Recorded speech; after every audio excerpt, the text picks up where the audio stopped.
Hello everyone, Andy the Gamer here. In this video, I shall be reading Inferno, written by Dante Alighieri and translated by Mark Musa. At the time I began recording the introduction for this video, I just figured out a better way to record my voice. However, I had already finished recording the audiobook itself. The audio for the rest of the video won't be as good as it is now, so please try to bear with me. My future audiobooks should be better now that I know this trick. But anyway, I hope you enjoy listening to this book as much as I enjoy reading it. Let us now begin. Canto 1. Halfway through his life, Dante the Pilgrim wakes to find himself lost in a dark wood. Terrified at being alone in so dismal a valley, he wanders until he comes to a hill bathed in sunlight, and his fear begins to leave him. But when he starts to climb the hill, his path is blocked by three fierce beasts. First a leopard, then a lion, and finally a she-wolf. They fill him with fear and drive him back down to the sunless wood. At that moment, the figure of a man appears before him. It is the shade of Virgil, and the pilgrim begs for help. Virgil tells him that he cannot overcome the beasts which obstruct his path. They must remain until a greyhound comes who will drive them back to hell. Rather by another path will the pilgrim reach the sunlight, and Virgil promises to guide him on that path through hell and purgatory, after which another spirit, more fit than Virgil, will lead him to paradise.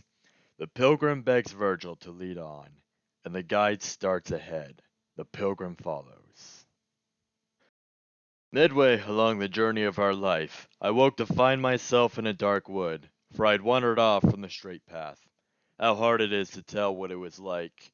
This wood of wilderness, savage and stubborn, the thought of it brings back all of my old fears. A bitter place, death could scarce be bitterer. But if I would show the good that came of it, I must talk about the things other than the good. How I entered there I cannot truly say. I had become so sleepy at the moment when I first strayed, leaving the path of truth. But when I found myself at the foot of a hill, at the edge of the wood's beginning, down in the valley, where I first felt my heart plunge deep in fear, I raised my head and saw the hilltop shawled in morning rays of light sent from the planet that leads men straight ahead on every road. And then only did terror start subsiding in my heart's lake, which rose to heights of fear that night I spent in deepest desperation. Just as a swimmer, still with panting breath, now safe upon the shore, out of the deep, might turn for one last look at the dangerous waters, so I, although my mind was turned to flee, turned round to gaze once more upon the past that never let a living soul escape.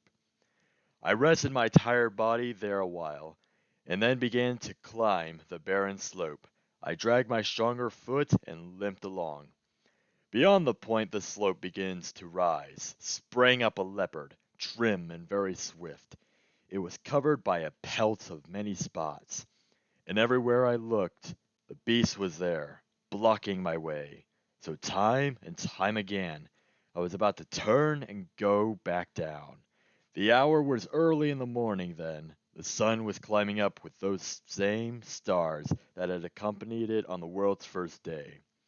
The day divine love set their beauty turning, so the hour and sweet season of creation encouraged me to think I could get past. That gaudy beast, wild in its spotted pelt, but then good hope gave way and fear returned when the figure of a lion loomed up before me.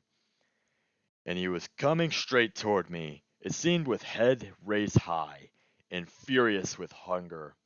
The air around him seemed to fear his presence.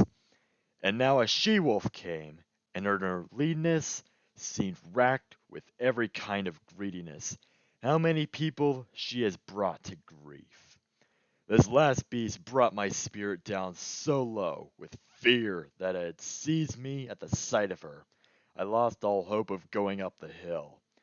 As a man who, rejoicing in his gains, suddenly seeing his gain turn into loss, will grieve as he compares his then and now, so she made me do, that relentless beast, coming toward me, slowly, step by step. She forced me back to where the sun is mute.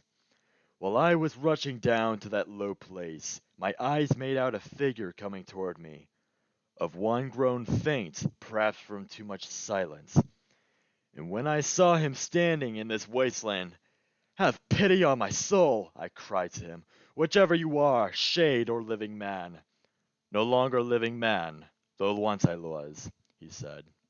"And my parents were from Lombardy. Both of them were Mantuans by birth.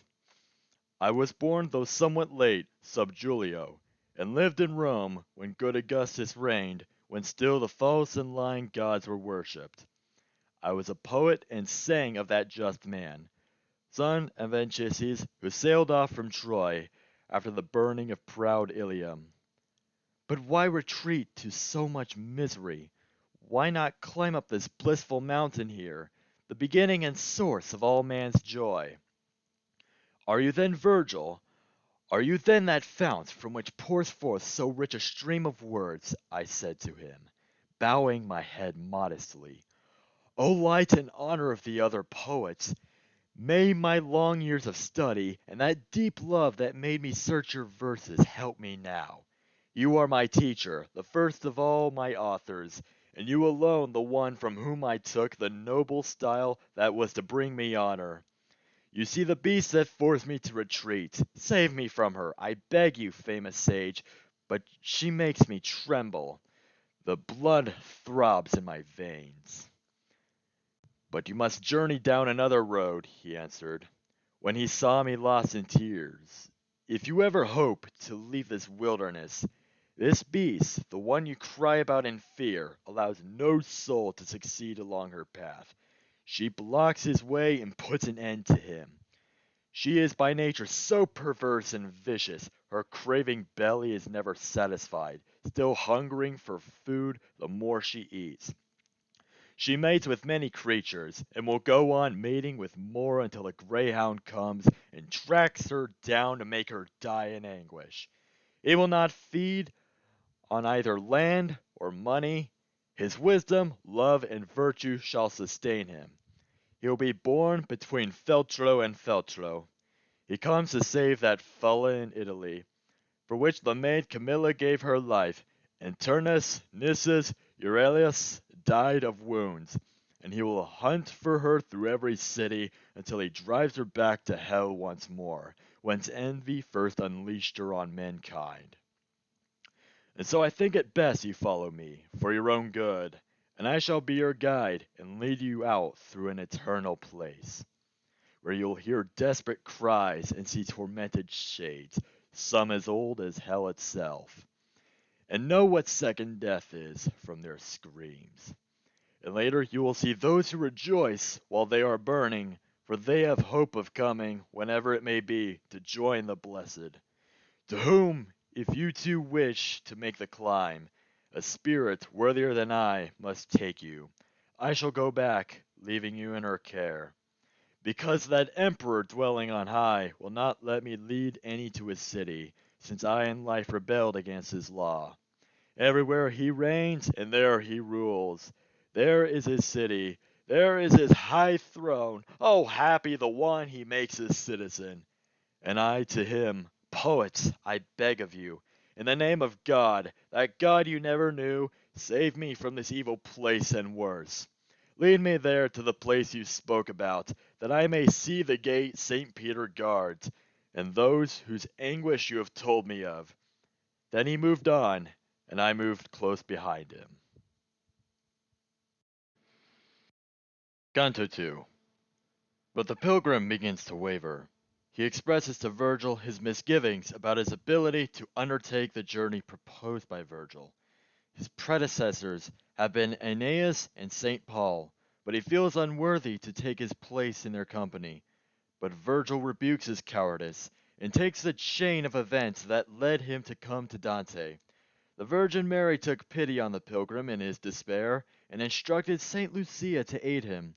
The saint turned to Beatrice because of Dante's great love for her, and Beatrice in turn went down to hell, into limbo, and asked Virgil to guide her friend, until that time when she herself would become his guide. The pilgrim takes heart at Virgil's explanation and agrees to follow him. The day was fading, and the darkening air was releasing all the creatures on our earth from their daily tasks. And I, one man alone, was making ready to endure the battle of the journey and of the pity it involved, which my memory, unerring, shall now retrace. O Muses, O high genius, help me now. O memory that wrote down what I saw, here your true excellence shall be revealed. Then I began. O poet, come to guide me. Tell me if you think my worth sufficient, before you trust me to this arduous road. You wrote about young Silvius' father, who went beyond, with flesh corruptible, with all his senses to the immortal realm. But if the adversary of all evil was kind to him, considering who he was, and the consequences that was to come from him, this cannot seem, to thoughtful men, unfitting, for in the highest heaven he was chosen father of glorious Rome and of her empire, and both the city and her lands in truth were established as a place of holiness where the successors of great Peter sit. And from this journey you celebrate in verse. Aeneas learned those things that were to bring victory to him, and for Rome the papal seat. Then later, the chosen vessel Paul ascended to bring back confirmation of that faith which is the first step on salvation's road. But why am I to go? Who allows me to? I am not Aeneas, I am not Paul, neither I nor any man would think me worthy. And so, if I should undertake the journey, I fear it might turn out an act of folly. You are wise, you see more than my words express. As one who unwills what he willed, will change his purpose with some new second thoughts, completely quitting what he first had started. So I did, standing there on that dark slope, thinking, ending, the beginning of that venture I was so quick to take up at the start. If I have truly understood your words, that shade of magnanimity replied, your soul is burdened with that cowardice which often weighs so heavily on a man. It turns him from a noble enterprise like a frightened beast that shies at its own shadow. To free you from this fear, let me explain the reason I came here, the words I heard the first time I felt pity for your soul. I was among those dead who were suspended when a lady summoned me. She was so blessed and beautiful I had implored her to command me. With eyes of light more bright than any star, in low, soft tones she started to address me, in her own language, with an angel's voice. O noble, courteous Mantuan, whose fame the world continues to preserve, and will preserve as long as world there is, my friend, who is no friend of fortune's, strays on a desert slope. So many obstacles have crossed his path. His fright has turned him back. I fear he may have gone so far astray, from what report has come to me in heaven, that I may have started to his aid too late. Now go, and with your elegance of speech, with whatever may be needed for his freedom, give him your help, and thereby bring me solace. I am Beatrice, who urges you to go. I come from the place I am longing to return to. Love moved me, as it moves me now to speak. When I return to stand before my Lord, often I shall sing your praises to him. And then she spoke no more, and I began. O Lady of Grace, through whom alone mankind may go beyond all worldly things contained within the sphere that makes the smallest round, your plea fills me with happy eagerness. To have obeyed already would still seem late. You needed only to express your wish. But tell me how you dare to make this journey, all the way down to this point of spacelessness, away from your spacious home that calls you back. Because your question searches for deep meaning, I shall explain in simple words, she said, just why I have no fear of coming here. A man must stand in fear of just those things that truly have the power to do us harm, of nothing else, for nothing else is fearsome. God gave me such a nature through his grace. The torments you must bear cannot affect me, nor are the fires of hell a threat to me. A gracious lady sits in heaven grieving for what happened to the one I send you to, and her compassion breaks heaven's stern decree. She called Lucia, and making a request, she said, "Your faithful one is now in need of you, and to you I now commend his soul." Lucia, the enemy of cruelty, hastened to make her way to where I was sitting by the side of ancient Rachel, and said to me, "Beatrice, God's true praise will you not help the one whose love was such it made him leave the vulgar crowd for you. Do you not hear the pity of his weeping? Do you not see what death it is that threatens him? Along that river the sea shall never conquer. There never was a worldly person living more anxious to promote his selfish gains than I was at the sound of words like these. To leave my holy seat and come down here and place my trust in you, in your noble speech that honors you and all those who have heard it." When she had finished reasoning, she turned her shining eyes away, and there were tears. How eager then I was to come to you. And I have come to you, just as she wished, and I have freed you from the beast that stood blocking the quick way up the mountain of bliss. So what is wrong? Why? Why do you dilate? Why are you such a coward in your heart? Why aren't you bold and free of all your fear? When three such gracious ladies who are blessed watch out for you up there in heaven's court, and my words too, bringing promise of such good, as little flowers from the frosty night are closed and limp, and when the sun shines down on them, they rise to open on their stem. My wilted strength began to bloom within me, and such warm courage flowed into my heart, that I spoke like a man set free of fear. O she, compassionate, who moved to help me, and you, all kindness, in obeying quick those words of truth she brought with her for you. You and the words you have spoke have moved my heart with such desire to continue onward, that now I have returned to my first purpose. Let us start, for both our wills joined now are one. You are my guide, you are my Lord and teacher. These were my words to him, and when he moved, I entered on that deep and rugged road. Canto 3. As the two poets enter the vestibule that leads to hell itself, Dante sees the inscription above the gate, and he hears the screams of anguish from the damned souls, rejected by God and not accepted by the powers of hell. The first group of souls are nowhere because of their cowardly refusal to make a choice in life. Their punishment is to follow a banner at a furious pace forever, and to be tormented by flies and hornets. The pilgrim recognizes several of these shades, but mentions none by name. Next, they come to the river Acheron, where they are greeted by the infernal boatman Charon. Among those doomed souls who are to be ferried across the river, Charon sees the living man and challenges him, but Virgil lets it be known that his companion must pass. Then across the landscape rushes a howling wind, which blasts the pilgrim out of his senses, and he falls to the ground. I am the way into the doleful city. I am the way into eternal grief. I am the way to a forsaken race. Just as it was that moved my great Creator, divine omnipotence created me, and highest wisdom joined with primal love. Before me nothing but eternal things were made, and I shall last eternally.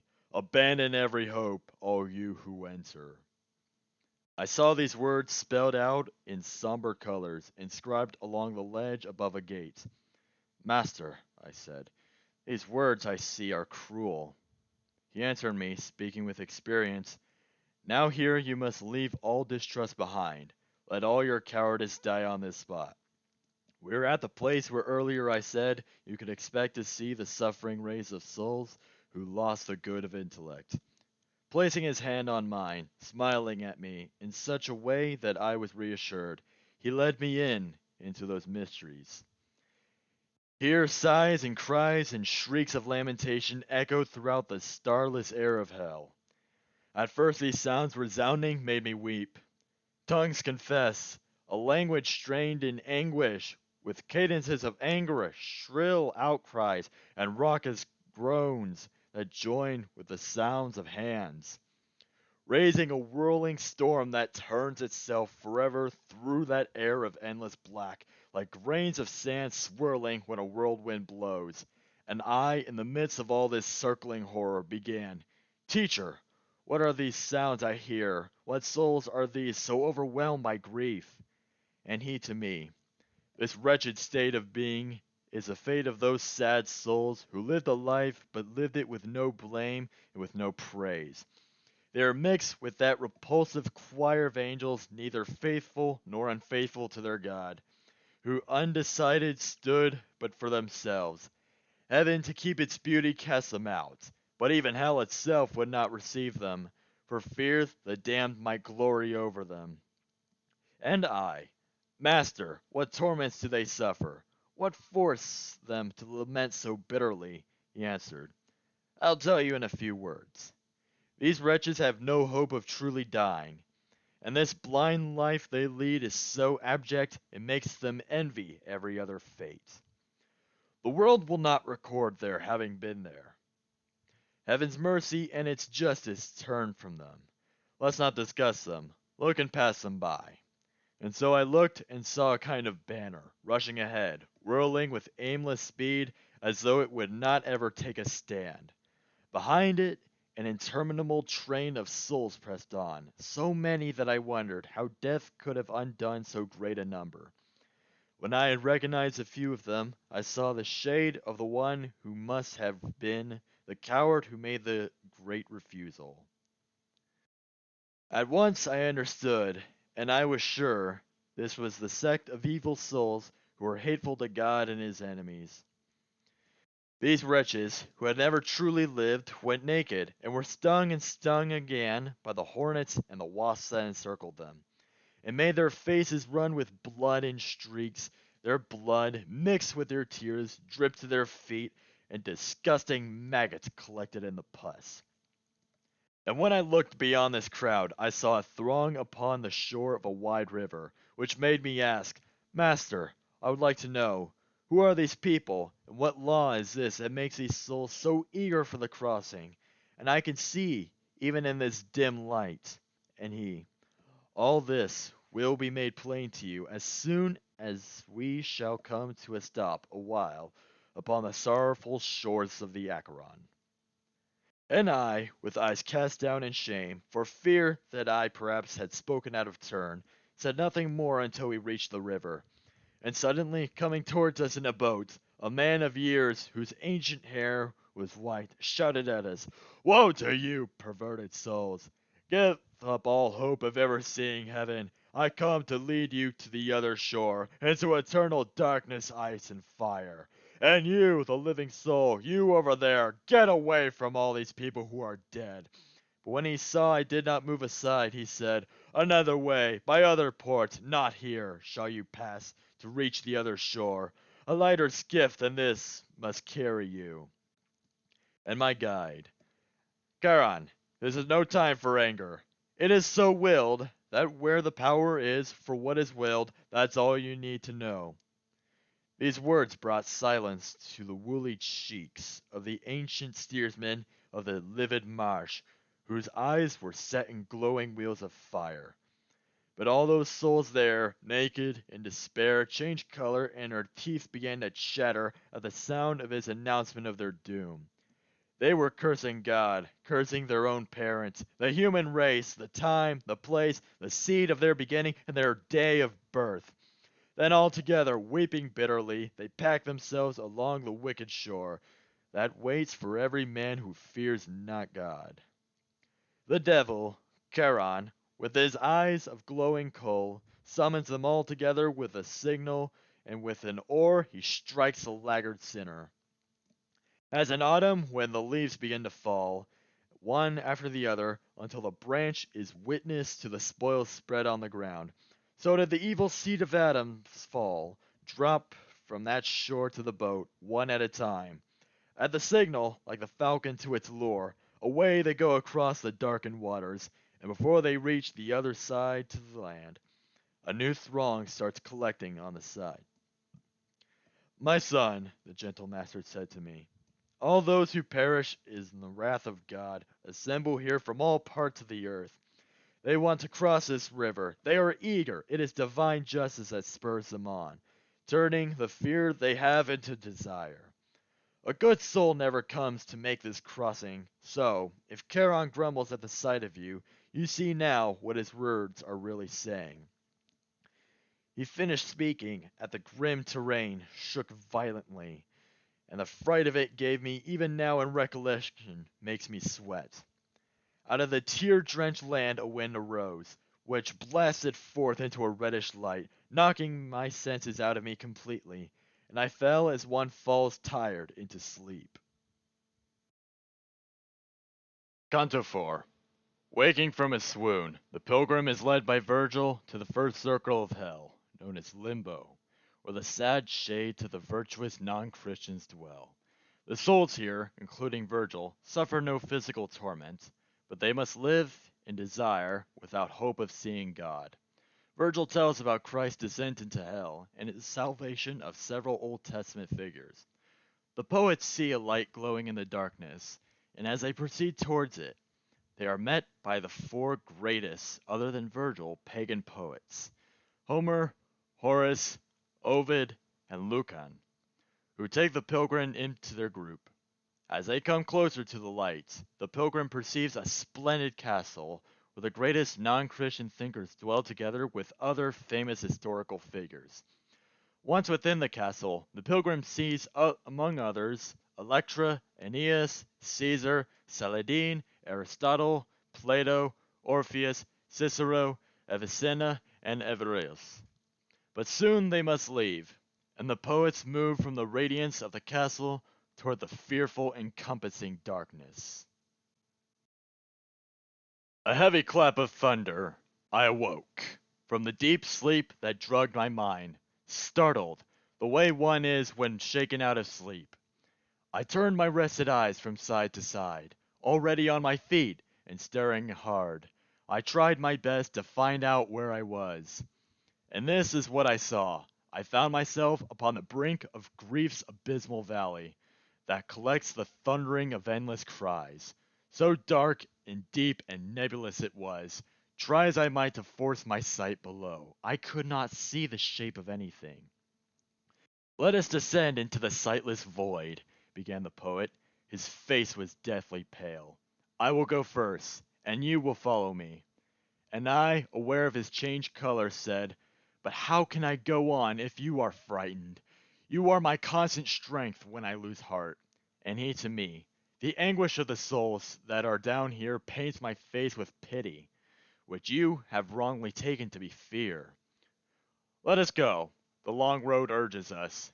He entered then, leading the way for me down to the first circle of the abyss. Down there, no judge, only by what I heard. There were no wails, but just the sounds of sighs rising and trembling through the timeless air. The sounds of sighs of untormented grief burdening these groups, diverse and teeming, made up of men and women and of infants. Then the good master said, "You do not ask what sort of souls are these you see around you. Now you should know before we go on farther. They have not sinned, but their great worth alone was not enough. For they did not know baptism, which is the gateway to the faith you follow, and if they came before the birth of Christ, they did not worship God the way one should. I myself am a member of this group.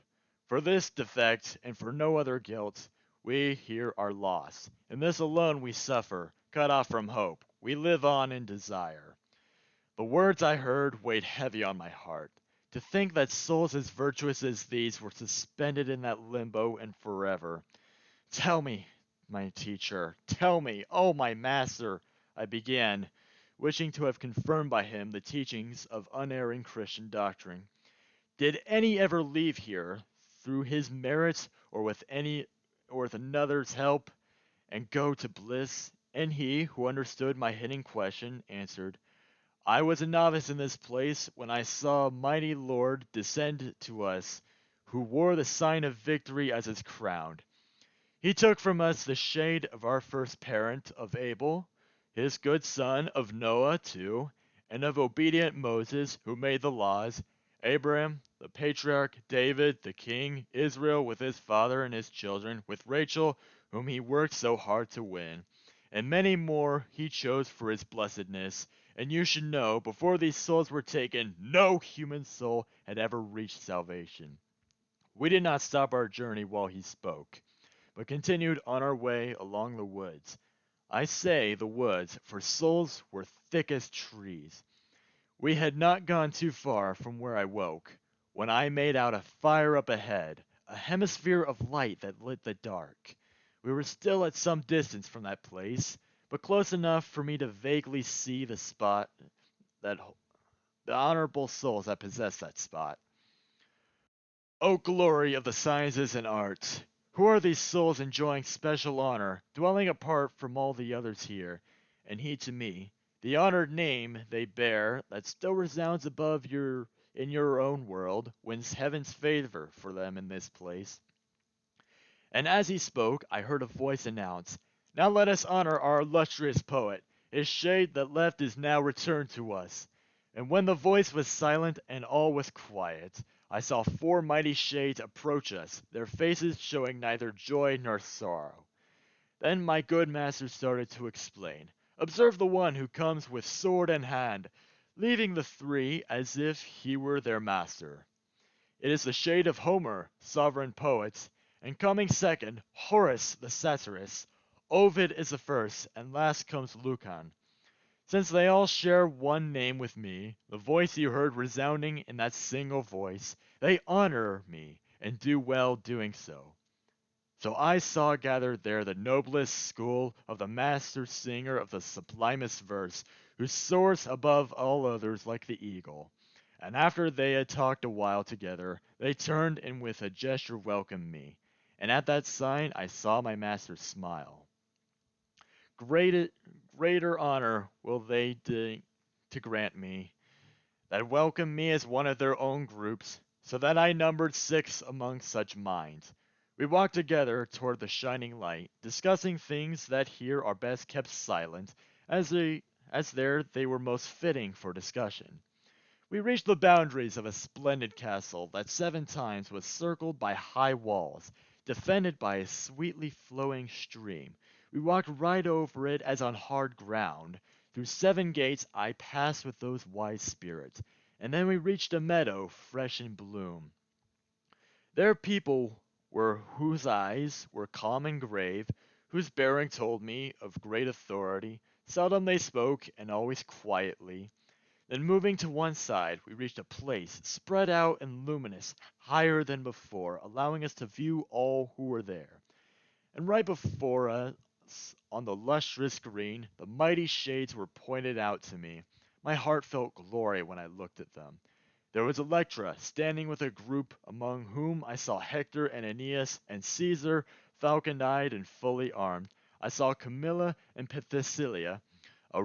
Across the way I saw the Latian king, with Lavinia, his daughter, by his side. I saw the Brutus who drove out the Tarquin, Lucretia, Julia, Marcia, and Cornelia. Off, by himself, I noticed Saladin. And when I raised my eyes a little higher, I saw the master sage of those who know, sitting with his philosophic family. All gaze at him, all pay their homage to him. And there I saw both Socrates and Plato, each closer to his side than any other. Democritus, who said the world was chance, Diogenes, Thales, and Anaxagoras, Empedocles, Zeno, and Heraclitus. I saw the one who classified our herbs, Dioscorides, I mean, and I saw Orpheus, Tully, Linus, Seneca the moralist, Euclid the geometer, and Ptolemy, Hippocrates, Galen, and Avicenna, and Averroes, who made the commentary. I cannot tell about them all in full. My theme is long and urges me ahead. Often I must omit things I have seen. The company of 6 becomes just 2. My wise guide leads me by another way. Out of the quiet into tempestuous air, I come into a place where no light is. Canto 5. From Limbo, Virgil leads his ward down to the threshold of the second circle of hell, where for the first time he will see the damned in hell being punished for their sins. There, barring their way, is the hideous figure of Minos, the bestial judge of Dante's underworld. But after strong words from Virgil, the poets are allowed to pass into the dark space of this circle, where can be heard the wailing voices of the lustful, whose punishment consists in being forever whirled about in a dark, stormy wind. After seeing 1,000 or more famous lovers, including Semiramis, Dido, Helen, Achilles, and Paris, the pilgrim asks to speak to two figures he sees together. They are Francesca de Rimina and her lover Paolo, and the scene in which they appear is probably the most famous episode of the Inferno. At the end of the scene, the pilgrim, who has been overcome by pity for the lovers, faints to the ground. This way I went, descending from the first into the second circle that holds less space but much more pain, stinging the souls to wailing. There stands Minos, grotesquely, and he snarls, examining the guilty at the entrance. He judges and dispatches, tail in coils. By this I mean when the evil soul appears before him, it confesses all, and he, who is the expert judge of sins, knows what place in hell the soul belongs. The times he wraps his tail around himself tells just how far the sinner must go down. The damned keep crowding up in front of him. They pass along to judgment one another. They speak, they hear, and then are hurled below. "O you who come to the place where pain is host," Minos spoke out when he caught sight of me, putting aside the duties of his office. "Be careful how you enter, and whom you trust. It is easy to get in, but don't be fooled." And my guide said to him, "Why keep on shouting? Do not attempt to stop his fated journey. It is so willed that where the power is for what is willed, that's all you need to know." And now the notes of anguish start to play upon my ears, and now I find myself where sounds on sounds of weeping pound at me. I came to a place where no light shone at all, bellowing like the sea racked by a tempest, when warring winds attack it from both sides.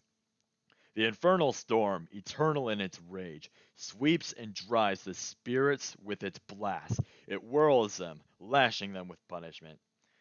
When, th- when they are swept back past their place of judgment, then come the shrieks, laments, and anguished cries. There they blaspheme the power of Almighty God.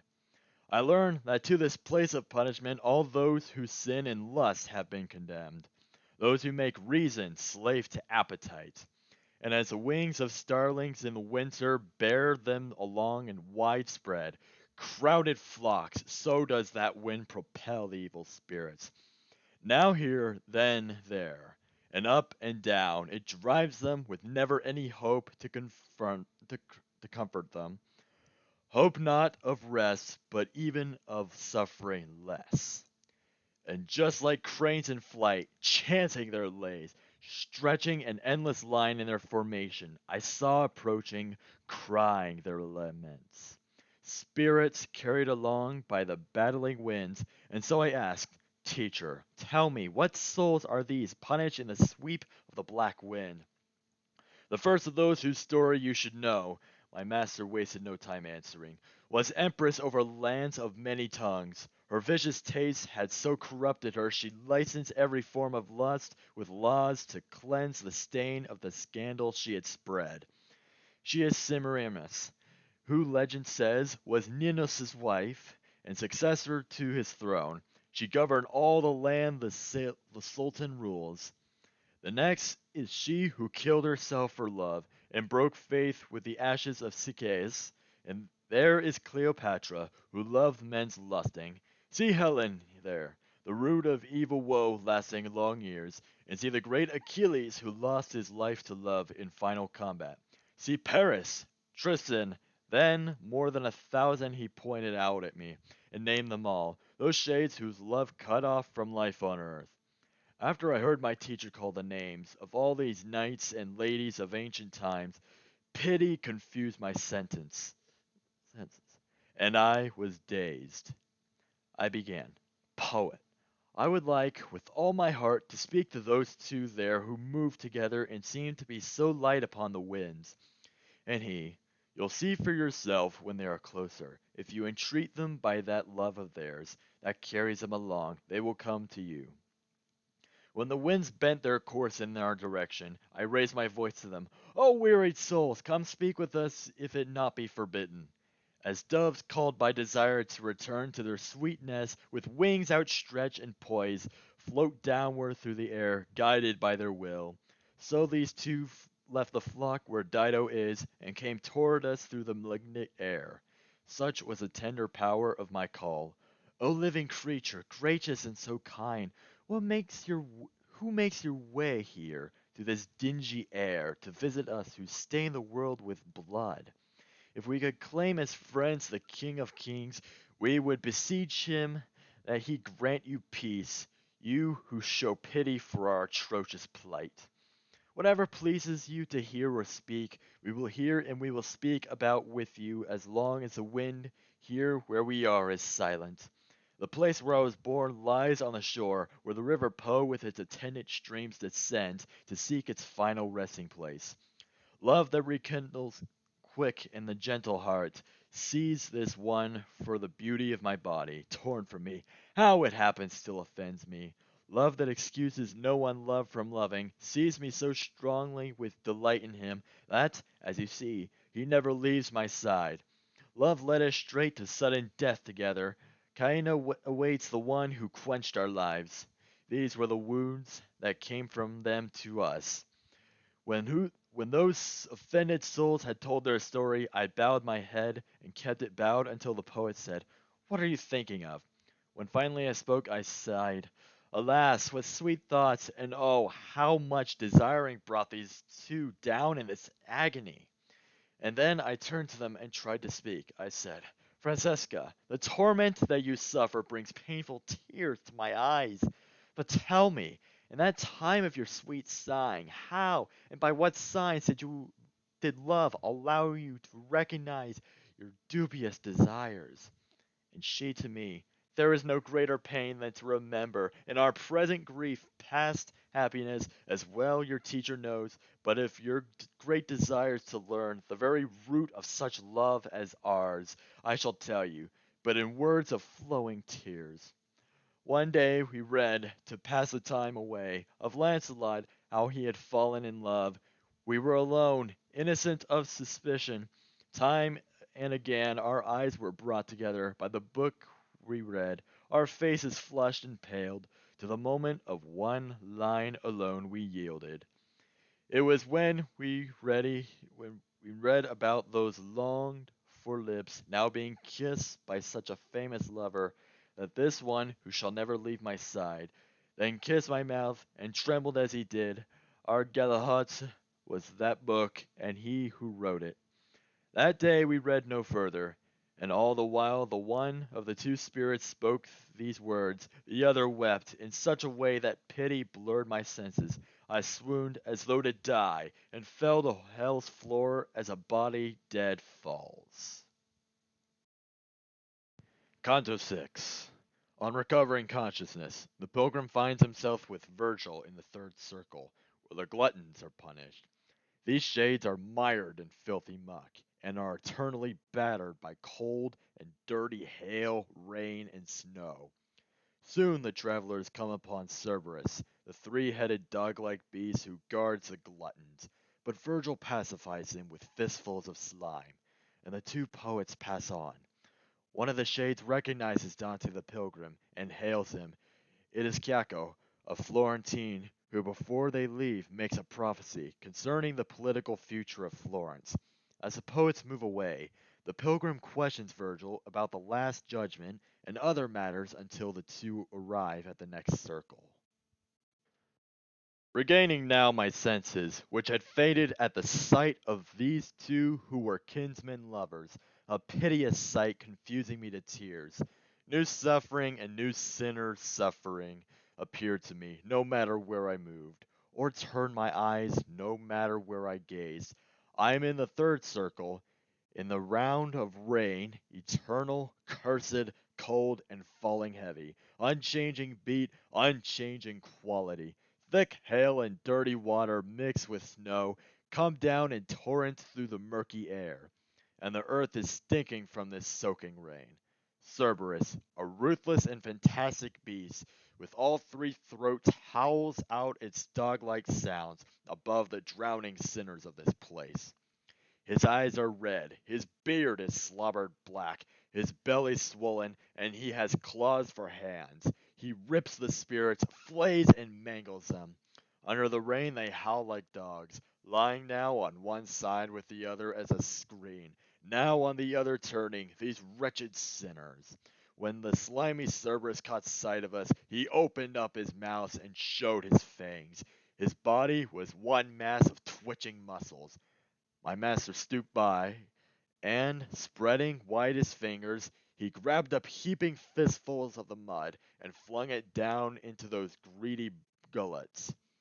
As a howling cur, hungering to get fed, quiets down with the first mouthfuls of his food, busy with eating, wrestling with that alone. So it was with all three filthy heads of the demon Cerberus, used to barking thunder on these dead souls, who wished that they were deaf. We walked across this marsh of shades, beaten down by the heavy rain, our feet pressing on their emptiness that looked like human form. Each sinner there was stretched out on the ground except for one who quickly sat up straight, the moment that he saw us pass him by. "Oh, you there, led through this inferno," he said. "Try to remember who I am, for you had life before I gave up mine," I said. "The pain you suffer here perhaps disfigures you beyond all recognition. I can't remember seeing you before, but tell me who you are, assigned to grieve in this sad place, afflicted by such torture, that worse there well may be, but none more foul." "Your own city," he said, "so filled with envy its cup already overflows the brim, once held me in the brighter life above. You citizens gave me the name of Kyako, and for my sin of gluttony I am damned, as you can see, to rain that beats me weak. And my sad sunken soul is not alone, for all these sinners here share in my pain and in my sin." And that was his last word. "Kyako," I said to him, "your grievous state weighs down on me. It makes me want to weep. But tell me what will happen, if you know, to the citizens of that divided state. And are there any honest men among them?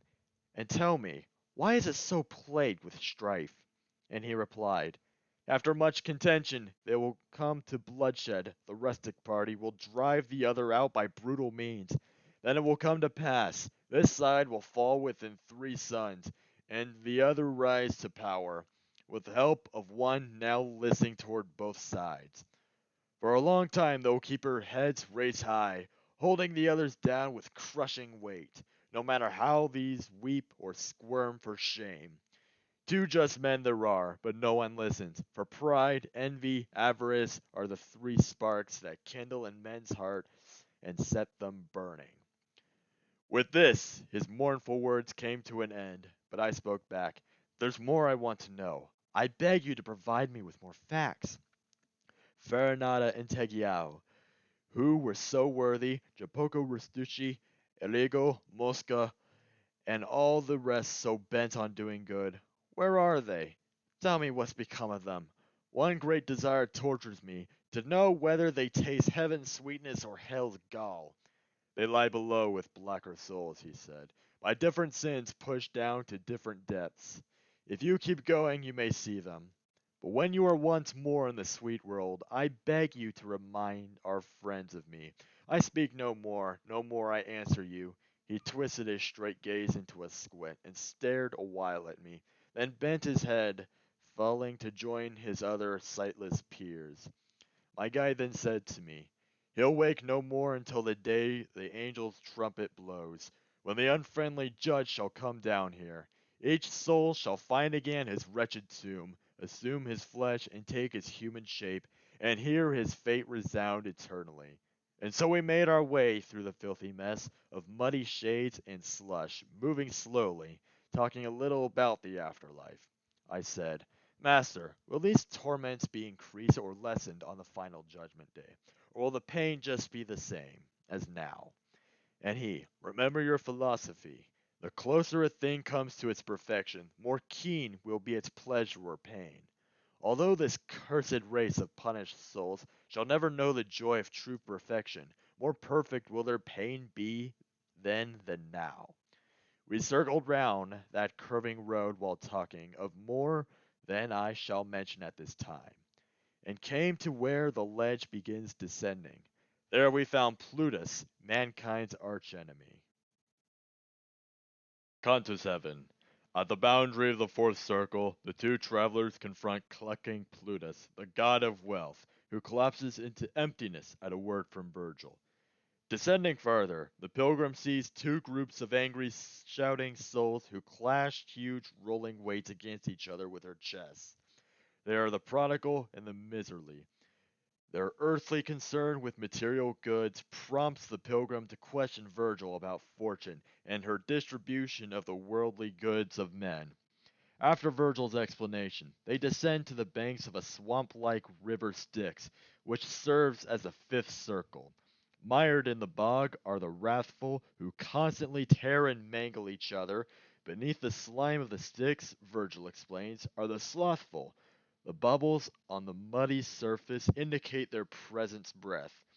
The poets walk around the swampy area and soon come to the foot of a high tower. Pepsatan, Pepsatan Alepe. The voice of Plutus clucked these words at us, and that kind sage to whom all things were known said reassuringly, do not let fear defeat you, for whatever be his power, he cannot stop our journey down this rock. Then he turned toward the swollen face of rage, crying, Be quiet, cursed wolf of hell! Feed on the burning pile that rots your guts! This journey to the depths does have a reason, for it is willed on high, where Michael wrought a just revenge for the bold onslaught of God. As sails swollen by wind, when the ship's mast breaks, collapse, deflated, tangled in a heap, just so the savage beast fell to the ground.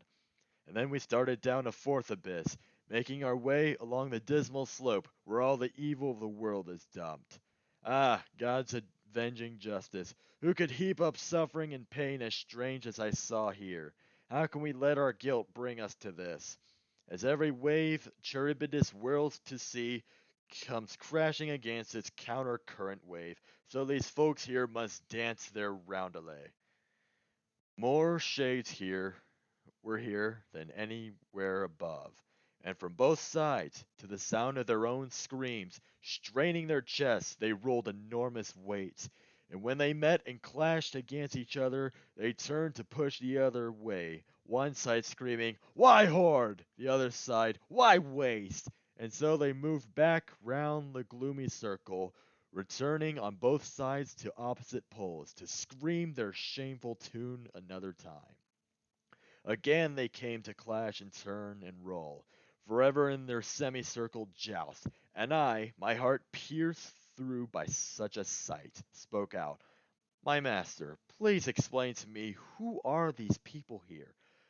Were they all priests? These tonsured souls I see there to our left? He said, In their first life all you see here had such myopic minds they could not judge with moderation when it came to spending. Their barking voices make this clear enough. When they arrive at the 2 points on the circle where opposing guilts divide them into two.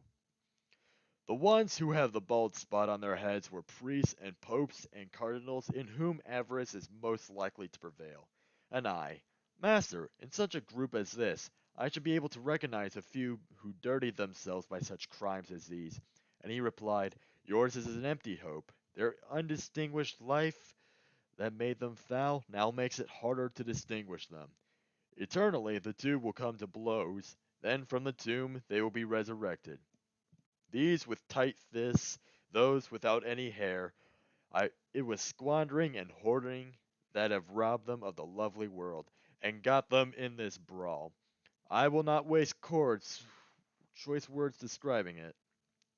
You see, my son, the short-lived mockery, of all the wealth that is in fortune's keep, over which the human race is bickering, for all the gold that is or ever was beneath the moon won't buy a moment's rest for even one among these weary souls. Master, now tell me what this fortune is you touched upon before. What is she like, who holds all worldly wealth within her fists? And he to me, O foolish race of man, how overwhelming is your ignorance! Now listen while I tell you what she means. That one, whose wisdom knows infinity, made all the heavens and gave each one a guide, and each sphere shines on all others. So light is spread with equal distribution for worldly splendors. He decreed the same and ordained a guide and a general ministress, who would, at her discretion, shift the world's vain wealth from nation to nation, house to house, with no chance of interference from mankind. So while one nation rules, another falls, according to whatever she decrees, her sentence hidden like a snake in grass. Your knowledge has no influence on her, for she foresees, she judges, and she rules her kingdom as the other gods do theirs. Her changing changes never take a rest. Necessity keeps her in constant motion, as men come and go to take their turn with her. And this is she so crucified and cursed, even those in luck, who should be praising her, instead revile her and condemning her acts. But she is blessed, and in her bliss hears nothing. With all God's joyful first created creatures, she turns her sphere, and blessed turns it with joy. Now let's move down to greater wretchedness. The stars that rose when I set out for you are going down. We cannot stay too long. We cross the circle to its other bank, passing a spring that boils and overflows into a ditch the spring itself cut out. The water was deeper dark than Pierce, and we, with its gray waves for company, made our way down along a rough, strange path. This dingy little stream, when it has reached the bottom of the gray malignant slopes, becomes a swamp that has the name of Styx.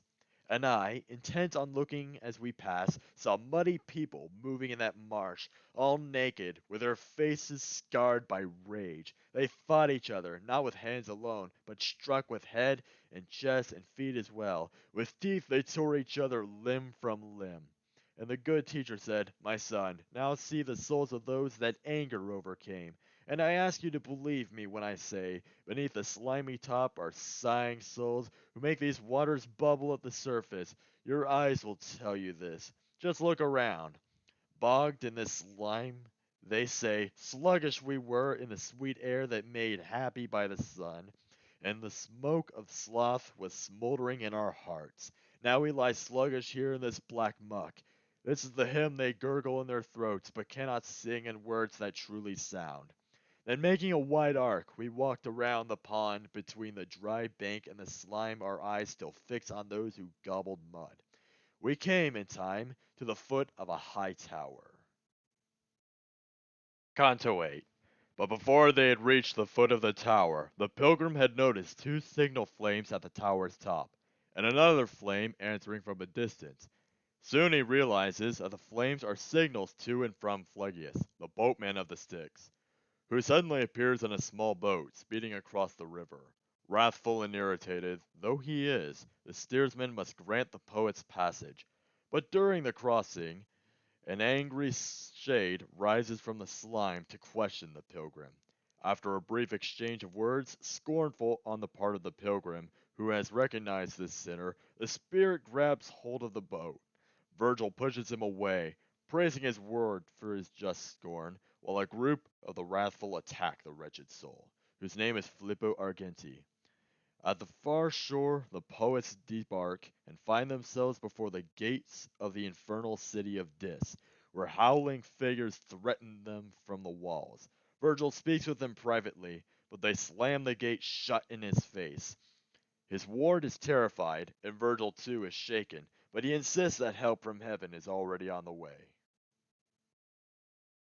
I must explain, however, that before we finally reached the foot of that high tower, our eyes had been attracted to its summit by two small flames we saw flare up just there, and so, so far off the eye could barely see. Another burning torch flashed back a sign. I turned to that vast sea of human knowledge. What signal is this? And the other flame, what does it answer? And who's doing this? And he replied, You should already see across the filthy waves what has been summoned, unless the marsh's vapors hide it from you. A bowstring never shot an arrow off that cut the thin air any faster than a little boat I saw that very second, skimming along the water in our direction, with a solitary steersman who was shouting, Aha! I've got you now, you wretched soul! Phlegyas, Phlegyas, this time you shout in vain, my lord responded. You will have us with you, no longer than it takes to cross the muck. As one who learns of some incredible trick just played on him flares up resentfully. So Phlegyas there was seething in his anger.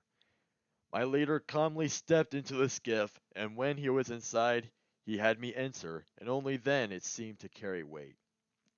Soon as my guide and I were in the boat, the ancient prow began to plow the steer, more deeply now than any time before. And as we sailed the course of this dead channel, before me there rose up a slimy shape that said, Who are you who comes before your time? And I spoke back, Though I come, I do not stay. But who are you in all your ugliness? You see that I'm one who weeps, he answered. And then I said to him, May you weep and wail, stuck here in this place forever, you damned soul, for filthy as you are, I recognize you. With that he stretched both hands out toward the boat, but on his guard my teacher pushed him back. Away! Get down there with the other curs! And then he put his arms around my neck and kissed my face and said, Indignant soul, blessed is she in whose womb you were conceived. In the world, this man was filled with arrogance, and nothing good about him decks his memory. For this, his shade is filled with fury here. Many in life esteem themselves great men, who then will wallow here like pigs in mud, leaving behind them their repulsive fame. Master, it certainly would make me happy to see him dunk deep in this slop just once, before we leave this lake, it truly would, and he to me, before the other shore comes into sight. You will be satisfied. A wish like that is worthy of fulfillment.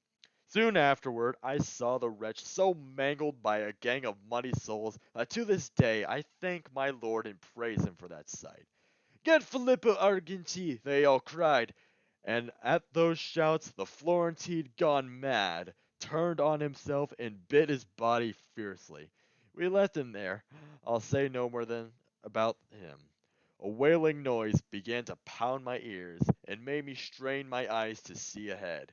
And now, my son, the teacher said, coming closer is the city we call Dis, with its great walls and its fierce citizens. And I, master, already I can see the clear glow of its mosques above the valley, burning bright red as though just forged and left to smolder. And he to me, eternal fire burns within, giving off the reddish glow, you see diffused throughout this lower hell. And then at last we entered those deep moats that circled all this unhappy city, whose walls it seemed to me were made of iron. For quite a while we sailed around, until we reached a place and heard our boatsman shout with all of his might, Get out! Here is the entrance. I saw more than 1,000 fiendish angels, perching above the gates in rage, screaming, Who is the one approaching? Who without death dares walk into the kingdom of the dead? And my wise teacher made some kind of signal, announcing he would speak to them in secret.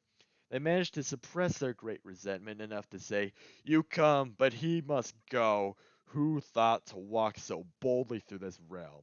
Let him retrace his foolish way alone. Just let him try. And you who led him here through this dark land, you'll stay right where you are. And now, my reader, consider how I felt when those foreboding words came to my ears. I thought I'd never see our world again. Oh, my dear guide, who more than 7 times restored my confidence and rescued me from many dangers that blocked my going on. Don't leave me, please, I cried in distress, and if the journey onward is denied us, let's turn our footsteps back together quickly. And that lord who had brought me all this way said, "Do not fear. The journey we are making none can prevent. Such power did decree it. Wait here for me and feed your weary spirit with comfort and good hope. You can be sure I will not leave you in this underworld." With this he walks away. He leaves me here, that gentle father, and I say, doubting, and battling with my thoughts of yes, but no. I could not hear what he promised to them, but they did not remain with him for long. I saw them race each other back for home. Our adversary slammed the heavy gates in my lord's face, and he stood there outside, then turned toward me and walked back very slowly. With eyes downcast, all self-assurance now erased from his forehead, sighing, "Who are these to forbid my entrance to the halls of grief?" He spoke to me. "You need not be disturbed by my vexation, for I shall win the contest, no matter how they plot to keep us out. This insolence of theirs is nothing new. They used it once at less secret gates, for which is, and will forever be, unlocked. You saw the deadly words inscribed above it, and now already past it, and descending across the circles, down the slopes alone, comes one by whom the city will be opened." Canto 9. The help from heaven has not yet arrived. The pilgrim is afraid, and Virgil is obviously worried. He reassures his ward by telling him that soon after his own death he was forced by the sorceress Ericto to assume mortal shape and go to the very bottom of hell in order to bring up the soul of a traitor. Thus Virgil knows the way well. But no sooner is the pilgrim comforted than the three Furies appear before him on top of the tower, shrieking and tearing their breasts with their nails. They call for Medusa, whose horrible face has the power of turning anyone who looks on her to stone. Virgil turns his ward around and covers his eyes. After an address to the reader, calling attention to the coming allegory, a strident blast splits the air, and the poet perceives an angel coming through the murky darkness to open the gates of the city for them. Then the angel returns on the path whence he had come, and the two travelers enter the gate. Within are great open burning sarcophagi, from which groans of torment issue. Virgil explains that these are the arch-heretics and their lesser counterparts. The color of the coward on my face, when I realized my guide was turning back, made him quickly change the color of his own. He stood alert, like one who strains to hear. His eyes could not see far enough ahead to cut the heavy fog of that black air. "But surely we were meant to win this fight," he said, "or else, but no such help was promised. Oh, how much time it's taking him to come." I saw too well how quickly he amended his opening words with what he added on. They were different from the ones he first pronounced. But nonetheless, his words made me afraid. Perhaps because the phrase he left unfinished, I finished with worse meaning than he meant. Has anyone before ever descended to this sad hollow's depths from that first circle whose pain is all in having hope cut off? I put this question to him. He replied, "It is not usual for one of us to make this journey I am making now. But it happens I was down here once before, conjured by that heartless witch Ericto, who could recall the spirit to its body. Soon after I had left my flesh in death, she sent me through these walls and down as far as the pit of Judas to bring a spirit out. And that place is the lowest and darkest and the furthest from the sphere that circles all. I know the road, and well you can be sure. This swamp that breathes with a prodigious stink lies in a circle round the doleful city that now we cannot enter without strife." And he said other things, but I forget them, for suddenly my eyes were drawn above, up to the fiery top of that tower, where in no time at all, and all at once, sprang up three hellish furies, stained with blood, their bodies and their gestures those of females. Their waists were bound in cords of wild green hydras, horned snakes and little serpents grew as hair, entwined themselves around the savage temples. And he who had occasion to know well the handmaids of the queen of timeless woe cried out to me, "Look there, the fierce Erinyes, that is Megara, the one there to the left, and that one raving to the right, Alecto, Tisiphone, in the middle, he said no more. With flailing palms, the three would beat their breasts, then tear them with their nails, shrieking so loud I drew close to the poet, confused with fear. Medusa, come, we'll turn him into stone, they all shouted, glaring down. How wrong we were to let off Theseus lightly. Now turn your back and cover up your eyes, for if the Gorgon comes and you should see her, there would be no returning to the word. These were my master's words. He turned me around and did not trust my hands to hide my eyes, but placed his own on mine and kept them covered. Oh, all of you whose intellects are sound, look now and see the meaning that is hidden beneath the veil that covers my strange verses. And then, above the filthy swell, approaching a blast of sound, shot through with fear, exploded, making both shores of hell begin to tremble. It sounded like one of those violent winds born from the clash of counter temperatures that tear through forests, raging on unchecked. It splits and rips and carries off the branches and proudly whips the dust up in its path and makes the beasts and shepherds flee its course. He freed my eyes and said, Now turn around and set your sight along the ancient skern, there where man's march's mist is hovering thickest. As frogs before their enemy, the snake all scatter through the pond and then dive down, until each one is squatting on the bottom. So I saw more than 1,000 fear-shocked souls in flight, clearing the path of one who came walking the sticks, his feet dry on the water. From time to time, with his left hand he fanned his face to push the putrid air away, and this was all that seemed to weary him. I was certain now that he was sent from heaven. I turned to my guide, but he made me a sign to keep my silence and bow low to this one. Ah, the scorn that filled his holy presence! He reached the gate and touched it with a wand. It opened without resistance from inside. O heaven's outcasts, despicable souls, he started, standing on the dreadful threshold. What insolence is this that breeds in you? Why do you stubbornly resist that will whose end can never be denied and which more than one time increased your suffering? What do you gain by locking horns with fate? If you remember well, your Cerberus still bears his chin and throat peeled clean for that.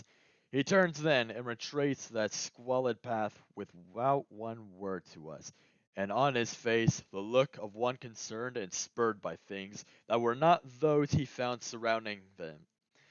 And then we started moving toward the city, in the safety of the holy words pronounced. We entered there, and with no opposition, and I, so anxious to investigate the state of souls locked up in such a fortress, once in the place allowed my eyes to wander, and saw, in all directions spreading out, a countryside of pain and ugly anguish.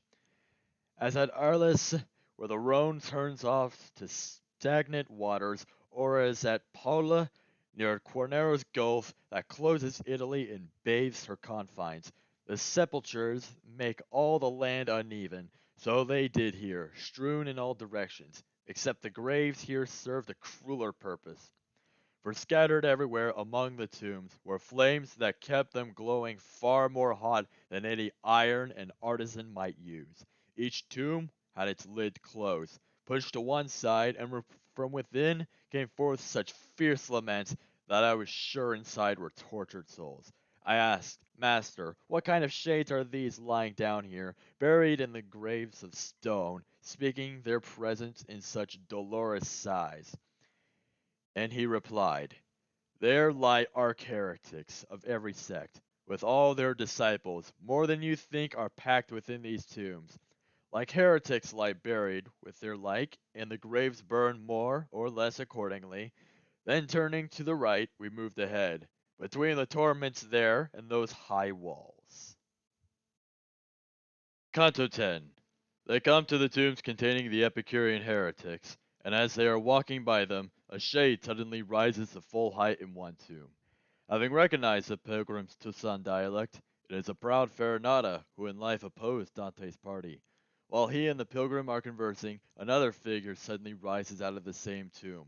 It is the shade of Cavalcante de Cavalcanti, who interrupts the conversation with questions about his son Guido.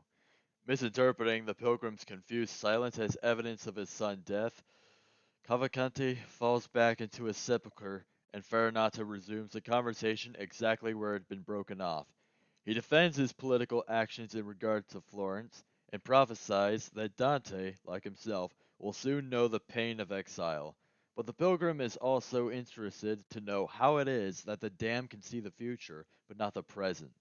When his curiosity is satisfied, he asks Farinata to tell Cavalcanti that his son is still alive, and that his silence was caused only by his confusion about the shade's inability to know the present.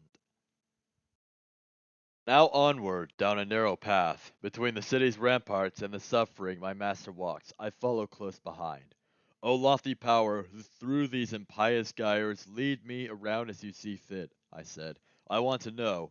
I want to understand. The people buried here in the sepulchres, can they be seen? I mean, since all the lids are off the tombs and no one stands on guard. And he, they will forever be locked up when they return here from Jehoshaphat with the bodies that they left up in the world. The private cemetery on this side serves Epicurus and his followers, who make the soul die when the body dies. As for the question you just put to me, it will be answered soon, while we are here, and the wish you are keeping from me will be granted. And I, oh my good guide, I do not hide at my heart. I'm trying not to talk too much, as you have told me more than once to do. O Tuscan, walking through our flaming city, alive, and speaking with such elegance, be kind enough to stop here for a while. Your mode of speech identifies you clearly as one whose birthplace is that noble city with which in my time perhaps I was too harsh. One of these vaults resounded suddenly with these clear words, and I, intimidated, drew up a little closer to my guide, who said, "What are you doing? Turn around and look at Farinata, who is risen. You will see him from the waist up standing straight." I already had my eyes fixed on his face, and there he stood out tall, with his chest and brow proclaiming his disdain for all this hell. My guide, with a gentle push, encouraged me to move among the sepulchres towards him. "Be sure you choose your words with care," he said, and when I reached the margin of his tomb, he looked at me, and half contemptuously he asked, "And who would your ancestors be?" And I, who wanted only to oblige him, held nothing back but told him everything. At this he lifted up his brows a little, then said, "Bitter enemies of mine they were, and of my ancestors, and of my party. I had to scatter them not once but twice. They were expelled, but only to return from everywhere," I said. "Not once but twice, an art your men, however, never mastered." Just then, along that same tomb's open ledge, a shade appeared, but just down to his chin. Beside this other, I think he got up kneeling. He looked around as though he had hoped to see if someone else, perhaps, had come with, and, when his expectation was deceived, he started weeping. "If it be great genius that carries you along through this blind jail, where is my son? Why is he not with you?" "I do not come alone," I said to him. "That one waiting over there guides me through here. That the one, perhaps, your Guido held in scorn." The place of pain assigned him, and what he asked already had revealed his name to me, and made my pointed answer possible. Instantly he sprang to his full height and cried, "What did you say? He held! Is he not living?" The day's sweet light no longer strikes his eyes, and when he heard the silence of my delay responding to his question, he collapsed into his tomb, not to be seen again. That other stately shade, at whose request I had first stopped to talk, showed no concern, nor moved his head, nor turned to see what had happened. He merely picked off where we had left off. "If that art they did not master," he went on, "that gives me greater pain than does this bed. But the face of the queen who reigns down here will glow not more than 50 times before you learn how hard it is to master such an art. And as I that hope you may once more know the sweet world, tell me, why should your party be so harsh to my clan in every law they make?" I answered, "The massacre and butchery that stain the waters of the Arbia red now cause such laws to issue from our councils." He sighed, shaking his head. "It was not I alone who took part," he said, "nor certainly would I have rejoined the rest without good cause. But I alone stood up when all of them were ready to have Florence razed. It was I who openly stood up in their defense. And now, as I would have your seed find peace, I said, I beg you, resolve a problem that has kept my reason tangled in a knot.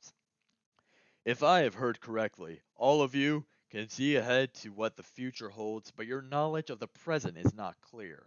Down here we see like those with faulty vision, who only see, he said. What's at a distance, this much the Sovereign Lord grants us here. What events are close to us, or when they happen, our mind is blank.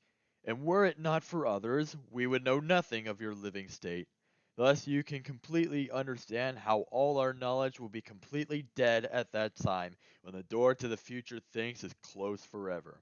Then I, moved by regret for what I'd done, said, Now, will you please tell me the fallen one, his son, is still on earth, the living, among the living? And if, when he asked, silence was my answer, tell him, while he was speaking, all my thoughts were struggling with that point you solved for me. My teacher had begun to call me back, so I quickly asked that spirit to reveal the names of those who shared the tomb with him. He said, More than 1,000 lie with me. The second Frederick is here, and the cardinal is with us, and the rest I shall not mention. His figure disappeared. I made my way to the ancient poet, reflecting on those words which were prophetic enemies. He moved, and as we went along, he said, What troubles you? Why are you so distraught? And I told him all the thoughts that filled my mind. Be sure your mind retains, the sage commanded. Those words you heard now pronounce against yourself, and listen carefully now, he raised a finger. When at last you stand in the glow of her sweet ray, the one whose splendid eyes you see everything from her, you'll learn your life's itinerary. Then to the left he turned. Leaving the walls, he headed towards the center by a path that strikes into a vale whose stench arose disgusting as high up as we were. Canto 11. Continuing their way within the sixth circle, where the heretics are punished, the poets are assailed by a stench rising from the abyss ahead of them, which is so strong that they must stop in order to accustom themselves to the odor.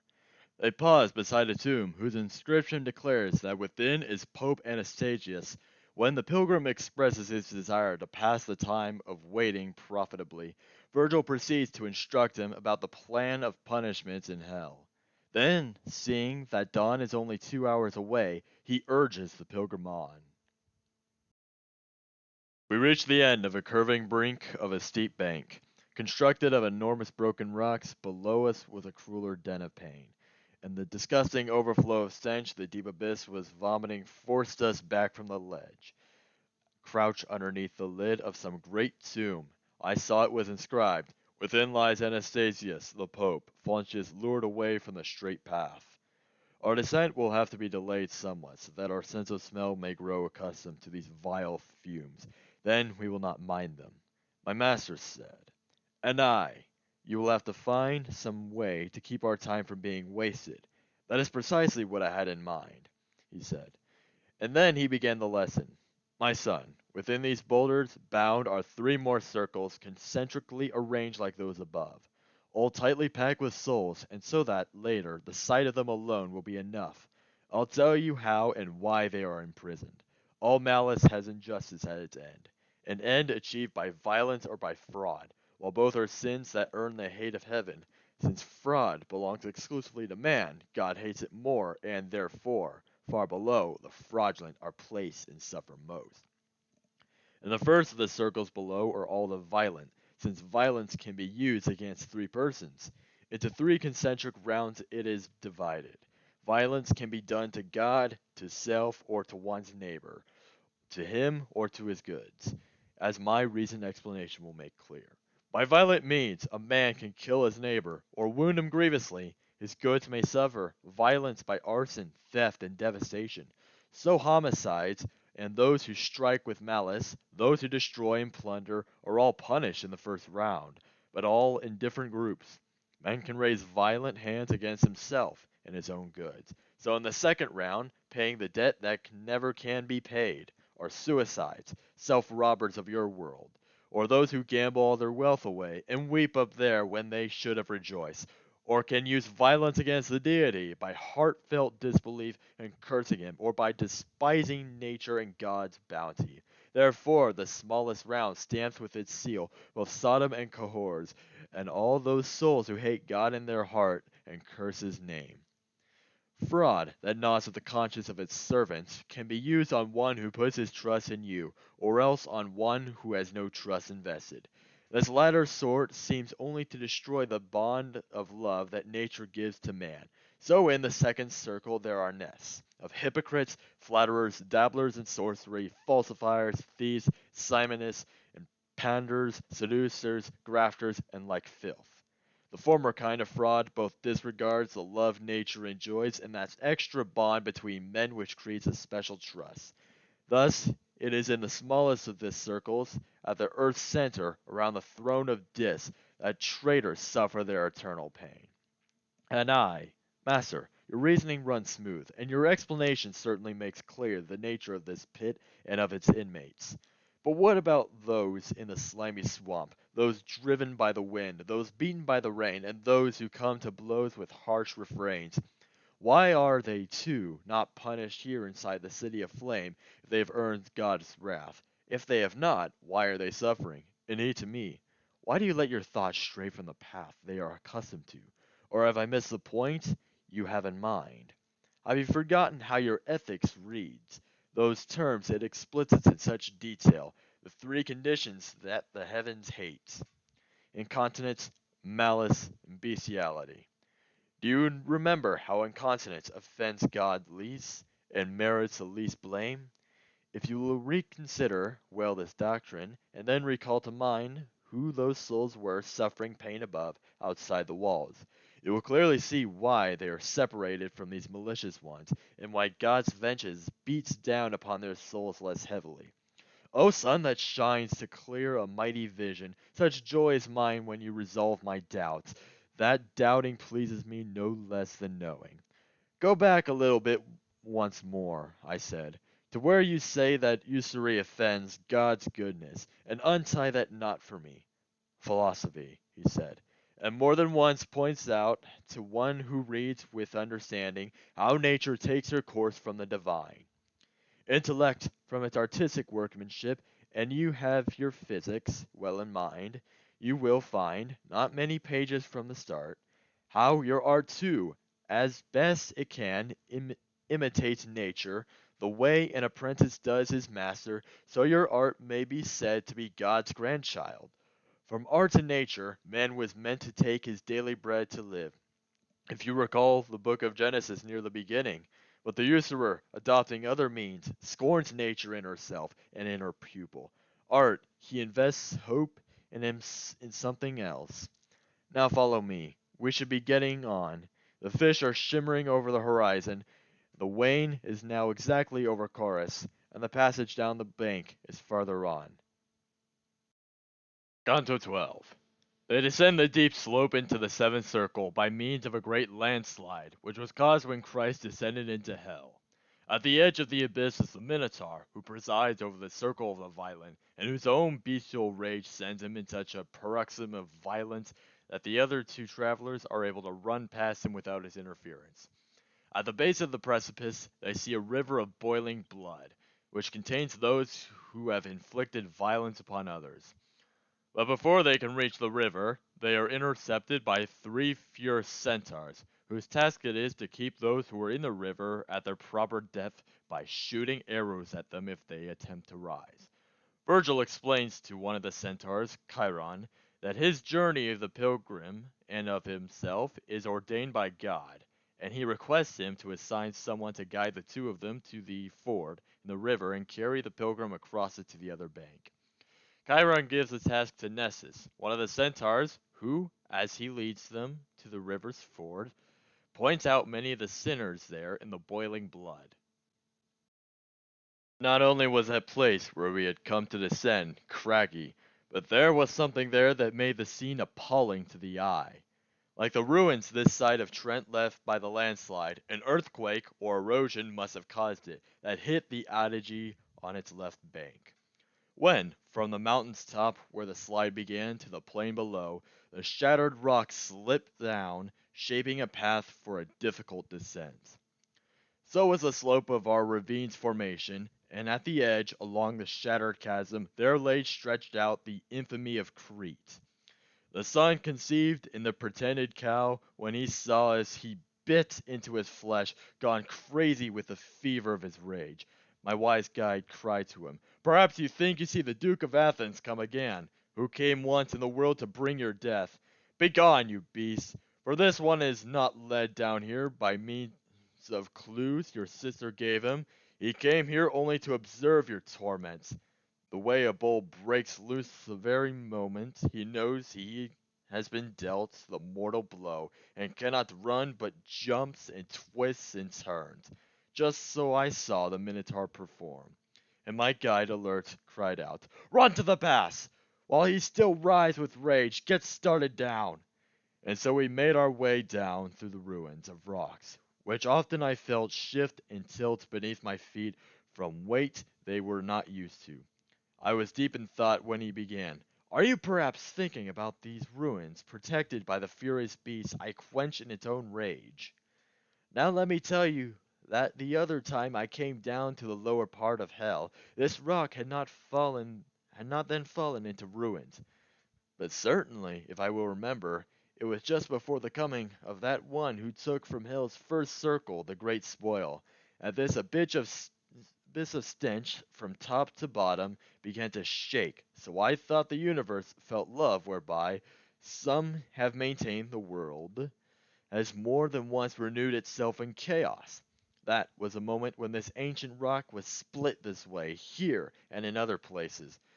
But now look down the valley. Coming closer, you will see the river of blood that boils the souls of those who through their violence injured others.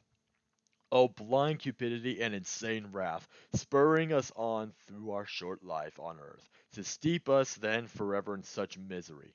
I saw a river, wide, curved like a bow, that stretched embracing all the flat land there, just as my guide had told me to expect. Between the river and the steep came centaurs, galloping in single file, equipped with arrows, off hunting as they used to in the world. Then, seeing us descend, they all stopped short, and 3 of them departed from the banks, with bows and arrows ready from their quivers. One of them cried from his distant post, "You there, on your way down here, what torture are you seeking? Speak where you stand, if not I draw my bow." And then my master shouted back, "Our answer we will give to Chiron when we're at his side. As for you, I see you're as rash as ever." He nudged me, saying, "That one there is Nessus, who died from loving lovely Dejanira, and made of himself of his blood his own revenge. The middle one, who contemplates his chest, is great Chiron, who reared and taught Achilles. The last is Pholus, known for his drunken wrath. They gallop by the thousands round the ditch, shooting at any daring soul emerging above the bloody level of his guilt." When we came closer to those agile beasts, Chiron drew an arrow, and with its notch he parted his beard to both sides of his jaws. And when he had uncovered his great mouth, he spoke to his companions. "Have you noticed how the one behind moves everything he touches? This is not what a dead man's feet would do." And my good guide, now standing by the torso, at the point the beast's 2 natures joined, replied, "He is indeed alive, and so alone that I must show him through this dismal valley. He travels by necessity, not pleasure. A spirit came, from singing Alleluia, to give me this extraordinary mission. He is no rogue, nor I a criminal spirit. Now in the name of that power by which I move my steps along so difficult a road, give us one of your troop to be our guide, to lead us to the ford, and, once we are there, to carry this one over on his back, for he is not a spirit who can fly." Chiron looked over his guide's right breast Chiron looked over his right breast and said to Nessus, "You go, guide them as they ask, and if another troop protests, disperse them." So with this trusted escort we moved on, along the boiling crimson river's bank, where piercing shrieks rose from the boiling souls. There I saw people sunk into their eyelids, and the huge centaur explained, "These are the tyrants who dealt in bloodshed and plundered wealth. Their tears are paying for their heartless crimes. Here stand Alexander and fierce Dionysus, who weighed down Sicily with years of pain. And there, the forehead smeared with coal-black hair, is Azzolino. The other one, the blonde Opito d'Este, who, and this is true, was killed by his own stepson in your world." With that I looked to Virgil, but he said, "Let him instruct you now, don't look to me." A little farther on the centaur stopped, above some people peering from the blood that came up to their throats. He pointed out a shade off to one side, alone, and said, "There stands the one who in God's keep murdered the heart still dripping blood above the fangs." Then I saw other souls stuck in the river, who had their heads and chests above the blood, and I knew the names of many who were there. The river's blood began decreasing slowly, until it cooked the feet of nothing more, and here we found the fjord where we could cross. Just as you see the boiling river here on this side getting shallow gradually," the centaur said. "I would also have you know that on the other side the river bed sinks deeper, more and more until it reaches the deepest meeting place where tyrants moan. It is there that heaven's justice strikes its blow against Attila, known as the Scourge of Earth, against Pyrrhus and Sextus, and forever extracts the tears the scalding blood produces from Rainier de Corneto and Rainier Pazzo, whose battlefields were highways where they robbed." Then he turned round and crossed the ford again.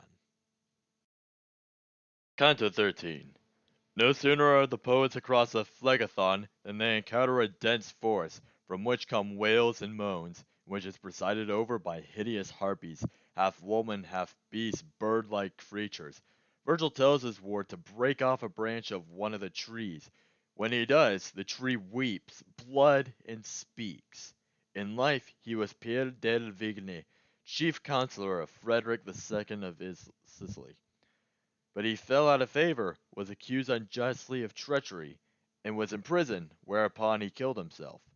The pilgrim is overwhelmed by pity. The sinner also explains how the souls of the suicides come to this punishment and what will happen to them after the last judgment.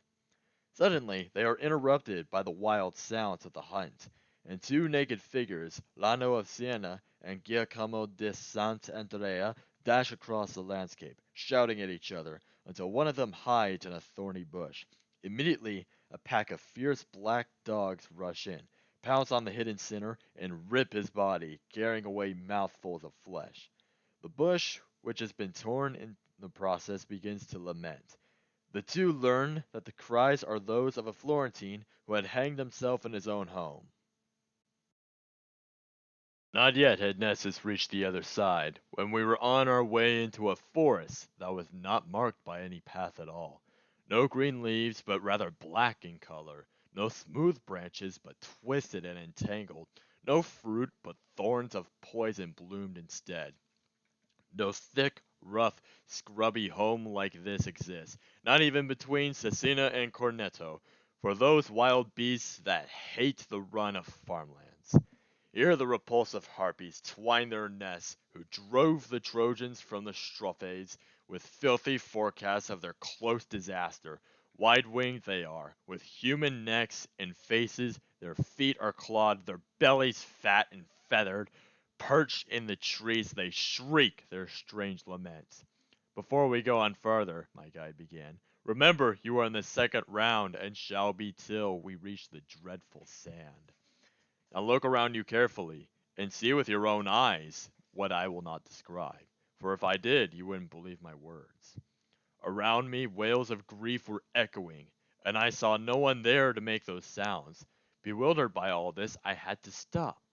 I think perhaps he thought I might be thinking that all the voices coming from those stumps belonged to people hiding there from us. And so my teacher said, "If you break off a little branch of any of these plants, what you are thinking now will break off too." Then slowly raising up my hand a bit, I snapped the tiny branch of a great thorn bush, and its trunk cried, "Why are you tearing me?" And when its blood turned dark around the wound, it started saying more. Why do you rip me? Have you no sense of pity whatsoever? Men we were we once, now we are changed to scrub. But even if we had been souls of serpents, your hand should have known more pity than it did. Like a green log burning at one end only, sputtering at the other, oozing sap and hissing with the air it forces out. So from that splintered trunk a mixture poured of words and blood. I let the branch I held fall from my hand, and stood there stiff with fear.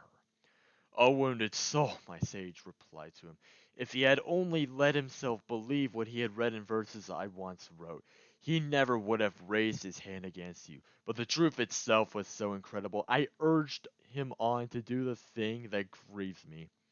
But tell him who you were. He can make amends, and will, by making bloom again your fame in the world above, where his return is sure." And the trunk. So appealing are your words, are lovely words, I must reply, but not displeased if I am lured into a little conversation. I am that one who held both of the keys that fitted Frederick's heart.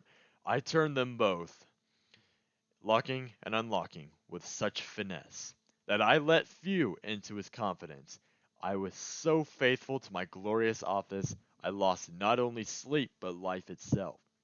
The courtesan who constantly surveyed Caesar's household with her adulterous eyes, mankind's undoing the special vice of the courts, inflamed the hearts of everyone against me, and these inflamed in turn Augustus, and my happy honors turned to sad laments.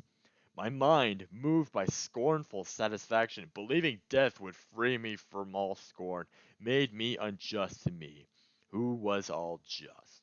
By these strange roots of my own tree, I swear to you that never once did I break faith with my lord, who was so worthy of all honor.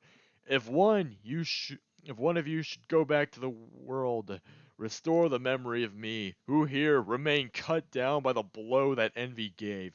My poet paused a while, then said to me, "Since he is silent now, do not lose your chance. Ask him if there is more you wish to know." "Why don't you keep on questioning?" I said, "and ask him, for my part, what I would ask, for I cannot. Such pity chokes on my heart." He began again. "That this man may fulfill generously what your words cry out for. Imprisoned soul, may it please you to continue by telling us just how a soul gets bound into these knots, and tell us, if you know, whether any soul might some day leave his branches." At that the trunk breathed heavily, and then the breath changed to a voice that spoke these words: "Your question will be answered very briefly. The moment that the violent soul departs the body it has torn itself away from, Minos sends it down to the seventh hole. It drops to the wood, not in a place allotted, but anywhere that fortune tosses it. There, like a grain of spelt, it germinates, soon springs into a sapling, then a wild tree. At last, the harpies feasting on its leaves create its pain, and for the pain an outlet. Like the rest, we shall return to claim our bodies, but never again to wear them. Wrong it is for a man to have again what he once cast off. We shall drag them here, and all along the mournful forest our bodies shall hang forevermore, each one on a thorn of its own alien shade.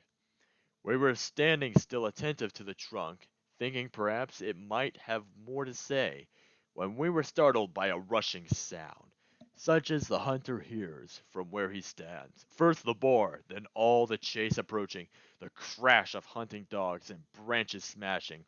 Then to the left of us appeared two shapes, naked and gashed, fleeing with such rough speed they tore away with them the bush's branches.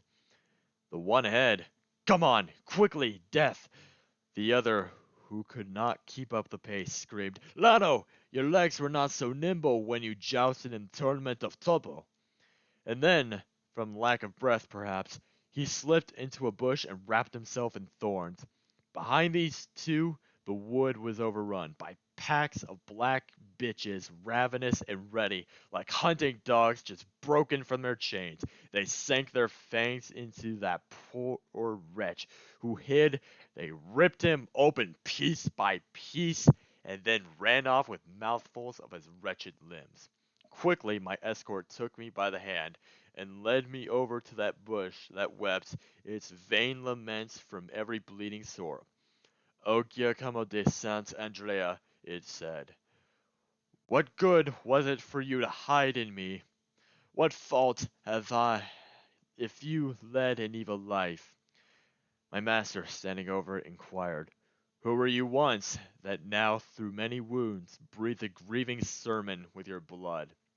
He answered us, O souls who have just come in time to see this unjust mutilation that has separated me from all my leaves, gather them around the foot of this sad bush. I was from the city that took the Baptist in exchange for her first patron, who for this swears by his art she will have endless sorrow, and were it not that on the Arno's bridge some vestige of his image still remains, those citizens who built anew the city on the ashes that Attila left behind, who would have accomplished such a task in vain, I turned my home into my hanging place. Canto 14. They come to the edge of the Wood of the Suicides, where they see before them a stretch of burning sand, upon which flames reign eternally, and through which a stream of boiling blood is carried in a raised channel formed of rock. There, many groups of tortured souls are on the burning sand. Virgil explains that those lying supine on the ground are the blasphemers, those crouching are the usurers, and those wandering aimlessly, never stopping, are the sodomites. Representative of the blasphemers is Capanus, who died cursing his god. The pilgrim questions his guide about the source of the river of boiling blood. Virgil's reply contains the most elaborate symbol in the Inferno, that of the old man of Crete, whose tears are the source of all the rivers in hell. The love we both shared for our native city moved me to gather up the scattered leaves, and give them back to the voice that now had faded. We reached the confines of the woods that separate the second from the third round. There I saw God's justice in its dreadful operation. Now, to picture clearly these unheard of things, we arrived to face an open stretch of flatland whose soil refused the roots of any plant. The grieving forest made a wreath around it, as the sad river of blood enclosed the woods. We stopped right there, right at the borderline. This wasteland was a dry expanse of sand, thick, burning sand, no different from the kind that Cato's feet packed down in the other times. O just revenge of God, how awesomely you should be feared by everyone who reads these truths that were revealed to my own eyes. Many separate herds of naked souls I saw, all weeping desperately. It seemed each group had been assigned a different penalty. Some souls were stretched out on flat upon their backs. Others were crouching there, all tightly hunched. Some wandered, never stopping, round and round. Far more, there were those who roamed the sand, and fewer were the souls stretched out to suffer, but their tongues were looser, for the pain was greater. And over all that sandland a fall of slowly raining broad flakes of fire showered steadily, a mountain snowstorm on a windless day. Like those that Alexander saw descending on his troops while crossing India's torrid lands, flames falling, floating, solid to the ground. And he with all his men began to tread the sand so that the burning flames might be extinguished one by one before they joined. Here too, a never-ending blaze descended, kindling the sand like tinder under flint sparks, and in this way the torment there was doubled. Without a moment's rest, the rhythmic dance of wretched hands went on, this side, that side, brushing away the freshly fallen flames. And I, my master, you who overcome all opposition, except for those tough demons who came to meet us at the gate of Dis, who is that mighty one that seems unbothered by burning, stretched sullen and disdainful here, looking as if the rainfall could not tame him? And that very one, who was quick to notice me, inquiring of my guide about him, answered, What I once was, alive, I still am, dead. Let Jupiter wear out his smith, from whom he seized in anger that sharp thunderbolt he hurled to strike me down my final day. Let him wear out those others, one by one, who work the soot-black forge of Mongibello, as he shouts, "Help me, good Vulcan, I need your help!" The way he cried that time of Phlegra's battle, and with all his force let him hurl his bolts at me, no joy of satisfaction would I give him. My guide spoke back at him with cutting force. I never heard his voice so strong before. O Capena, since your blustering pride will not be stilled, you are made to suffer more. No torment other than your rage itself could punish your gnawing pride more perfectly.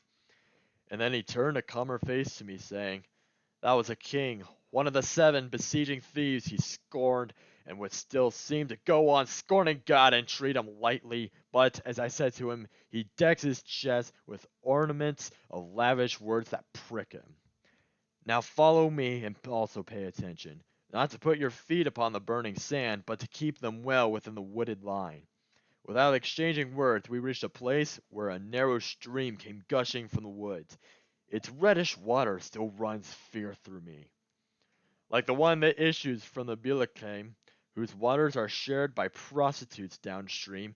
It wore its way across the desert sand.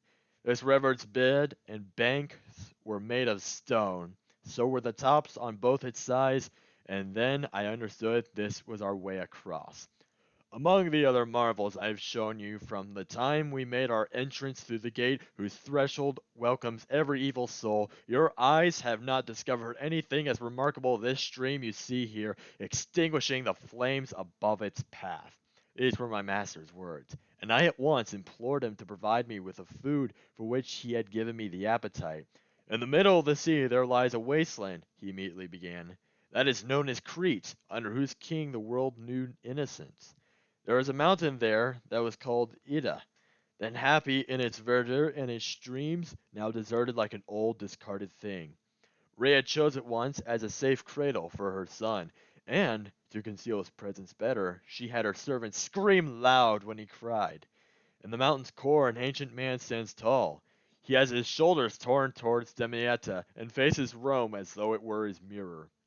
His head is fashioned of the finest gold, pure silver are his arms, and hands, and chest. From there to where his legs spread, he is brass. The rest of him is all of chosen iron, except his right foot, which is terracotta. He puts more weight on this foot than the other. Every part of him, except the gold, is broken by a fissure dripping tears down to his feet, where they collect to erode the cavern's rock.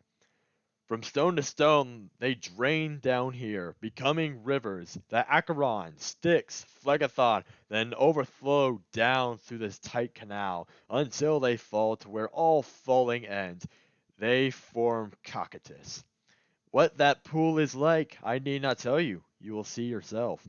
And I to him, if this small stream beside us has its source, as you have told me, in our world, why have we seen it only on this ledge? And he to me, you know this place is round, and though your journey has been long, circling towards the bottom, turning only to the left, you still have not completed a full circle, so you should never look surprised as now, if you see something you have not seen before. And I again, where, master, shall we find Lethe and Phlegethon? You omit the first, and say the other forms from the rain of tears. I am very happy when you question me, he said.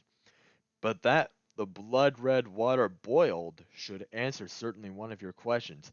And Lethe, you see, but beyond this valley, at a place where souls collect to wash themselves when penitence has freed them of their guilt. Now it is time to leave this edge of wood, he added. Be sure you follow close behind me. The margins are a road. They do not burn, and all the flames above them are extinguished. Canto 15. They move out across the plain of burning sand, walking along the ditch-like edge of the conduit through which the Phlegethon flows, and after they have come some distance from the wood, they see a group of souls running towards them. One, Brunetto Latini, a famous Florentine intellectual and Dante's former teacher, recognizes the pilgrim and leaves his band to walk and talk with him. Brunetto learns the reason for the pilgrim's journey and offers him a prophecy of the troubles lying in wait for him, an echo of Chiaco's words in Canto 6. Brunetto names some of the others being punished with him: Priscian, Francesco de Accorso, Andrea de Mozzi. But soon, in the distance, he sees a cloud of smoke approaching, which presages a new group, and because he must not associate with them, like a foot racer, Brunetto speeds away to catch up with his own band. Now as one of those stone margins bears on us, and the river's vapors hover like a shade, sheltering the banks and the water from the flames, as the Flemings, living with the constant threat of flood tides rushing in between Wissant and Bruges, build their dikes to force the sea back, as the Paultons build theirs on the shores of Brenta to protect their town and homes before warm weather, turn Chiarentena's snow to rushing water. So were these walls we walked upon constructed, though the engineer, whoever he may have been, did not make them as high or thick as those. We had left the wood behind, so far behind by now, that if I had stopped to turn around, I am sure it could no longer have been seen.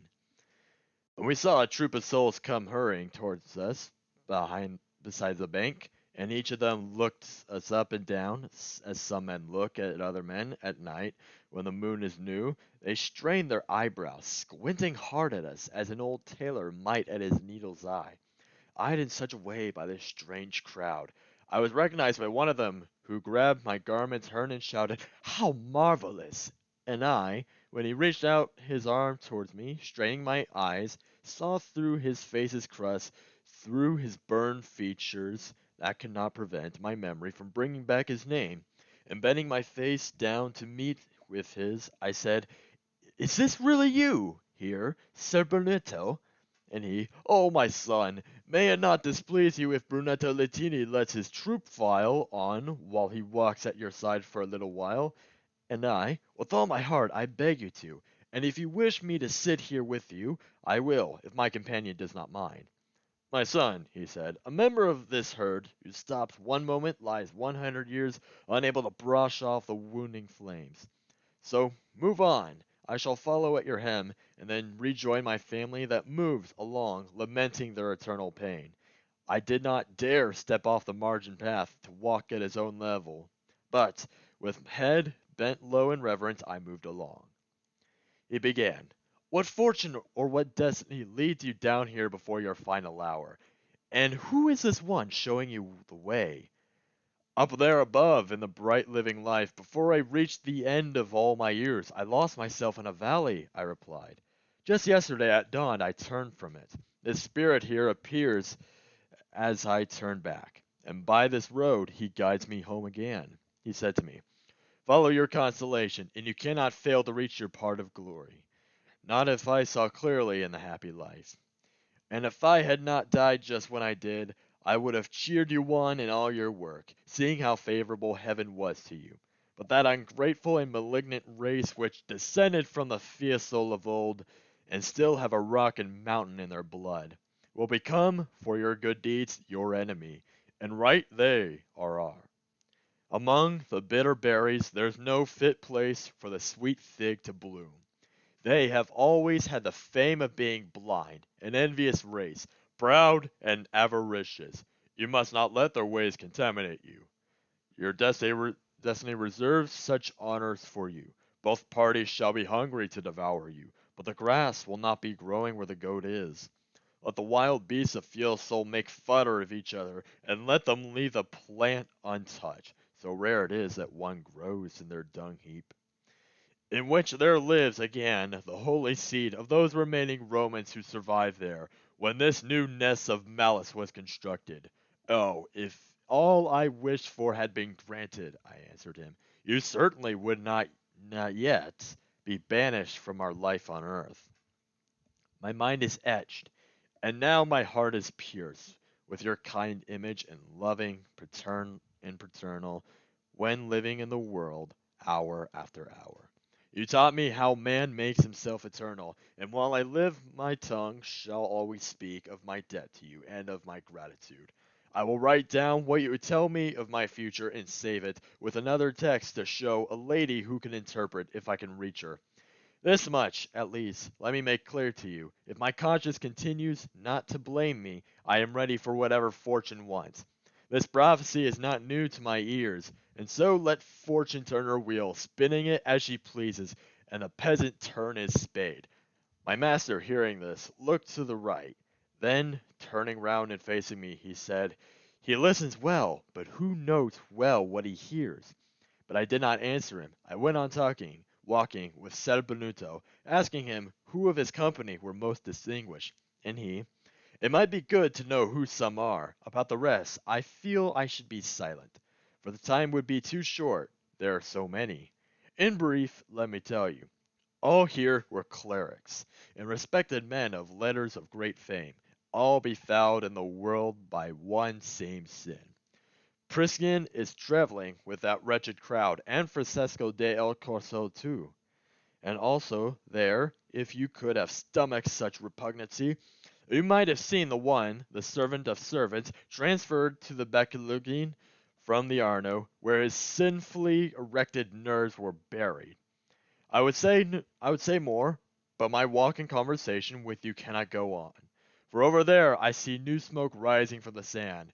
People approach, with whom I must not mingle. Remember, my Tresor, when I live on, this is the only thing I ask of you." Then he turned back, and he seemed like one of those who run Verona's race across its fields to win the green cloth prize.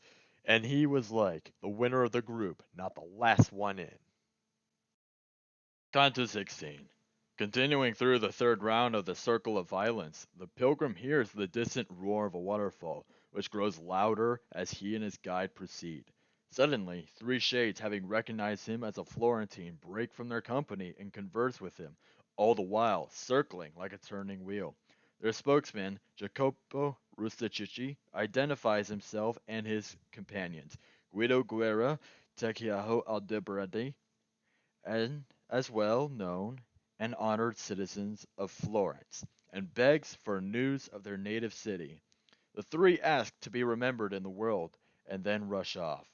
By this time, the sound of the waterfall is so deafening that it almost drowns out speech, and when the poets reach the end of the precipice, Virgil takes a cord which had been bound around his pupil's waist and tosses it into the abyss.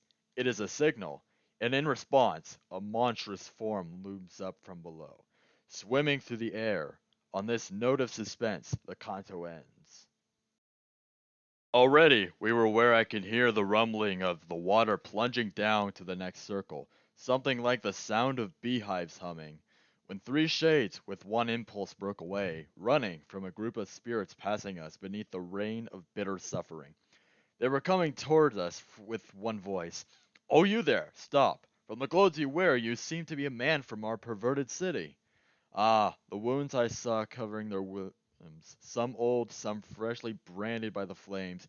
Even now, when I think back to them, I grieve. Their shouts caught the attention of my guide, and then he turned to face me, saying, "Wait, for these are shades that merit your respect. And were it not the nature of this place to reign with piercing flames, I would suggest you run toward them, for it would be more fitting." When we stopped, they resumed their normal pace, and when they reached us, then they started circling. The three together formed a turning wheel, just like professional wrestlers stripped and oiled, eyeing one another for the first, best grip before the actual blows and thrusts begin. And circling in this way, each kept his face pointed up at me so that their necks and feet moved constantly in opposite directions. "And if the misery along these sterile sands," one of them said, "and our charred and peeling flesh make us, and what we ask repulsive to you, let our great worldly fame persuade your heart to tell us who you are, how you can walk safely with living feet through hell itself. This one in front, whose footsteps I am treading, even though he runs his round naked and skin, was of noble station, more than you may think. He was the grandson of the good Gualdrada, and his name was Guido Guerra, and in his life he he accomplished much with counsel and with sword. This other one, who pounds the sand behind me, is Tehiaho Aldobrande, whose wise voice the world would have done well to listen to. And I, who share this post of pain with them, was Jacopo Rustici. And for sure, my reluctant wife first drove me to my sin. If I could have been sheltered from the fire, I would have thrown myself below with them, and I think my guide would have allowed me to. But as I knew I would be burned and seared, my fear won over my first good intention that made me want to put my arms around them. And then I spoke. Repulsion, no, but grief for your condition spread throughout my heart, and years will pass before it fades away.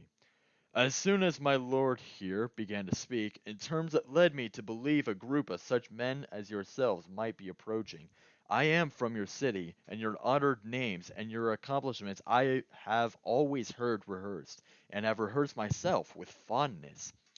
I leave the bitter gall and journey toward those sweet fruits promised me by my true guide. But first I must go down to the very center.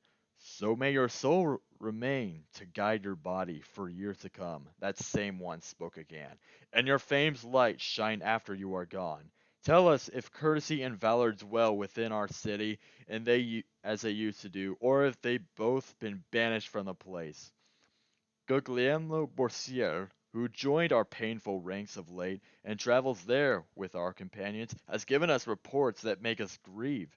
A new breed of people with their sudden wealth have stimulated pride and unrestraint in you. Oh, Florence, made to weep so soon. These words I shouted with my head strained high, and the three below took this to be my answer and looked, as if on truth, at one another. If you always answer questions with such ease, they all spoke up at once. Oh, happy you to have this gift of ready, open speech. Therefore, if you survive these unlit regions and return to gaze upon the lovely stars, when it pleases you to say, I was down there, do not fail to speak of us to living men. They broke their man-made wheel and ran away. Their nimble legs were more like wings in flight. Amen could not have been pronounced as quick as they were off, and vanished from our sight, and then my teacher thought it time to leave. I followed him, and we had not gone far before the sound of water was so close that if we spoke, we hardly heard each other. As that river on the Apennines left slope, first springing from its source at Monteveso, then flowing eastward, holding its course, called Aquacetta at its start above, before descending to its lower bed, where, at Forli, it has another name, reverberates there near San Benedetto dell'Apple, plunging into a single bound, where at last 1,000 vassals could be housed. So down a single rocky precipice we found the tainted waters falling, roaring, sound loud enough to deafen us in seconds. I wore a cord that fastened round my waist, with which I once had thought I might be able to catch the leopard with a gaudy skin. As soon as I removed it from my body, just as my guide commanded me to do, I gave it to him looped into a coil.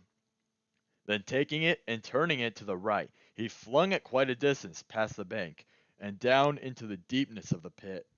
Now, surely something strange is going to happen, I thought to myself, to answer the strange signal with whose course my master follows with eyes. How cautious a man must be in company with one who cannot only see his actions, but read his mind and understand his thoughts, he spoke. Soon will rise up what I expect, and what you are trying to imagine now soon must reveal itself before your eyes. It is always better to hold one's tongue than speak a truth that seems a bold-faced lie when uttered, since to tell this truth could be embarrassing. But I shall not keep quiet, and by the verses of my comedy, so may they be received with lasting favor. Reader, I swear to you, I saw a figure coming. It was swimming through the thick and murky air up to the top, a thing to startle even stalwart hearts, like one returning who has swum below to free the anchor that has caught its hooks on a reef or something else that the sea conceals, spreading out his arms and doubling up his legs. Canto 17. The beast that had been seen approaching at the end of the last canto is the horrible monster Geryon. His face is appealing like that of an honest man, but his body ends in a scorpion-like stinger. He perches on the edge of the abyss, and Virgil advises his ward, who has noticed new groups of sinners squatting on the fiery sand, to learn who they are, while he makes arrangements with Geryon for the descent. The sinners are the usurers, unrecognizable except by the crests on the money bags hanging about their necks, which identify them as members of the Gangfiglazi, Ubriaci, and Scrovingidi families. The pilgrim listens to one of them briefly, but soon returns to find his master sitting on Geryon's back. After he conquers his fear and mounts too, the monster begins the slow, spiraling descent into the eighth circle. And now, behold the beast with pointed tail that passes mountains, annulling walls and weapons. Behold the one that makes the whole world stink. These were the words I heard my master say as a signal for the beast to come ashore, up close to where the rocky levee ends. And that repulsive spectacle of fraud floated close, maneuvering head and chest onto the shore, but his tail he let hang free. His face was the face of any honest man. It shone with such a look of benediction, and all the rest of him was serpentine.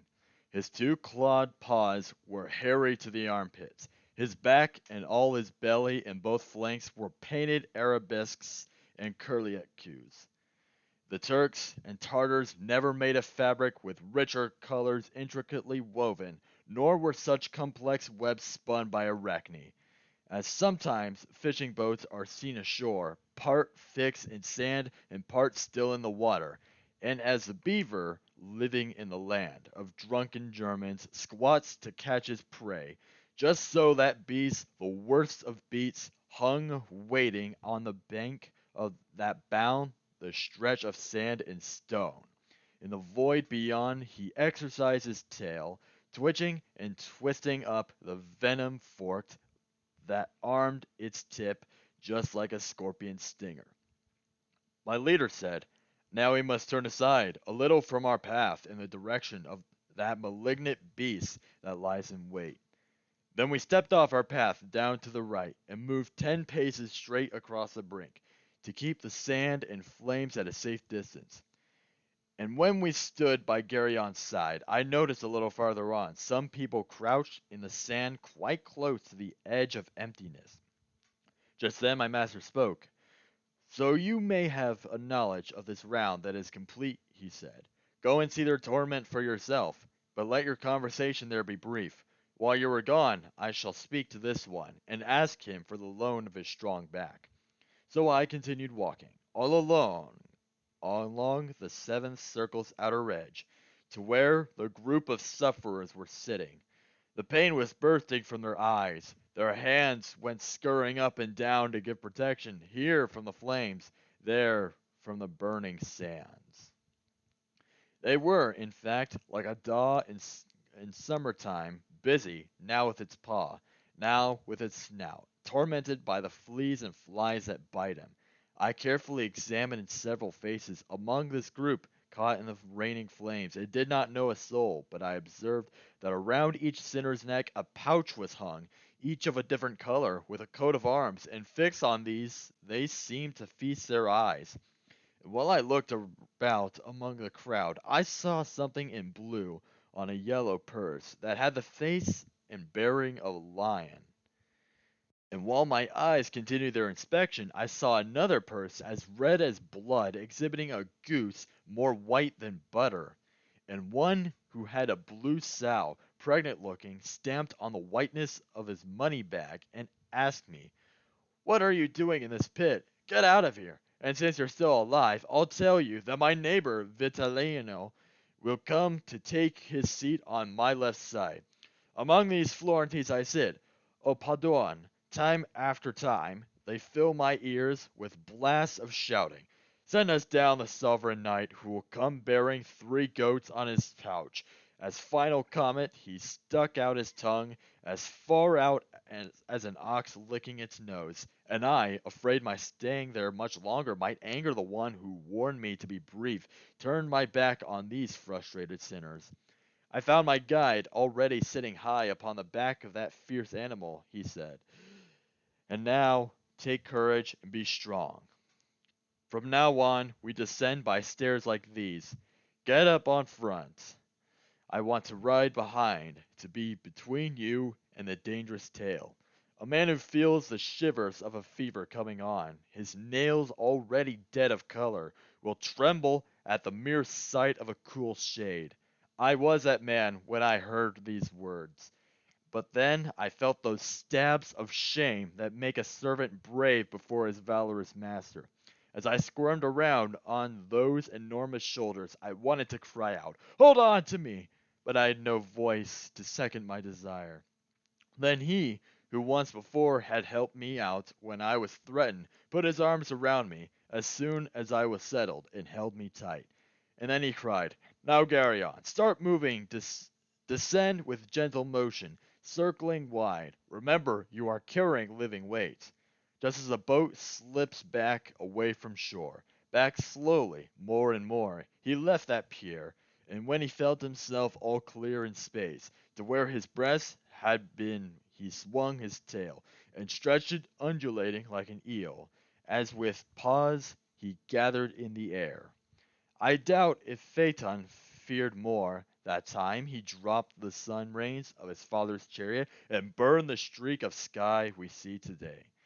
Or if poor Icarus did, feeling his sides unfeathering as the wax began to melt, his father shouting, "Wrong your course is!" Then I had when I felt myself in air, and saw on every side nothing but air, only the beast I sat upon was there. He moves along slowly, and swimming slowly, descends a spiral path, but I know this only from a breeze ahead and one below. I hear now on my right the whirlpool roar with hideous sound beneath us on the ground.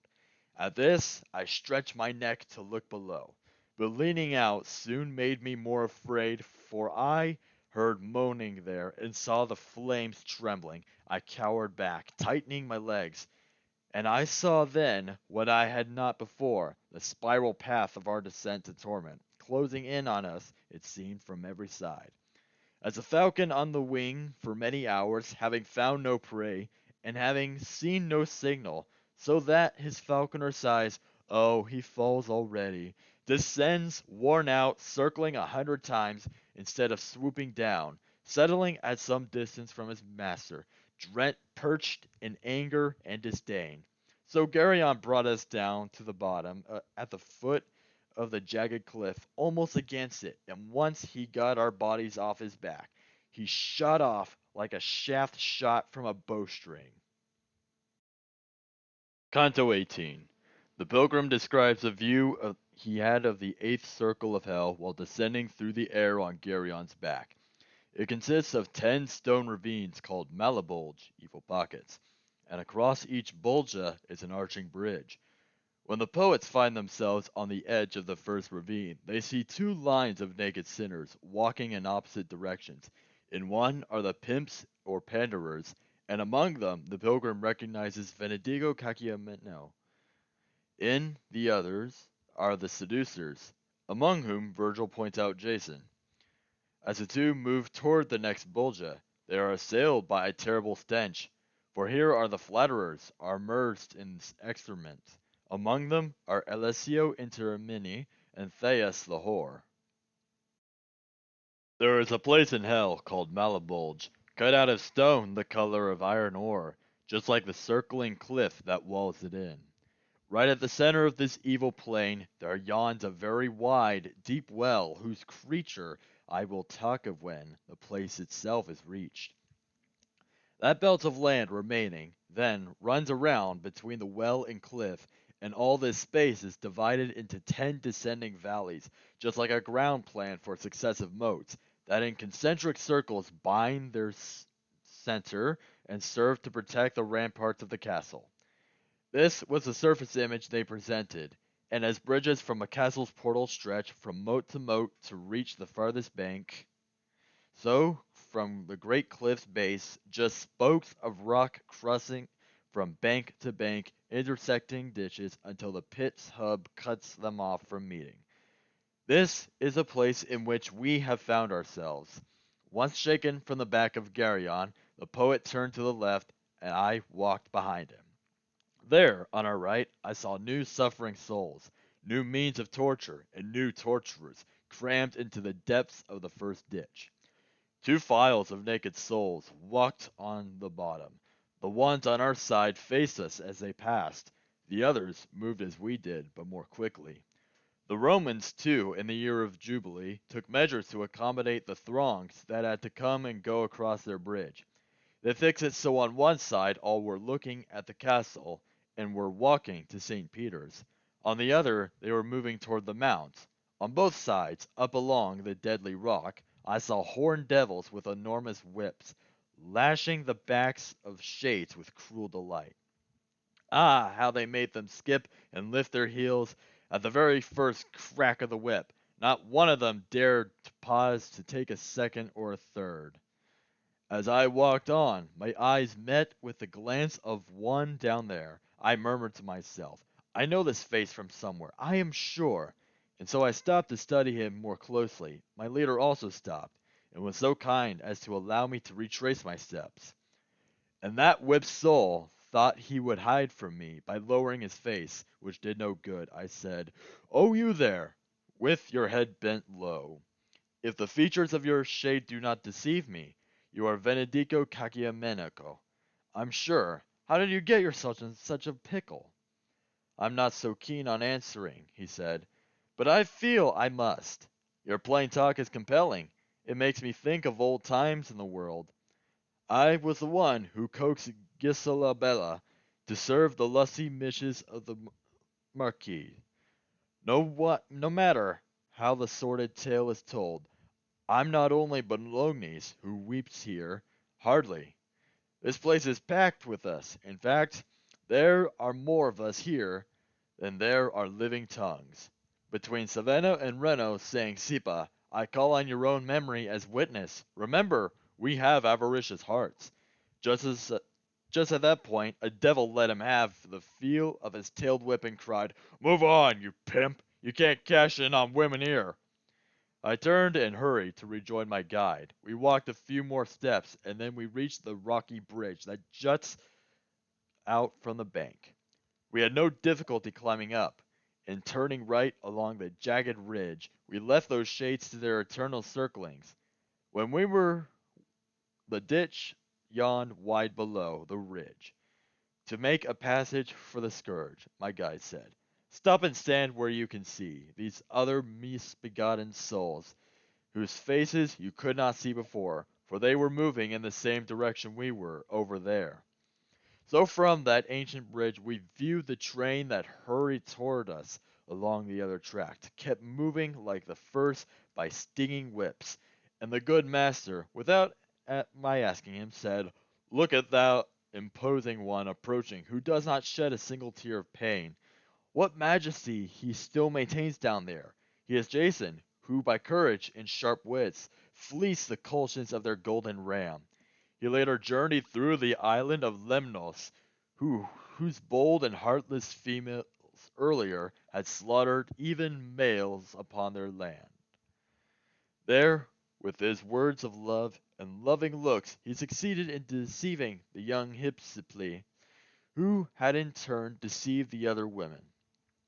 He left her there, with child and all alone. Such sin condemns him to punishment, and Medea, too, gets her revenge on him. With him go all deceivers of this type. And let this be enough to know concerning the first valley and the souls locked in its jaws. We were already where the narrow ridge begins to cross the second bank to make it an abutment for another ditch's arch. Now we could hear the shades in the next pouch, whimpering, making snorting, grunting sounds, and sounds of blows slapping with open palms. From a steaming stench below, the banks were coated with a slimy mold that stuck to them like glue, disgusting to behold and worse to smell. The bottom was so hollowed out of sight, We saw it only when we climbed the arch and looked down from the bridge's highest point. There we were, and from where I stood I saw souls in the ditch plunge into excrement that might well have been flush from our latrines. My eyes were searching hard along the bottom, and I saw somebody's head so smirched with shit you could not tell if he were priest or layman. He shouted up, "Why do you feast our eyes on me more than these other dirty beasts?" And I replied, "Because, remembering well, I've seen you with your hair dry once or twice. You are Alessio Intermene from Lucca. That's why I stare at you more than the rest." He beat his slimy forehead as he answered, "I'm stuck down here by all those flatteries that rolled unceasing off my tongue up there." He finished speaking, and my guide began, "Lean out a little more, look hard down there, so you can get a good look at that face of that repulsive and disheveled tramp, scratching herself with shitty fingernails, spreading her legs while squatting up and down. It is Thais the whore who gave this answer to her lover when he asked, 'Am I very worthy of your thanks? Very, nay, incredibly so. I think our eyes have had their fill of this.'" Canto 19. From the bridge above the third Bolgia can be seen a rocky landscape filled below with holes, and each of which protrude a sinner's legs and feet. Flames dance across their souls. When the pilgrim expressed curiosity about a particular pair of twitching legs, Virgil carries them down into the Bolgia so that the pilgrim himself may question the sinner. The legs belong to Pope Nicholas III, who astounds the pilgrim by mistaking him for Boniface VIII, the next pope, who, as soon as he dies, will fall to the same hole, thereby pushing Nicholas farther down. He predicts that soon after Boniface, Pope Clement V will come, stuffing both himself and Boniface still deeper. To Nicholas' rather rhetoric-filled speech, the pilgrim responds with equally high language, inveighing against the Simonists, the evil churchmen who are punished here. Virgil is much pleased with his pupil, and lifting him in an affectionate embrace, he carries him to the top of the arch above the next Bolgia. "O Simon Magus, O scum that followed him, those things of God that rightly should be wed to holiness, you rapacious creatures, for the price of gold and silver, prostitute! Now in your honor I must sound my trumpets, for here in the third pouch is where you dwell. We had already climbed to see this tomb, and we're standing high above it on the bridge, exactly at the midpoint of the ditch. Oh, highest wisdom, how you demonstrate your art in heaven, on earth, and here in hell! How justly does your power make awards!" I saw along the sides and on the bottom the livid colored rock all full of holes. All were the same in size, and each was round. To me they seemed no wider and no deeper than those inside my lovely San Giovanni in which the priests would stand or baptize from. And one of these, not many years ago, I smashed for someone who was drowning in it. Let this be mankind's picture of the truth. From the mouth of every hole were sticking out a single sinner's feet, and then the legs up to the calf. The rest was stuffed inside. The soles of every sinner's feet were flaming, their naked legs were twitching frenziedly. They would have broken any chain or rope. Just as a flame will only move along any object's oily outer peel, so here the fire slid from heel to toe and back. "Who is that one, master, that angry wretch, who is writhing more than any of his comrades?" I asked. "The one licked by a redder flame." And he to me, "If you want to be carried down along that lower bank to where he is, you can ask him who he is and why he's here." And I, "My pleasure is what pleases you. You are my lord. You know that from your will I would not swerve. You even know my thoughts." When we reached the fourth bank, we began to turn, and keeping to the left, made our way down to the bottom of the hole and narrow ditch. The good guide did not drop me from his side until he brought me to the broken rock of that one who was fretting with his shanks. "Whatever you are, holding your upside down, O wretched soul, stuck like a snake in ground, make a sound or something," I said, "if you can." I stood there like a priest who was confessing some vile assassin who, fixing his ditch, has called him back again to put off dying. He cried, "Is that you, here already, upright? Is that you, here already, Boniface? By many years the book has lied to me.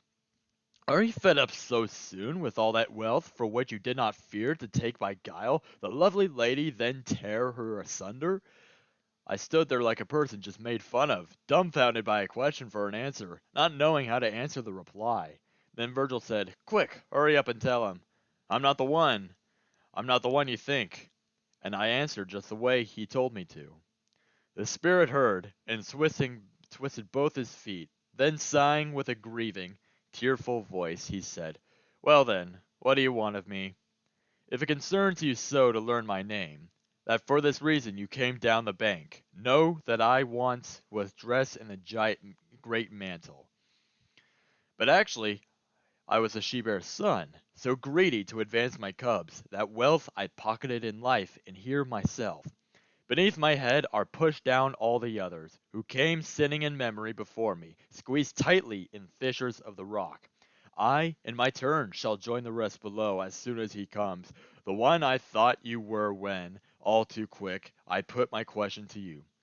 But already my feet have baked a long time, and I have been stuck upside down like this. Then he will stay here planted with his feet of flame. Soon after him shall come out one from the west, a lawless shepherd, one whose fouler deeds make him a fitting cover for us both. He shall be another Jason, like the one in Maccabees.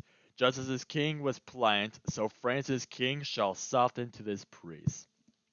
I do not know, perhaps I was too bold here, but I answered him in tune with his own words.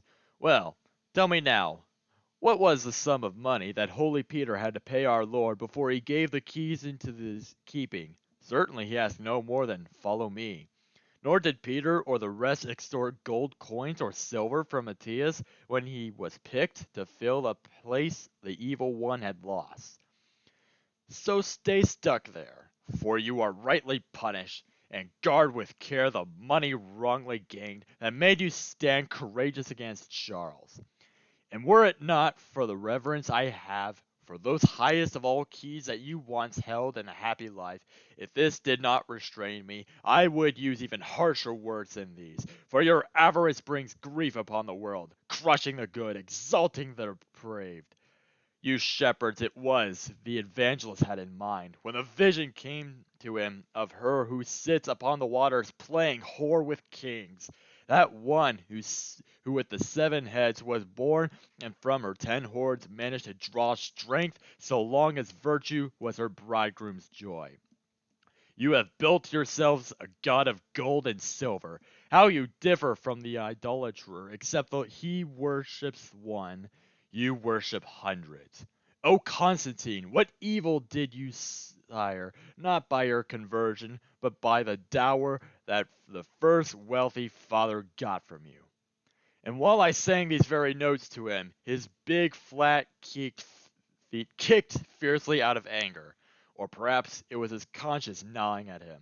I think my master liked what I was saying, for all the while he smiled and was intent on hearing the ring of truly spoken words. Then he took hold of me with both his arms, and when he had me firm against his breast, he climbed back up the path he had come down. He did not tire of the weight clasped tight to him, but brought me to the top of the bridge's arch, the one that joins the 4th bank to the 5th. And here he gently sets his burden down, gently, for the ridge, so steep and rugged, would have been hard even for goats to cross. From there, another valley opened to me. Canto 20. In the 4th Bolgia, they see a group of shades, weeping as they walk slowly along the valley. They are the soothsayers, and their heads are twisted completely around so that their hair flows down their fronts, and their tears flow down to their buttocks. Virgil points out many of them, including Amphiaraus, Tiresias, Arruns, and Manso. It was Manso who first inhabited the site of Virgil's home city of Mantua, and the poet gives a long description of the city's founding, after which he names more of the condemned soothsayers, Eurypylus, Michael Schutz, Guido Bonatti, and Asdente. Now I must turn strange torments into verse, to form the matter of the 20th canto of the first chant, the one about the damned. Already I was where I could look down into the depths of the ditch. I saw its floor was wet with anguished tears shed by the sinners. And I saw people in the valley circle, silent, weeping, walking at a litany pace, the way processions push along in our world. And when my gaze moved down below their faces, I saw all were incredibly distorted. The chin was not above the chest, the neck was twisted, and their faces looked down on their backs. They had to move ahead by moving backward, for they never saw what was ahead of them. Perhaps it was a case of someone once, in a palsy fit, becoming so distorted, but none that I know of. I doubt there could be. So many, may God grant you, reader, benefit from reading of my poem. Just ask yourself, how could I keep my eyes dry when close by I saw the image of our human form so twisted, the tears their eyes were shedding streamed down to wet their buttocks at the cleft. Indeed, I did weep, as I leaned my body against a jut of rugged rock. My guide, so are you still like all the other fools? In this place piety leaves when pity is dead. For who could be more wicked than that man who tries to bend divine will to his own? Lift your head up, lift it. See him for whom the earth splits wide before Theban's eyes. While they all shouted, "Where are you rushing off to, Amphiaraus? Why do you quit the war?" He kept on rushing downward through the gap until Minos, who gets them all, got him. You see how he has made his back his chest, because he wished to see too far ahead. He sees behind and walks a backward track. Behold Tiresias, who changed his looks. From a man he turned himself into a woman, transforming all his body part for part. Then later on he had to take the wand and strike once more, those two snakes making love before he could get back his virile parts. Backing up to this one's chest comes Aruns, who, in the hills of Luni, worked by peasants of Carrara, dwelling in the valley's plain, lived in white marble cut into a cave, and from this site, where nothing blocked his view, he could observe the sea and stars with ease. And that one, with her hair loose, flowing back, to cover both her breasts you cannot see, and with her hairy parts in front behind her, was Manto, who had searched through many lands before she came to dwell where I was born. Now let me tell you something of her story. When her father had departed from living and Bacchus' city sacred fell enslaved, she wandered through the world for many years. High in fair Italy, where spreads a lake beneath the mountains bounding Germany beyond the Tyrol, known as Lake Beneco. By 1,000 streams and more, I think. The Alps are bathed from Garda to the Val Camonica, with the waters flowing down into that lake. At its center is a place where all three bishops of Trent and Brescia and Verona could, if they would ever visit there, say Mass. Brescia sits, a handsome, well-built fortress, to ward off Brescians and the Bergamese along the lowest point of that lake shore, where all the water that Beneco's basin cannot hold must overflow to make a stream that winds its way through the countrysides of green.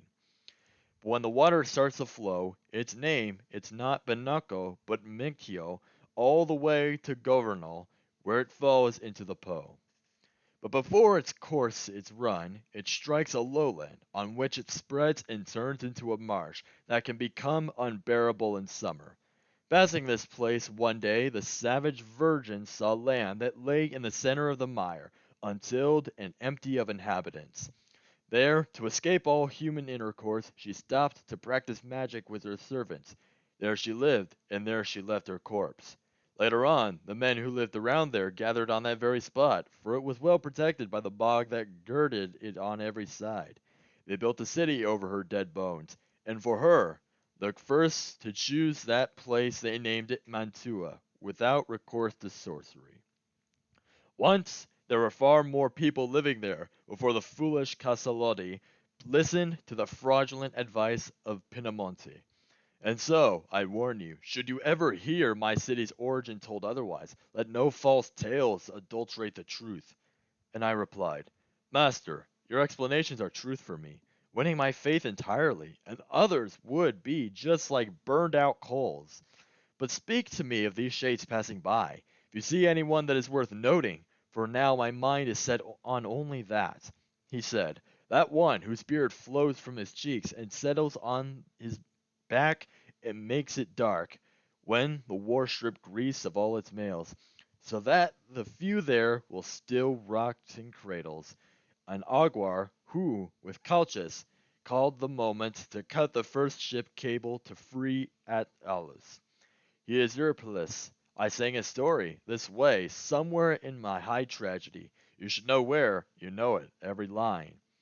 That other one, whose thighs are scarcely flesh, was Michael Scott, who most assuredly knew every trick of magic fraudulence. See there, Guido Bonatti, C.S. Dente, who wishes now he had been more devoted to making shoes, too late now for repentance. And see those wretched hags who trade in needle, spindle, shuttle for fortune telling, and cast their spells with image dolls and potions. Now come along. Cain with his thorn bush straddles the confines of both hemispheres already, and dips into the waves below Seville. And the moon last night already was at full, and you should well remember that at times, when you were lost in the dark wood, she helped you, and we were moving all the time he spoke. Canto 21. When the two reach the summit of the arch over the fifth Bolgia, they see in the ditch below the bubbling of boiling pitch. Virgil's sudden warning of danger frightens the pilgrim even before he sees a black devil rushing toward them, with a sinner slung over his shoulder. From the bridge the devil flings the sinner into the pitch, where he is poked at and tormented by the family of Malebranche devils. Virgil advises his ward to hide behind a rock, crosses the bridge to face the devils alone. They threaten him with their pitchforks, but when he announces to their leader, Malacoda, that heaven has willed that he lead another through hell, the devil's arrogance collapses. Virgil calls the pilgrim back to him. Scarmiglione, who tries to take a poke at him, is rebuked by his leader, who tells the travelers that the sixth arch is broken here, but farther on they will find another bridge to cross. He chooses a squad of his devils to escort him there. Elicino, Calabrincle, Gagnazo, Barbaricia, Libicoco, Dragignaso, Celiato, Glafigren, Fafaro, and Rubicant. The pilgrim's suspicion about their unsavory efforts is brushed aside by his guide, and the squad starts off, giving an obscene salute to their captain, who returns their salute with a fart.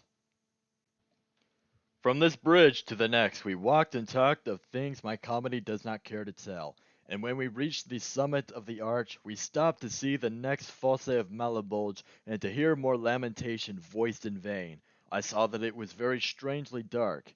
In the vast and busy shipyards of the Venetians there boils all winter long a tough, thick pitch that is used to caulk the ribs of unsound ships. Since winter will not let them sail, they toil. Some build new ships, others repair the old ones, plugging the planks come loose from many sailings. Some hammer at the bow, some at the stern. One carves the oar, while the other twines the ropes. One mends the jib, one patches up the mainsail. Here, too, but heated by God's art, not fire, a sticky war was boiling in the ditch that smeared the banks with vicious residue. I saw it there, but I saw nothing in it, except the rising of boiling bubbles, breathing in air to burst and sink again. I stood intent gazing there below.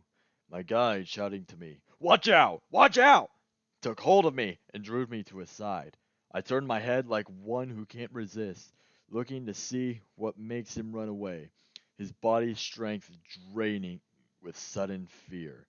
But looking back does not delay his flight, and I saw coming right behind our backs, rushing along the ridge, a devil, black, his face, his look, how frightening it was. With outstretched wings he skimmed along the rock, and every single move he made was cruel.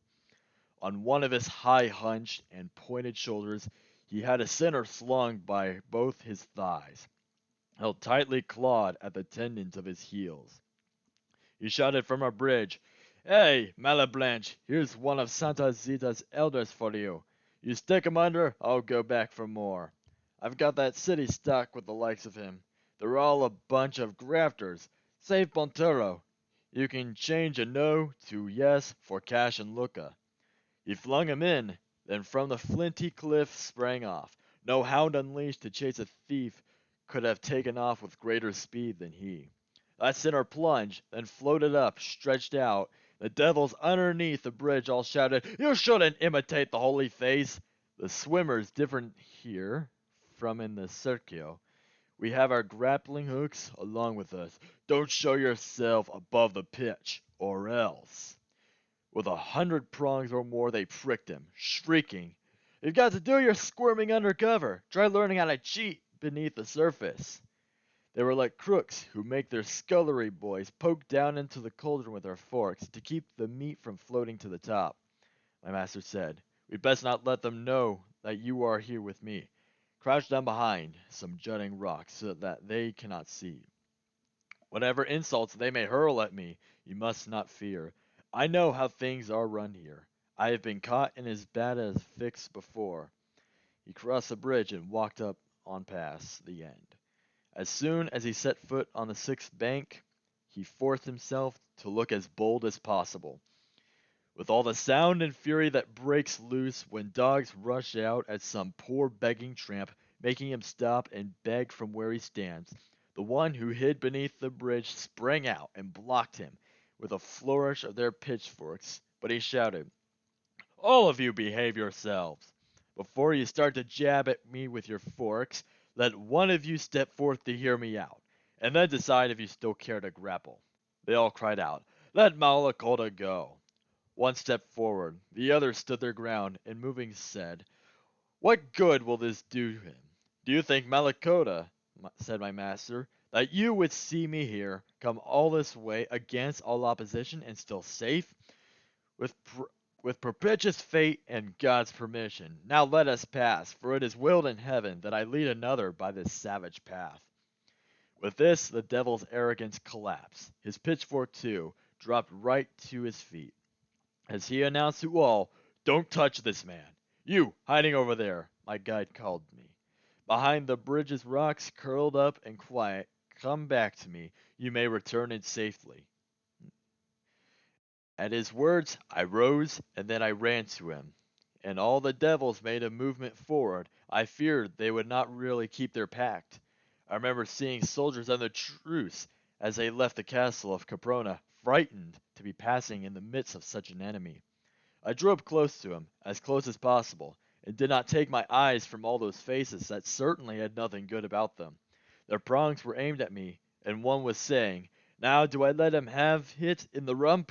They answered all for one, "Sure, stick 'em good," but the devil who had spoken with my guide was quick to spin around and scream an order, "At ease there!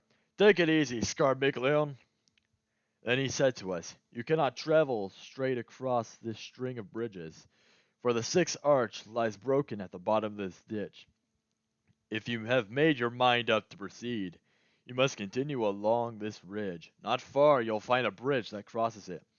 5 hours more, and it will be 1,266 years and a day since a bridgeway here fell, crumbling to the ground.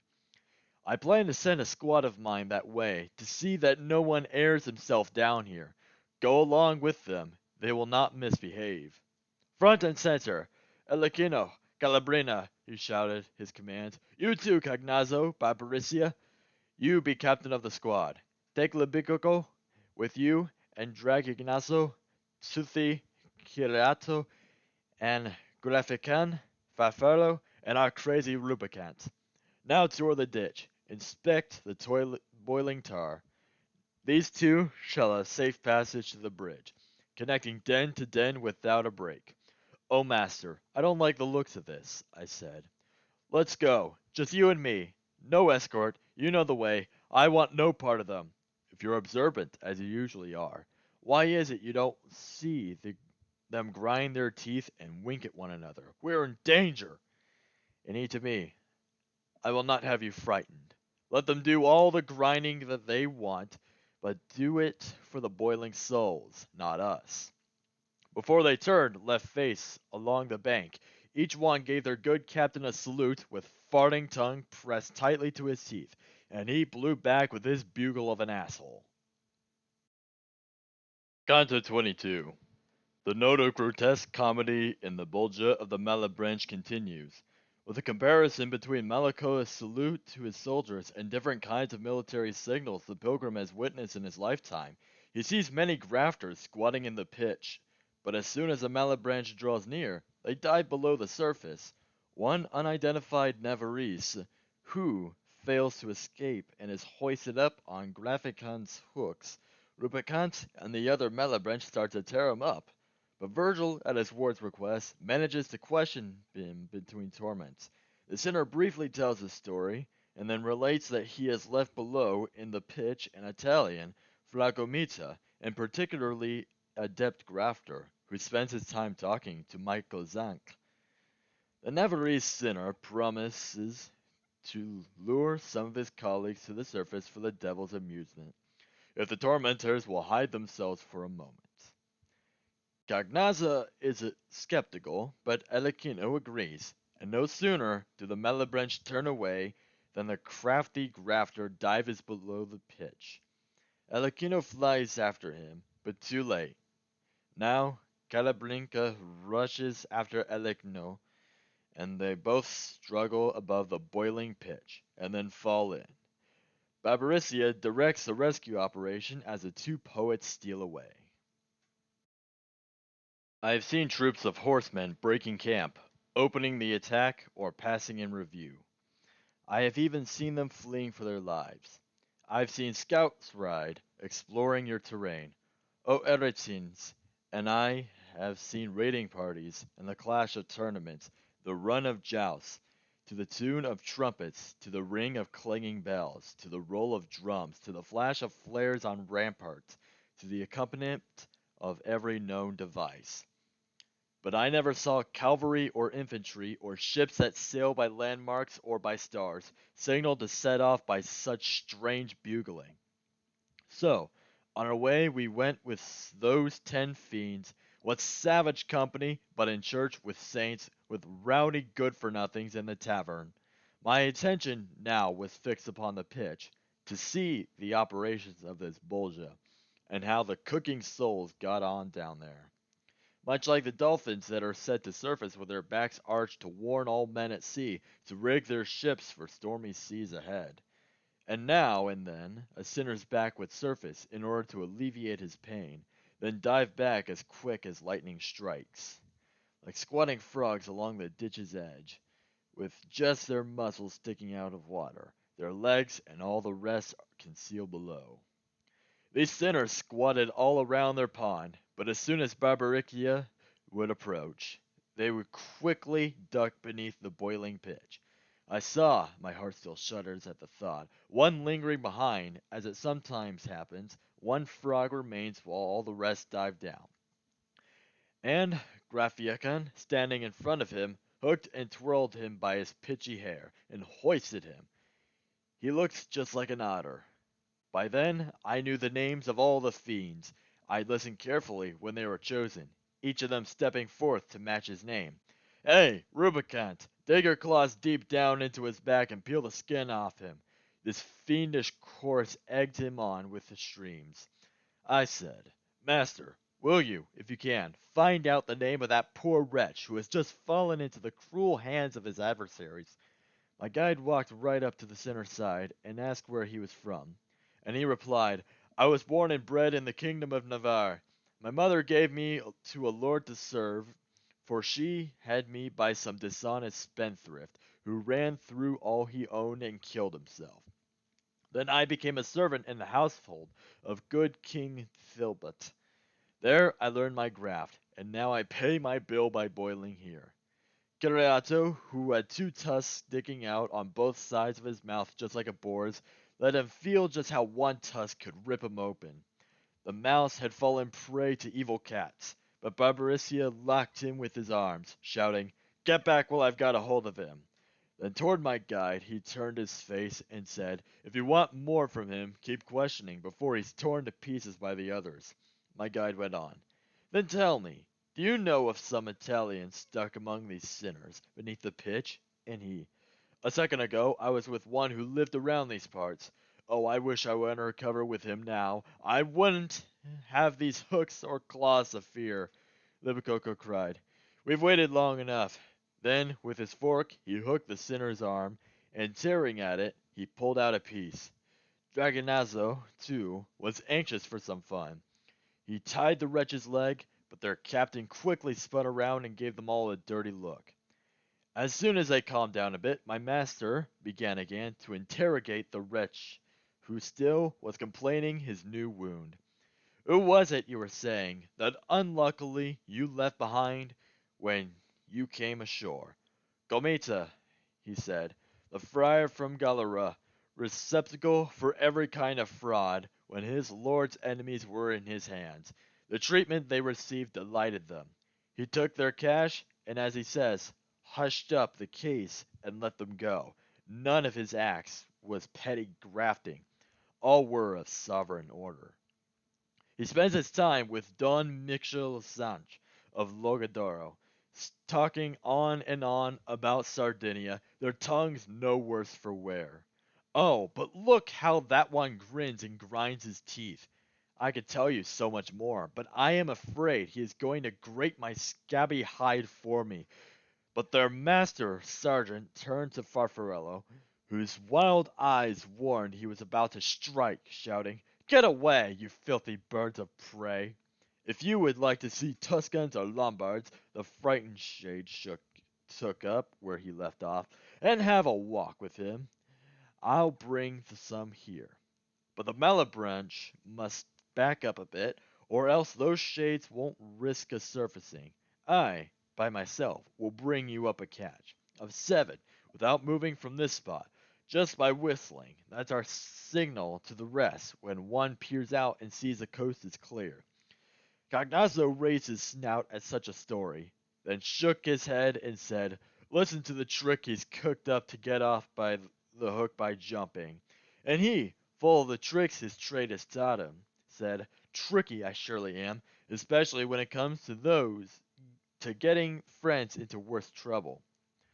But Elikin could not resist a challenge, and in spite of what the others thought, cried out, "If you jump, I won't come galloping for you. I've got my wings to beat you to the pitch. We'll clear this ledge and wait behind that slope. Let's see if one of you can outmatch us." Now listen, reader. Here's a game that's strange. They all turned toward the slope. The first to run was the fiend, who from the start opposed the game. The Navarrese had perfect sense of timing. Feet planted on the ground. In a flash, he jumped. The devil's plan was foiled, and he was free. The squad was stung with shame, but most of all, the one who brought his blunder to perfection. He swooped down, howling, "Now I've got you got!" Little good it did, for wings could not outstrip the flight of terror. Down the sinner dived, and up the fiend was forced to strain his chest. Like a falcon swooping down a wild duck, the duck dives quickly out of sight. The falcon must fly back up, dejected and defeated. In the meantime, Calcabrina Furious also took off, hoping the shade would make it, so he could pick a fight with his companion. And when he saw the grafter hit the pitch, he turned his claws to grapple with his brother, and they tangled in midair above the ditch. But the other was a full-fledged hawk as well, and used his claws on him, and both of them went plunging straight into the boiling pond. The heat was quick to make them separate, but there seemed no way of getting out of there. Their wings were clogged and could not lift them up. Barbarisia, no less peeved than all his men, sent 4 fiends flying to the other shore, with their equipment at top speed instantly. Some here, some there. They took the posts assigned them. They stretched their hooks to reach the pitch-dipped pair, who were by now deep fried within their crusts. And there we left them, all messed up that way. Canto 23. The antics of Campolo, the Navarrese, and the Malebranche bring to the pilgrim's mind the fable of the frog, the mouse, and the hawk, and that in turn reminds him of the immediate danger he and Virgil are in from the angry Malebranche. Virgil senses the danger too, and grabbing his ward as a mother would her child, he dashes to the edge of the bank and slides down the rocky slope into the sixth Bolgia. Not a moment too soon, for at the top of the slope they see the angry Malebranche. When the pilgrim looks around him, he sees weeping shades slowly marching in single file, each one covered from head to foot with a golden cloak lined with lead, which weighs them down. These are the hypocrites. Two in this group identify themselves as Catalano de Malavolti and Lodringo degli Andalo, two jovial friars. The pilgrim is about to address them when he sees the shade of Caiaphas, the evil counselor who advised Pontius Pilate to crucify Christ, crucified and transfixed by 3 stakes to the ground. Virgil discovers from the two friars that in order to leave this Bolgia, they must climb up a rock slide. He also learns that this is the only Bolgia over which the bridge is broken. Virgil is angry with himself for having believed Melicoda's lie about the bridge over the sixth Bolgia. In silence, all along, without an escort, we moved along, one behind the other, like minor friars bent upon a journey. I was thinking over one of Aesop's fables that this recent skirmish had brought back to mind, where he tells the story of the frog and the mouse, for yon and there could not be more alike than the fable and the fact if one compares the start and finish of both incidents. As from one thought another often rises, so this thought gave quick birth to still another, and then the fear I first had felt was doubled. I was thinking, since these fiends, on our account, were tricked and mortified by mockery, they certainly will be more than resentful. With rage now added to their evil instincts, they will hunt us down with all the savagery of dogs about to pounce upon the hare. I felt my body's skin begin to tighten. I was frightened, and I kept looking back. "Oh, master," I said, "if you do not hide both of us, and very quick, I'm afraid of the Malebranche right now. They're on our trail. I feel they're there, and I think I hear them now." He replied, "Even if I were a mirror, I could not reflect your outward image faster than your inner thoughts transmit themselves to me. In fact, just now they joined themselves with mine, and since they were alike in birth and form, I decided to unite them toward one goal. If the right-hand bank should slope in such a way as to allow us to descend to the next Bolgia, we could escape that chase we have imagined." He had hardly finished telling me his plan, when I saw them coming with their wings wide open, not too far off, and now they meant to get us. My guide instinctively caught hold of me, like a mother walking to some warning sound, who sees the rising flames are getting close, and grabs her son and runs. She does not wait. The short time it would take to put on something, she cares not for herself, only for him. And over the edge, then down the stony bank he slid, on his back along the sloping rock that walls the higher side of the next Bolgia. Water that turns a mill wheel never ran the narrow sluice at greater speed, not even at the point before it hits the paddle blades. Then down that sloping border my guide slid, bearing me with him, clasping me to his chest as though I were his child, not his companion. His feet had hardly touched the rock bottom, when there they were, the 10 of them, above us, on the height, but now there was no need to fear. High Providence, that willed for them to be the ministers in charge of the fifth ditch, also willed them powerless to leave their realm. And now, down there, we found a painted people, slow motion, step by step. They walked their round in tears, and seemed wasted by fatigue. All were wearing cloaks, with hoods pulled low, covering the eyes.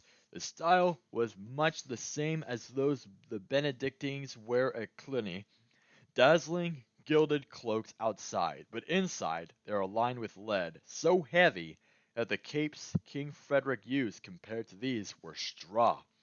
O cloak of everlasting weariness! We turned again, as usual, to the left, and moved with them, those souls lost in their mourning. But with their weight That tired out race of shades paced on so slowly that we found ourselves in new company with every step we took. And so I asked my guide, please look around and see, as we keep walking, if you find someone whose name or deeds are known to me. And one who overheard me speaking Tuscan cried out somewhere behind us, not so fast, you there, rushing ahead through this heavy air. Perhaps from me you can obtain an answer. At this my guide turned toward me, saying, stop and wait for him, then match your pace with his. I paused and saw two shades with straining faces, revealing their mind's haste to join my side. But the weight they bore and the crowded road delayed them. When they arrived, they looked at me sideways, and for some time without exchanging words. Then they turned to one another and were saying, he seems alive, the way his throat is moving, and if both are dead, what privilege allows them to walk uncovered by the heavy cloak? Then they spoke to me. O Tuscan, who has come to visit the college of the sullen hypocrites, do not disdain to tell us who you are. I answered them. I was born and I grew up in the great city on the lovely Arno shore, and I have the body I have always had. But who are you, distilling tears of grief, so many I see running down your cheeks, and what kind of pain is that can glitter? One of them answered, the orange gilded cloaks are thick with lead, so heavy that it makes us, who are the scales it hangs on, creak as we walk. Jovial friars we were, both from Bologna. My name was Catalano, his Lodoringo, and both of us were chosen by your city, that usually would choose one man alone to keep the peace. Evidence of what we were may still be seen around Gardingo's parts. I began. O friars, all your wretchedness, but said no more. I couldn't, for I saw one crucified with 3 stakes on the ground. And when he saw me, all his body writhed, and through his beard he heaved out sighs of pain. Then Friar Catalando, who watched the scene, remarked, that impaled figure you see there advised the Pharisees it was expedient to sacrifice one man for all the people. Naked he lies, stretched out across the road, as you can see, and he must feel the load of every weight that steps on him to cross.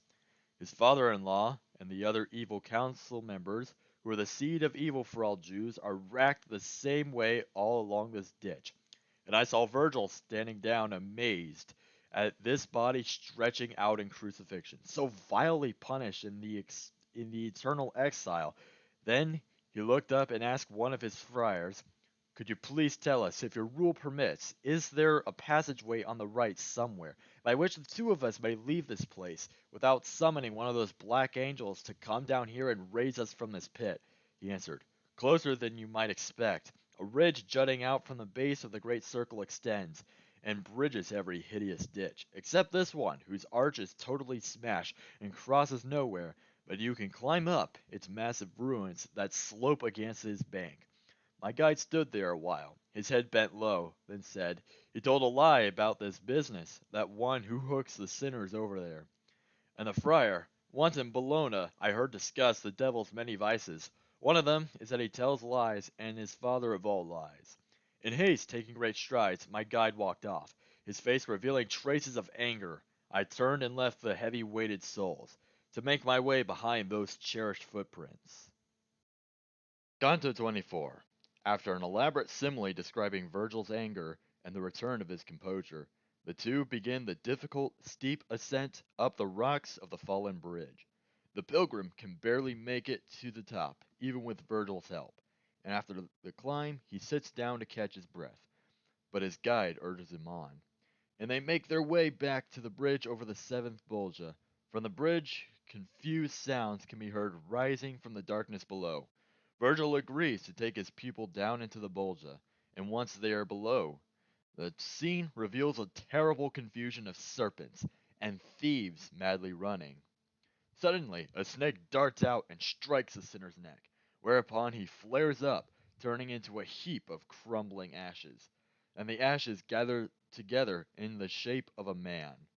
The metamorphized sinner reveals himself to be Vanni Fucci, a Pistoiese condemned for stealing the treasure of the sacristy of the church of San Zeno at Pistoia.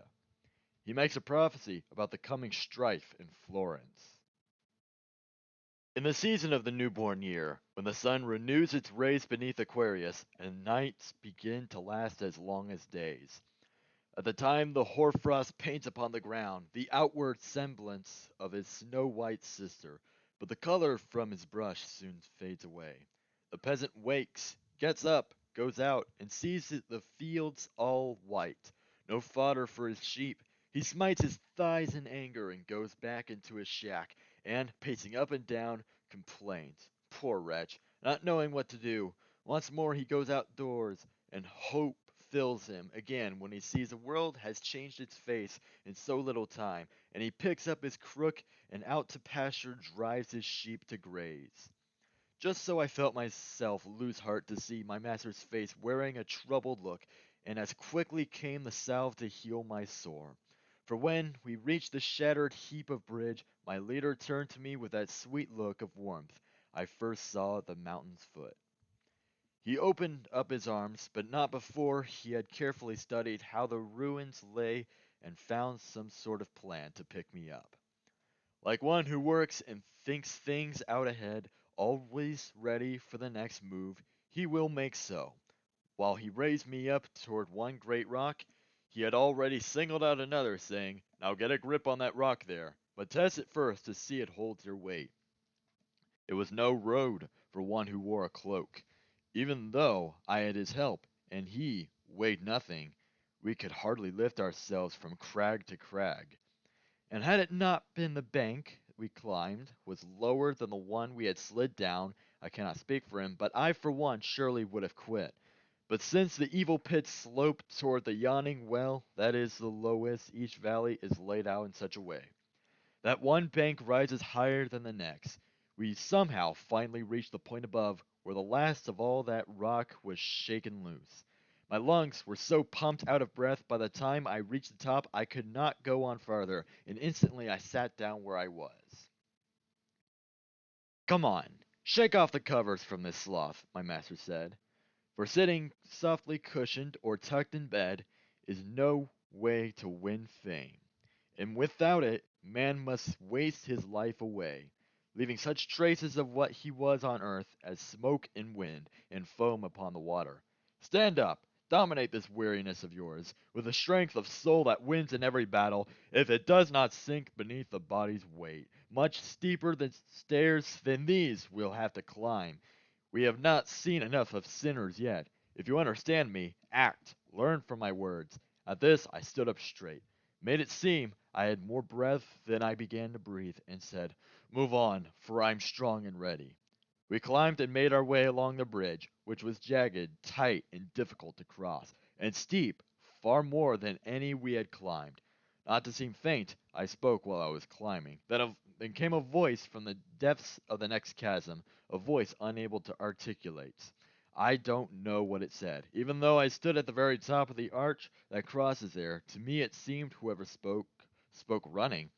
I was bending over, but no living eyes could penetrate the bottom of that darkness. Therefore I said, "Master, why not go down this bridge onto the next encircling bank? For I hear sounds I cannot understand, and I look down but cannot see a thing."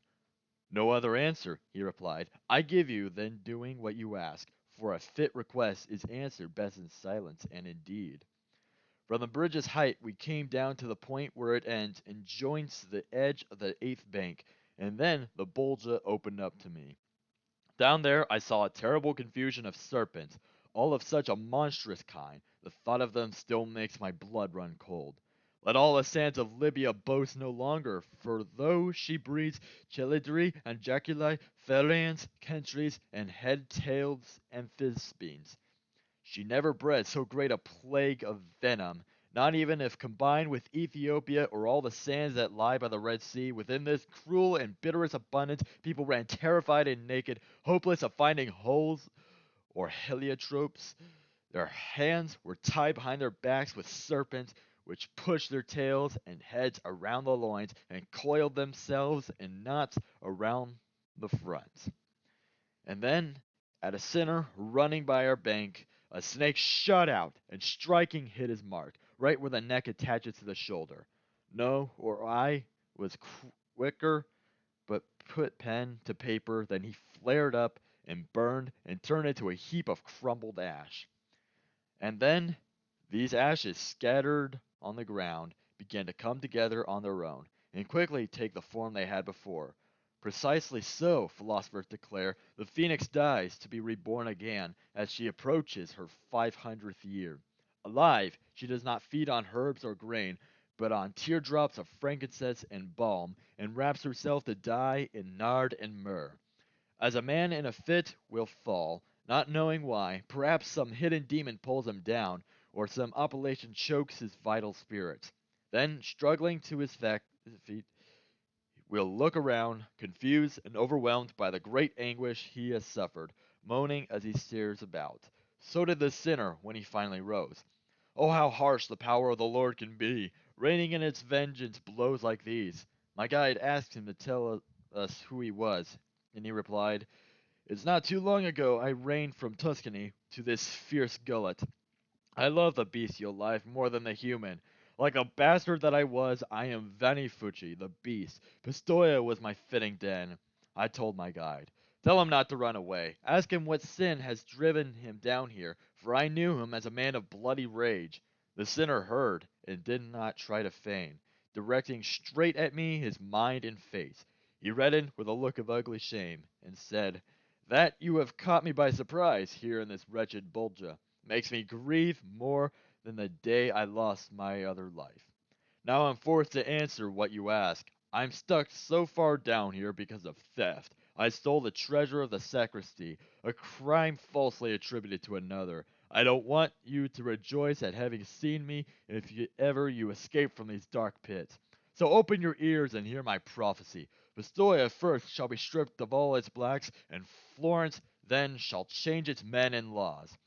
From Valdemagra Mars shall thrust a bolt of lightning wrapped in thick, foreboding clouds. Then bolt and clouds will battle bitterly, and a violent storm above Pinecchio's fields, where rapidly the bolt will burst the cloud, and no wight will escape without his wounds. And I have told you this, so you will suffer." Canto 25.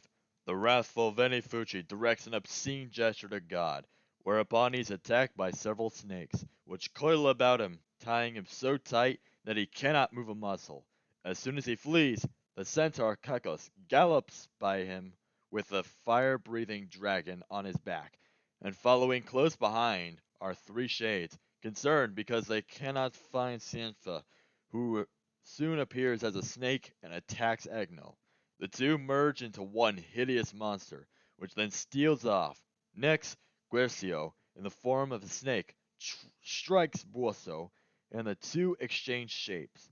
Only Puccio Sciancato is left unchanged. When he had finished saying this, the thief shaped his fists into figs and raised them high, and cried, "Here, God, I've shaped them just for you." From then on, all those snakes became my friends, for one of them at once coiled round his neck as if to say, "That's all you're going to say," while another twisted round his arms in front. It tied itself into so tight a knot between the two he could not move a muscle. "Pistoia! Ah, Pistoia! Why not resolve to burn yourself to ashes, ending all, since you have done more evil than your founders?" Throughout the circles of this dark inferno I saw no shade so haughty toward God. Not even he who fell from Thebes' high walls without another word he fled, and then I saw a raging centaur gallop up, roaring, "Where is he? Where is that untamed beast?" I think that all Maremma does not have as many snakes as he had on his back, right up to where his human form begins. Up to his shoulders, just behind the nape, a dragon with its wings spread wide was crouching and spitting fire at whoever came its way. My master said to me, "That one is Cacus, who, more than once, in the grotto far beneath Mount Aventine, spilled blood to fill the lake. He does not go the same road as his brothers, because of the cunning way he committed theft. When he stole his neighbor's famous cattle herd, and then his evil deeds came to an end beneath the club of Heracles, who struck 100 blows, and he perhaps felt 10. While he was speaking, Cacus galloped off. At the same time, three shades appeared below us. My guide and I would not have seen them there. If they had not cried out, "Who are you two?" And this we cut our conversation short, to give our full attention to these three. I didn't know who they were, but then it happened, as often it will happen just by chance, that one of them was formed to name another. "Where did Kiantha go off to?" he asked. And then, to keep my guide from saying anything, I put my finger tight against his lips. Now, if, my reader, you should hesitate to believe what I shall say, there's little wonder, for I, the witness, scarcely can believe it. While I was watching them, all of a sudden, a serpent, and it had 6 feet, shot up and hooked one of these wretches with all six. With the middle feet, it hugged the sinner's stomach, and with the front ones, grabbed him by the arms, and bit him first through one cheek, then the other, and the serpent spread its hind feet round both thighs, then stuck its tail between the sinner's legs, and up against his back the tail slid off. No ivy ever grew to any tree so tight entwined as the way that hideous beast had woven in and out its limbs with his. And then both started melting like hot wax, and fusing, they began to mix their colors, so neither one seemed what he was before. Just as a brownish tint ahead of flame creeps up a burning page that is not black completely, even though the white is dying. The other two watched began to shout, "Oh, Agnel, if you can see how you are changing, you're not yourself, and you're not both of you." The two heads had already fused to one, and creatures from each flowed and blended into one face, where two were lost in one another.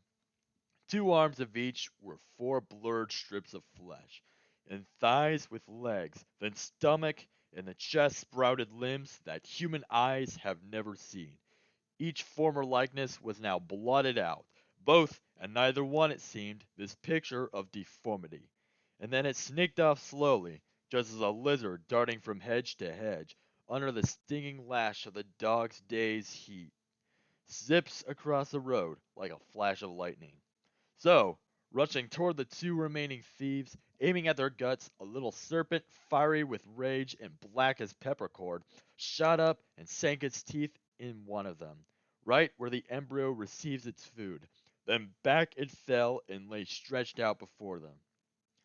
The wounded thief stared speechless at the beast, and standing motionless began to yawn, as though he needed sleep or had a fever. The snake and he were staring at each other, one from his wound, the other from its mouth, fumed violently, and smoke was mingling. Let Lucan from this moment on be silent, who tells of poor Nasidius and Cebalus, and wait to hear what I still have in store. And Ovid too, with his Cadmus and Arethusa, though he metamorphosed one into a snake, the other into a fountain, I feel no envy. For never did he interchange two beings face to face, so that both forms were ready to exchange their substance, each one for the others, an interchange of perfect symmetry. The serpent split its tail into a fork, and the wounded sinner drew his feet together. The legs, with both the thighs, closed in to join, and in a short time fused, so that the juncture didn't show signs of ever having been there. The while the clothes and tail assumed the features that the other one was losing, and its skin was growing soft, the other's getting scaly. I saw his arms retreating to the armpits, and the reptile's 2 front feet that had been short and began to stretch. The legs of the man's had shortened. The beast's hind feet then twisted round each other, and turned into the member man conceals, while from the wretch's member grew 2 legs. The smoke from each was swirling round the other, exchanging colors, bringing out the hair where there was none, and stripping off the others. The one rose up, the other sank, but neither dissolved the bond between their evil stares, fixed eye to eye, exchanging face for face.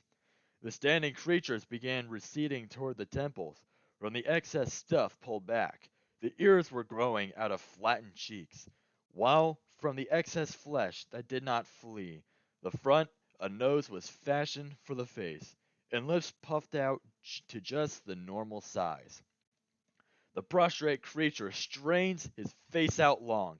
It makes his ears withdraw into his head, the way a snail pulls in its horns. The tongue that once had been one piece and capable of forming words divides into a fork, while the other fork heals up. The smoke subsides. The soul that had been changed into a beast went hissing off along the valley's floor, the other close behind him, spitting words. Then he turned his new form back on him and said to the shade left standing there, "Let Buoso run the valley on all fours, the way I did." Thus I saw the cargo of the seventh hold exchange and interchange, and let the strangeness of it all excuse me, if my pen has failed. And though the spectacle confused my eyes and stunned my mind, the two thieves could not flee, so secretly I did not recognize that one was certainly Puccio Sciancato, and he alone of that company of three that first appeared did not change to something else. The other, he who made you mourn, Gavil. Canto 26. From the ridge high above the eighth Bolgia can be perceived a myriad of flames flickering far below, and Virgil explains that within each flame is the suffering soul of a deceiver. One flame divided at the top catches the pilgrim's eye, and he is told that within it are jointly punished Ulysses and Diomed. Virgil questions the pair for the benefit of the pilgrim. Ulysses responds with a famous narrative of his last voyage, during which he passed the Pillars of Heracles, and sailed the forbidden sea until he saw a mountain shape, from which came suddenly a whirlwind that spun his ship around 3 times and sank it. Be joyful, Florence, since you are so great that your outstretched wings beat over land and sea, and your name is spread throughout the realm of hell.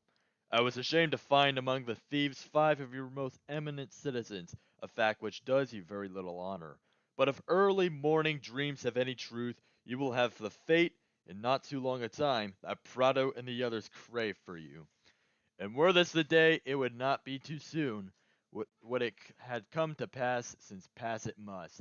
The longer the delay, the more my grief. We started climbing up the stairs of boulders that had brought us to the place from where we watched. My guide went first and pulled me up behind him. We went along our solitary way, among the rocks, among the ridges crags, where the foot would not advance without the hand. I know that I grieve then, and now again I grieve when I remember what I saw, and more than ever I restrain my talent. Lest it run a course that virtue has not set, for if a lucky star or something better has given me this good, I must not misuse it. As many fireflies in the season within when the one who lights the world hides his face least, in the hour when the flies yield to mosquitoes. As a peasant on the hillside at his ease sees flickering in the valley down below, or perhaps he gathers grapes or tills the soil, with just so many flames all the eighth Bolgia shone brilliantly, as I became aware when at last I stood where the depths were visible. As he who was avenged by bears beheld Elijah's chariot at its departure, when the rearing horses took the flight toward heaven. And though he tried to follow with his eyes, he could not see more than the flame alone, like a small cloud once it had risen high. For each flame moves itself along the throat of the abyss, none showing what it steals, but each one stealing none the less a sinner. I was on the bridge, leaning far over, so far that if I had not grabbed some jut of rock, I could have easily fallen to the bottom. And my guide, who saw me so absorbed, explained, "There are souls concealed within these moving fires, each one swathed in his burning punishment." "Oh, master," I replied, "from what you say, I know now I was right.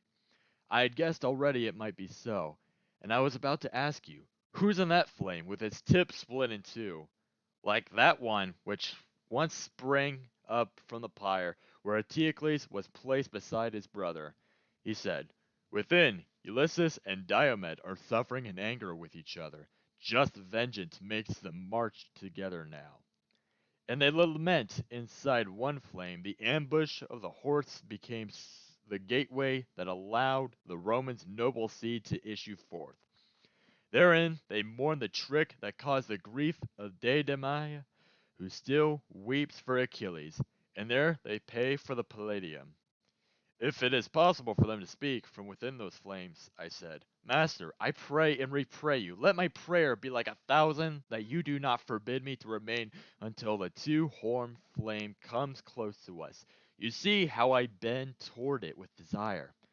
Your prayer indeed is worthy of highest praise, he said to me, and therefore I shall grant it. But see to it your tongue refrains from speaking. Leave it to me to speak, for I know well what you would ask. Perhaps since they were Greeks, they might not pay attention to your words. So when the flame had reached us, and my guide decided that the time and place were right, he addressed them, and I listened to him speaking. O you, who are two souls within one fire, if I have deserved from you when I was living, if I have deserved from you much praise or little, when in the world I wrote my lofty verses, do not move on, let one of you tell where he lost himself through his own fault and died. The greater of the ancient flame's two horns began to sway and quiver, murmuring just like a flame that strains against the wind. Then, while its tip was moving back and forth, as if it were the tongue itself that spoke, the flame took on a voice and said, When I set sail from Circe, who, more than a year, had kept me occupied close to Gaeta, before Aeneas called it by that name, not sweetness of a son, not reverence for an aging father, not the debt of love I owed Penelope to make her happy, could quench deep in myself the burning wish to know the world and have experience of all man's vices, of all human worth. So I set out on the deep and open sea, with just one ship and with that group of men, not many, who had not deserted me. I saw as far as Spain, far as Morocco, both shores. I had left behind Sardinia and the other islands which that sea encloses. I and my mates were old and tired men. Then finally we reached the narrow neck where Heracles put up his signal pillars to warn men not to go beyond that point. On my right I saw Seville, and past beyond, on my left, Quetta had already sunk behind me. Brothers, I said, who through 100,000 perils have made your way to reach the west, during this brief vigil of our senses, that is still reserved for us, do not deny yourself experience of what there is beyond, behind the sun, in the world they call unpeopled. Consider what you came from. You are Greeks. You were not born to live like mindless brutes, but to follow paths of excellence and knowledge. With this brief exhortation, I made my crew so anxious for the way that lay ahead, and then I hardly could have held them back. And with our stern turned toward the morning light, we made our oars our wings. For that mad flight, gaining distance, always sailing to the left. The night already surveyed the stars the other pole contains. Its star so low, it did not show above the ocean floor. 5 times we saw the splendor of the moon grow full, and 5 times wane away again, since we had entered through the narrow pass, when there appeared a mountain shape, darkened by distance that arose to endless height. I had never seen another mountain like it. Our celebration soon turned into grief. From the new land there rose a whirling wind that beat against the forepart of the ship, and whirled us round 3 times in churning waters. The fourth blast raised the stern up high, and sent the bow deep down, as pleased another's will. And then the sea was closed again above us. Canto 27. As soon as Ulysses has finished his narrative, another flame, its soul, within having recognized Virgil's Lombard accent, comes from the ward, asking the travelers to pause and answer questions about the state of affairs in the region of Italy from which he came. The pilgrim responds by outlining the strife in Romagna, and ends by asking the flame who he is.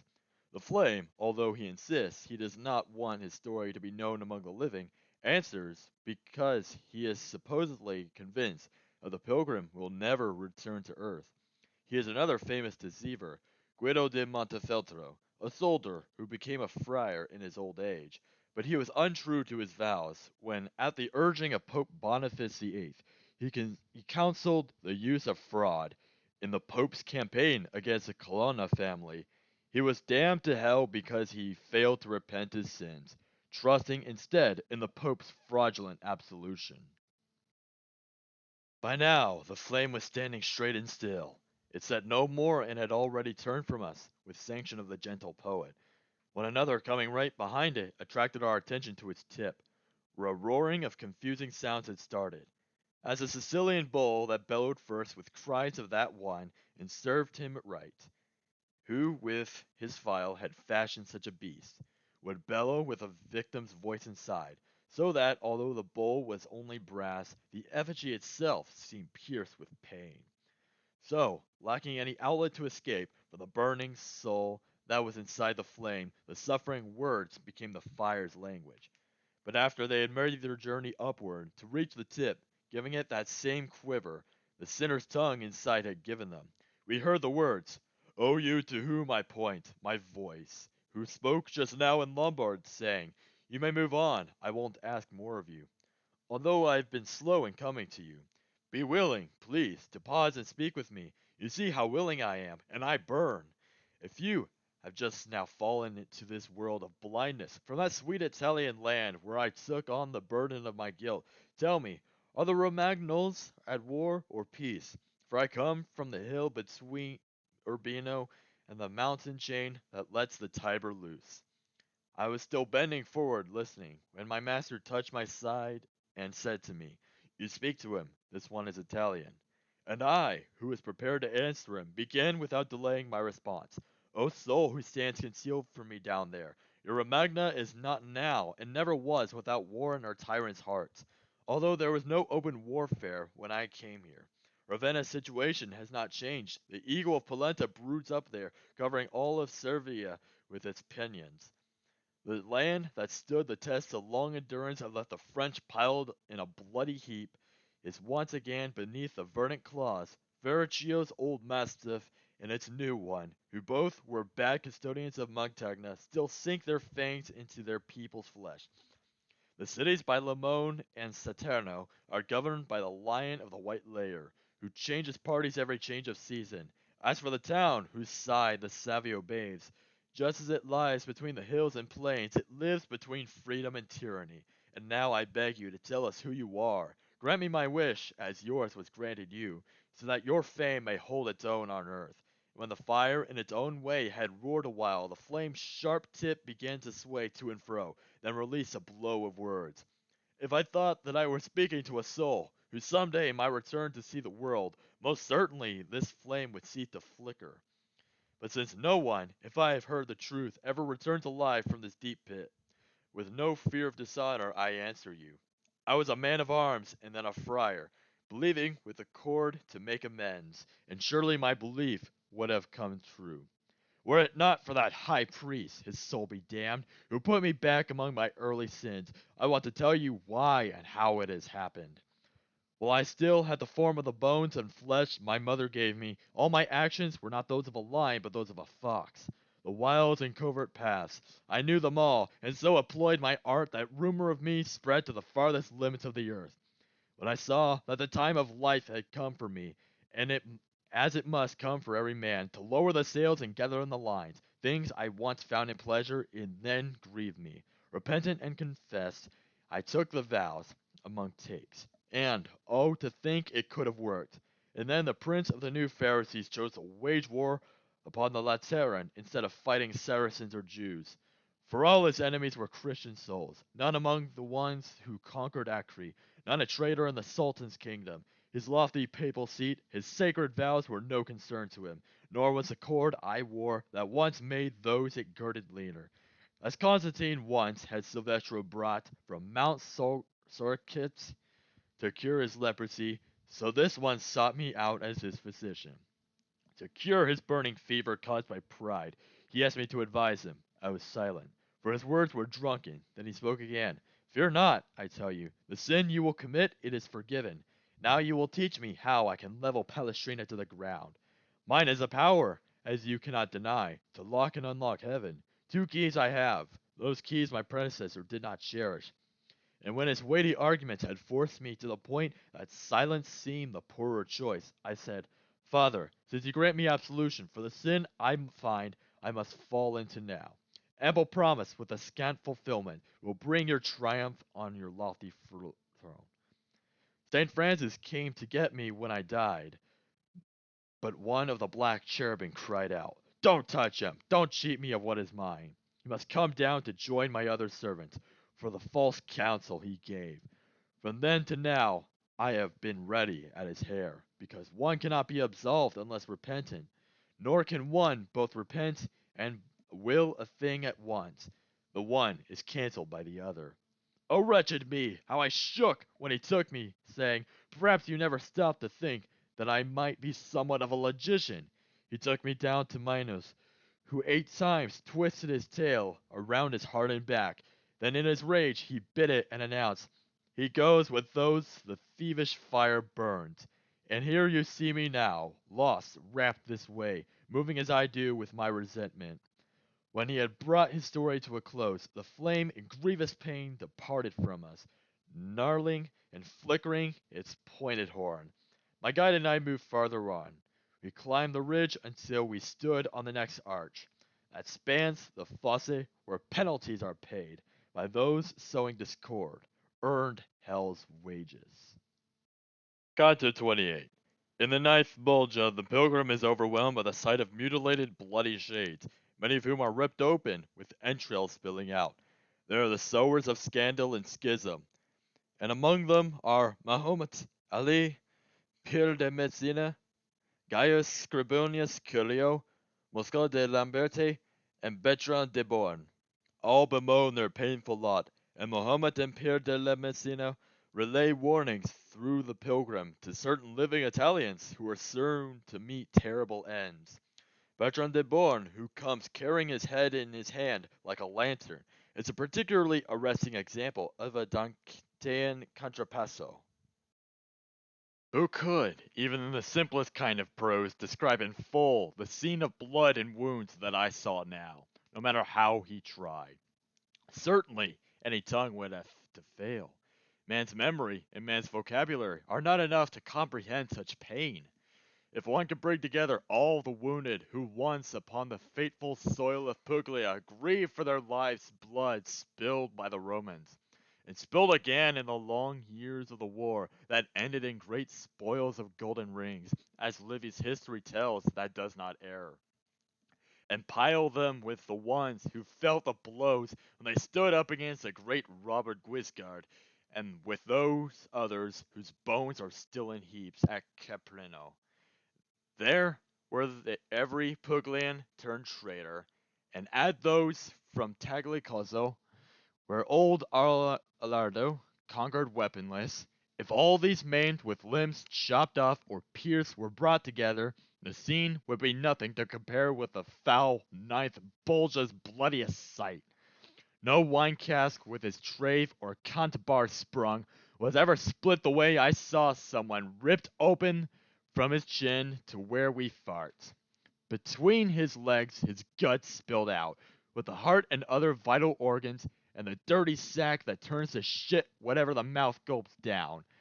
While I stood staring into this misery, he looked at me, and with both hands he opened his chest and said, "See how I tear myself.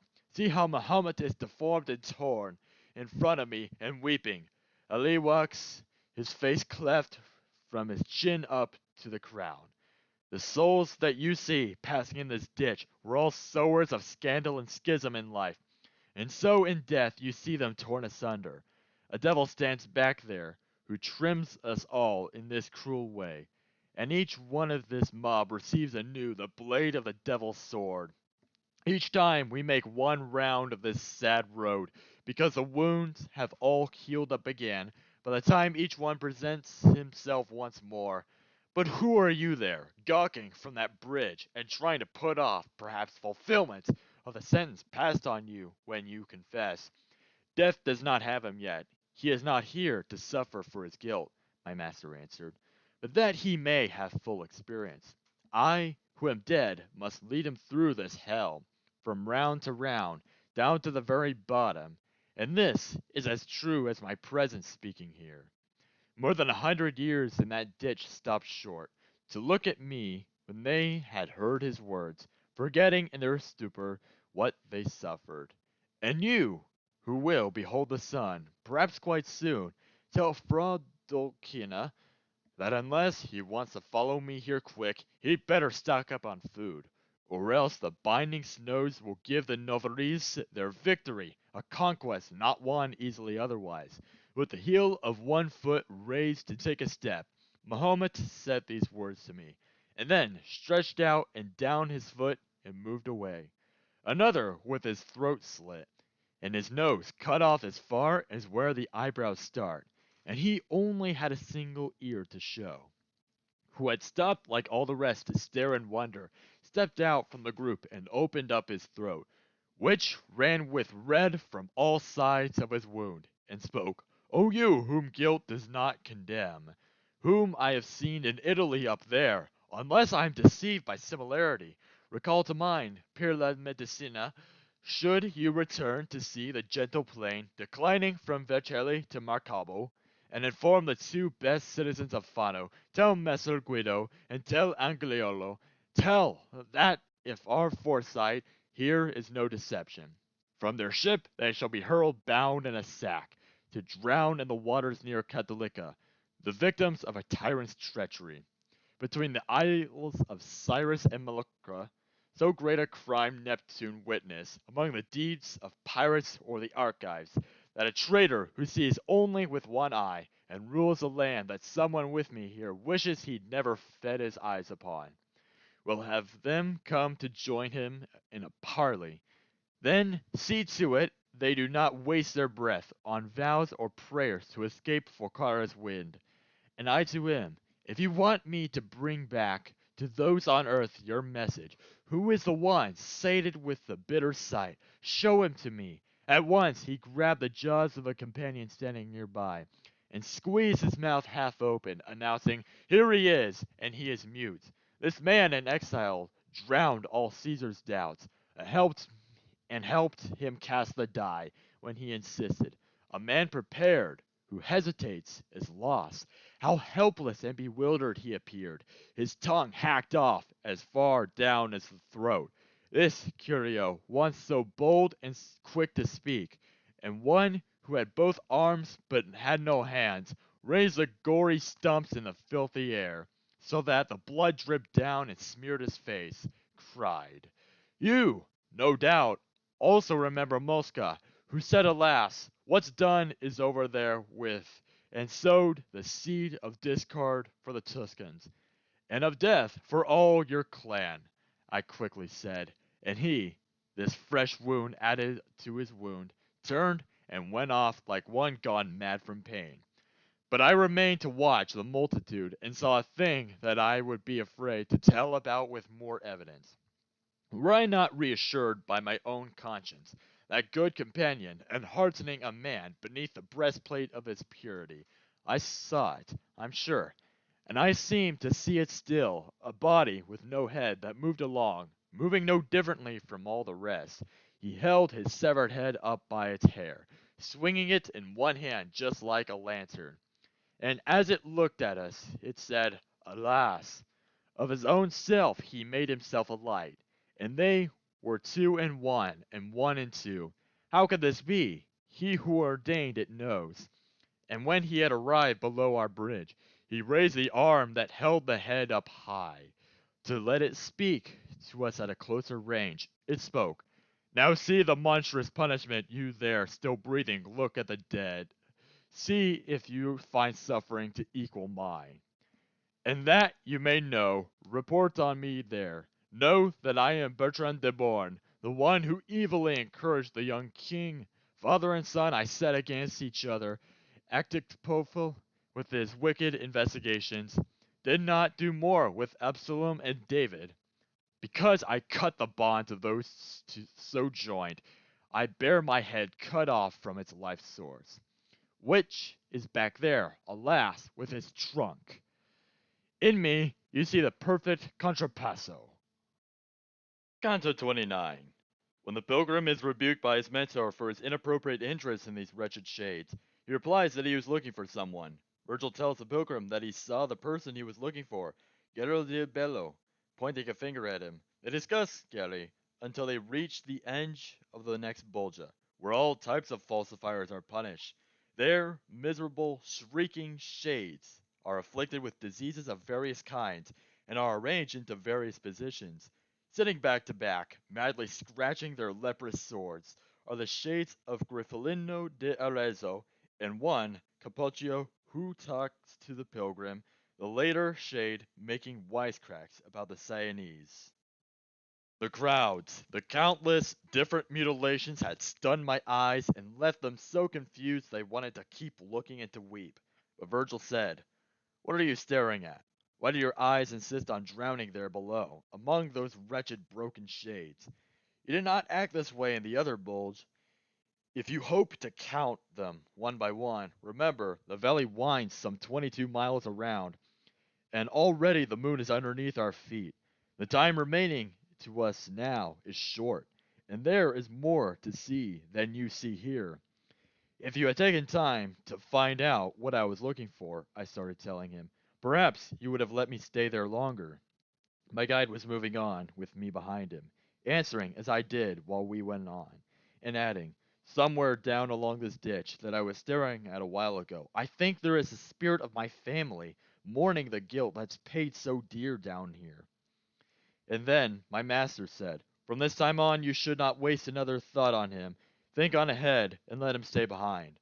For I saw him standing underneath this bridge, pointing at you, and threatening with his gesture, and I heard his name call out, 'Gary di Bello!' That was the moment you were so absorbed with him who was the Lord of Altaforte, that you did not look his way before he left."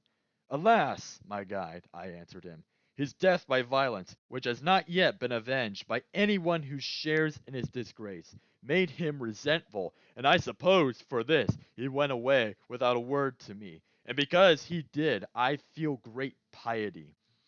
We spoke of this until we reached the start of the bridge across the next Bolgia, from which the bottom with more light might have been seen. Having come to stand above the final cloister of Malabulge, we saw it spread out, revealing to our eyes its congregation. Weird shrieks of lamentation pierced through me like arrow shafts whose tips are barbed with pity, so that my hands were covering my ears. Imagine all the sick in the hospitals of Maremma, Valdiciana, and Sardinia between the months of July and September, crammed all together, rotting in one ditch. Such was the misery here, and such a stench was pouring out as comes from flesh decaying. Still, keeping to our left, we made our way down the long bridge onto the final bank, and now my sight was clear enough to find the bottom where the High Lord's Ministress, just as infallible, metes out her punishment to falsifiers she registers on earth. I doubt if all those dying in Aegina when the air was blowing sick with pestilence, and the animals down to the smallest worm, all perish. Later on, this ancient race, according to what the poets tell is true, was born again from families of ants, offered a scene of greater agony. Then was the sight spread out in that dark valley of heaped up spirits languishing in clumps, some sprawled out on others' bellies, some on others' backs, and some on hands and knees dragged themselves along the squalid alley. Slowly, in silence, slowly we moved along, looking, listening to the words of all those sick who had no strength to raise their bodies up. I saw two sitting, leaning against each other, like pans propped back to back against a fire, and they were blotched from head to foot with scabs. I never saw a currycomb applied by a stable boy who is harried by his master or simply wants to finish and go to bed. The way those two applied their nails and dug into their flesh, crazy to ease the itching that can never find relief. They worked their nails down, scraping off the scabs, the way one works a knife to scale a bream or some other fish with larger, tougher scales. "Oh, you there, scraping off your scabs of mail, and even making pincers of your fingers," my guide began to speak to one of them. "So may your fingernails eternally suffice their task. Tell us, among the many packed in this place, is anyone Italian?" "Both of us, whom you see disfigured here," once answered through his tears. "We are Italians. But you, who ask about us, who are you?" "I am one accompanying this living man, descending bank from bank," my leader said, and I intend to show 'em all of hell." With that, each lost the other's back support, and each one, shaky, turned to look at me, as others did who overheard these words. My gentle master came up close to me now, and said, "Now ask them what you want to know," and since he wanted me to speak, I started. "So may the memory of you may not fade from the minds of men up there in the first world, but rather live on under many suns. Tell me your names, and where it was you lived. Do not let your dreadful, loathsome punishment discourage you from speaking openly." "I'm from Arezzo," one of them replied, "and Alberto of Siena had me burned, but I'm not here for what I died for there." It's true, I told him, jokingly of course. I know the trick of flying through the air, and he, eager to learn and not too bright, asked me to demonstrate my art. And only just because I didn't make him Daedalus, he had me burned by one whose child he was. But here, to the last Bolgia of the 10, for the alchemy I practice in the world, I was condemned by Minos, who cannot err. I said to my poet, "Have you ever known people as silly as the Sienese? Even the French cannot compare with them." With that, the other leper, who was listening, feigned exception to my quip, excluding, of course, Stricka, who lived so frugally, and Nicolo, the first to introduce the luxury of the clove for the condiment, into that choice garden where the seed took root, and surely not that fashionable club, where Caccia squandered all his woods and vineyards, and Abiglatio floundered his great wit. That you may know who this is backing you against the Sienese, look sharply at me, so that my face will give you its own answer. And you will recognize Capiocco's shade, betrayer of metals with his alchemy. You'll surely recall, if you're the one I think, how fine an ape of nature I once was. Canto 30. Capocchio's remarks are interrupted by two mad, naked shades who dash up, and one of them sinks his teeth into Capocchio's neck and drags him off. He is Gianni Schicchi, and the other is Mira of Cyprus. When they have gone, the pilgrim sees the ill-proportioned and immobile shade of Master Adamo, a counterfeiter who explains how members of the Guido family have persuaded him to practice his evil art in Ravenna. He points out the fever-stricken shades of two infamous liars, Potiphar's wife and Sinon the Greek, whereupon the latter engages Master Adamo in a verbal battle. Virgil rebukes the pilgrim for his absorption in such futile wranglings, but his immediate shame wins Virgil's immediate forgiveness. In ancient times, when Juno was enraged against the Thebans because of Semele, she showed her wrath on more than one occasion. She made King Athamas go raving mad, so mad that one day when he saw his wife coming with his two sons in either arm, he cried, "Let's spread the nets, so that I can catch the lioness with her lion cubs at the pass." Then he spread out his insane hands like talons, and seizing one of his two sons, Laerchus, he whirled him round and smashed him on a rock. She drowned herself with the other in her arms. And when the wheel of fortune brought down low the immeasurable haughtiness of Trojans, destroying in their downfall king and kingdom, Hecuba said, in misery, a slave, after she saw Polyxena lie slain, after this grieving mother found her son, Polydorus left unburied on the shore, now gone quite mad, went barking like a dog.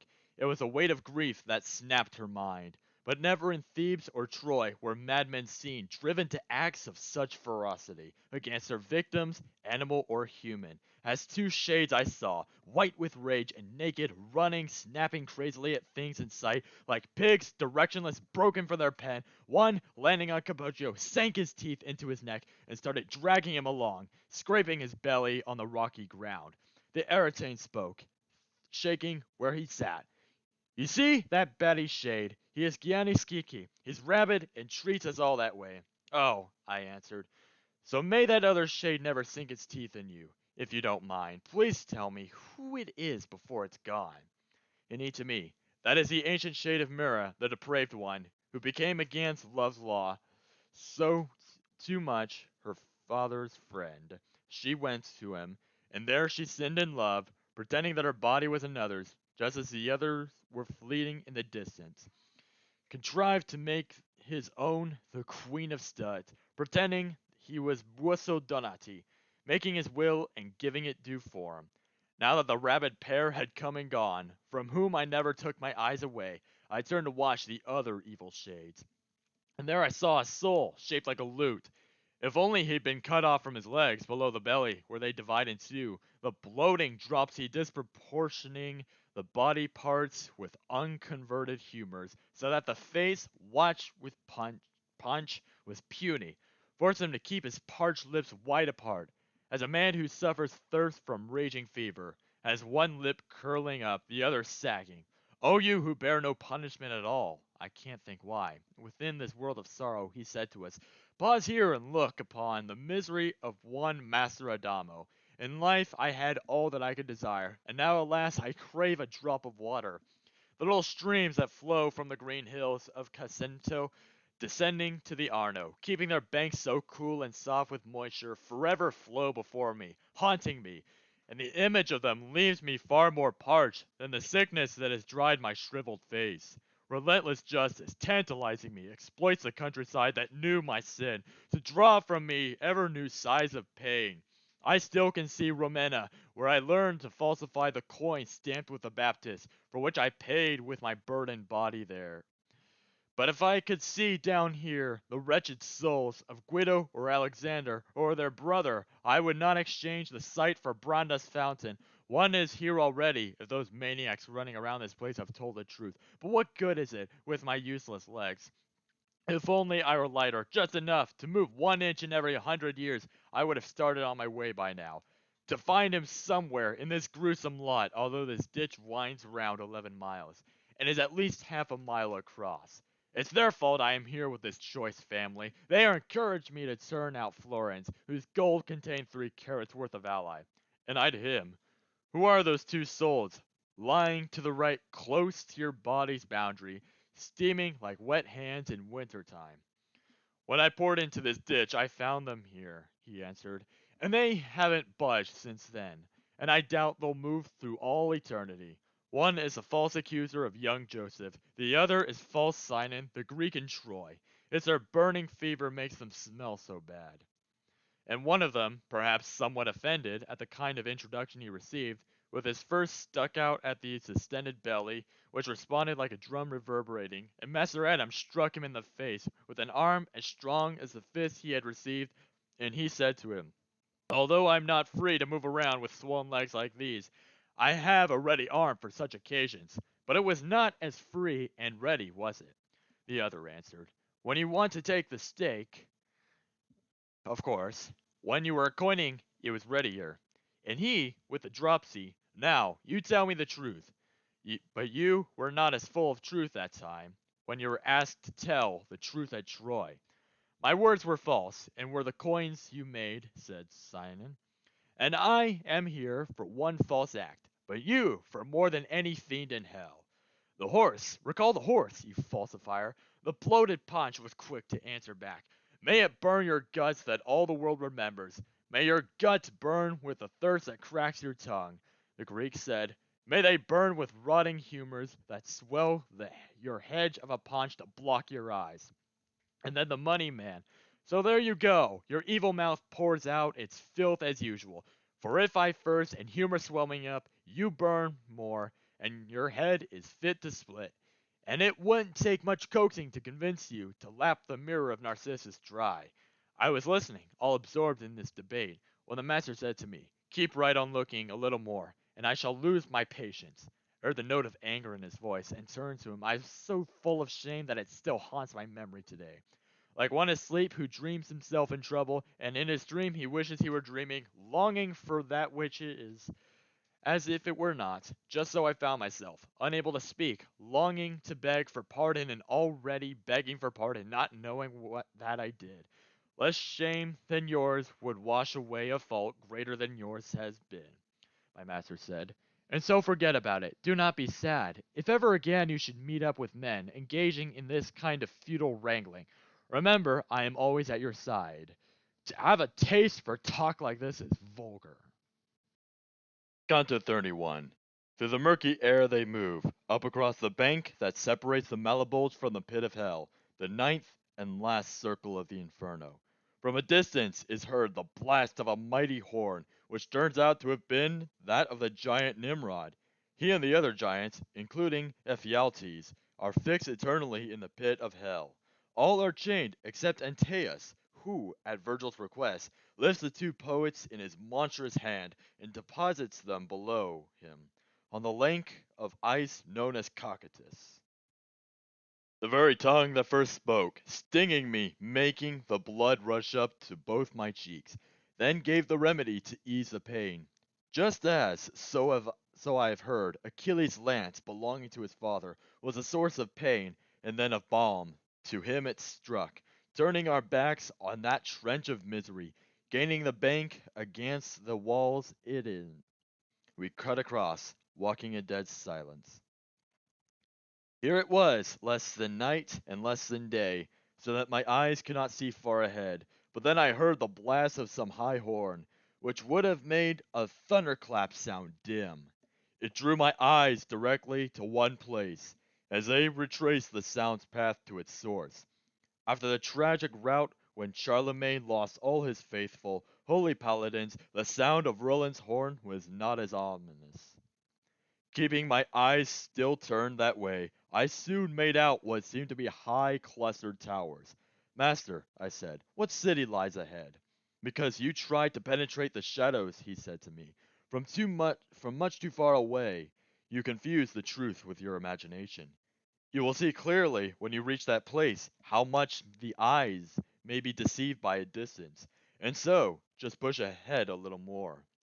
Then lovingly he took me by the hand and said, "But now, before we go on farther, to prepare you for the truth that could seem strange, I'll tell you these aren't towers, these are giants. They're standing in the well around the bank, all of them hidden from their navels down. As when the fog begins to thin and clear, the sight can slowly make out more and more what is hidden in the mist that clogs the air. So, as I pierced the thick and murky air, approaching slowly closer to the well, confusion cleared, and my fear took on more shape. For just as Monteriggion is crowned with towers soaring high above its curving ramparts, so, on the bank that runs around the well, towering with only half their bodies out, stood the terrible giants, forever threatened by Jupiter in the heavens when he thunders. And now I can make out one of the faces, the shoulders, the chest, and a good part of the belly, and down along the sides, the two great arms. Nature, when she casts away the mold for shaping beasts like these, without a doubt did well, depriving Mars of much more agents. And if she never did repent of whales and elephants, we must consider her on sober thought, all the more just and wary. For when the faculty of intellect is joined with brute force and with evil will, no man can win against such an alliance. His face, it seemed to me, was about as long and just as wide as St. Peter's cone in Rome, and all his body's bones were in proportion, so that the bank which served to cover him from his waist down showed so much height above that three tall Phrygians all on each other's shoulders could never boast of stretching to his hair, for downward from the place men clasped their cloaks, I saw a generous 30 handspans of him. Raphael me emek zebi almi. He played these sputtering notes with his prideful lips, for which no sweeter psalm was suitable.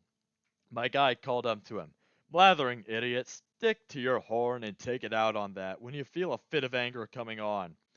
Search round your neck, and you will find the strap it's tied to, you poor muddle-headed soul. And there's the horn, so pretty on your chest."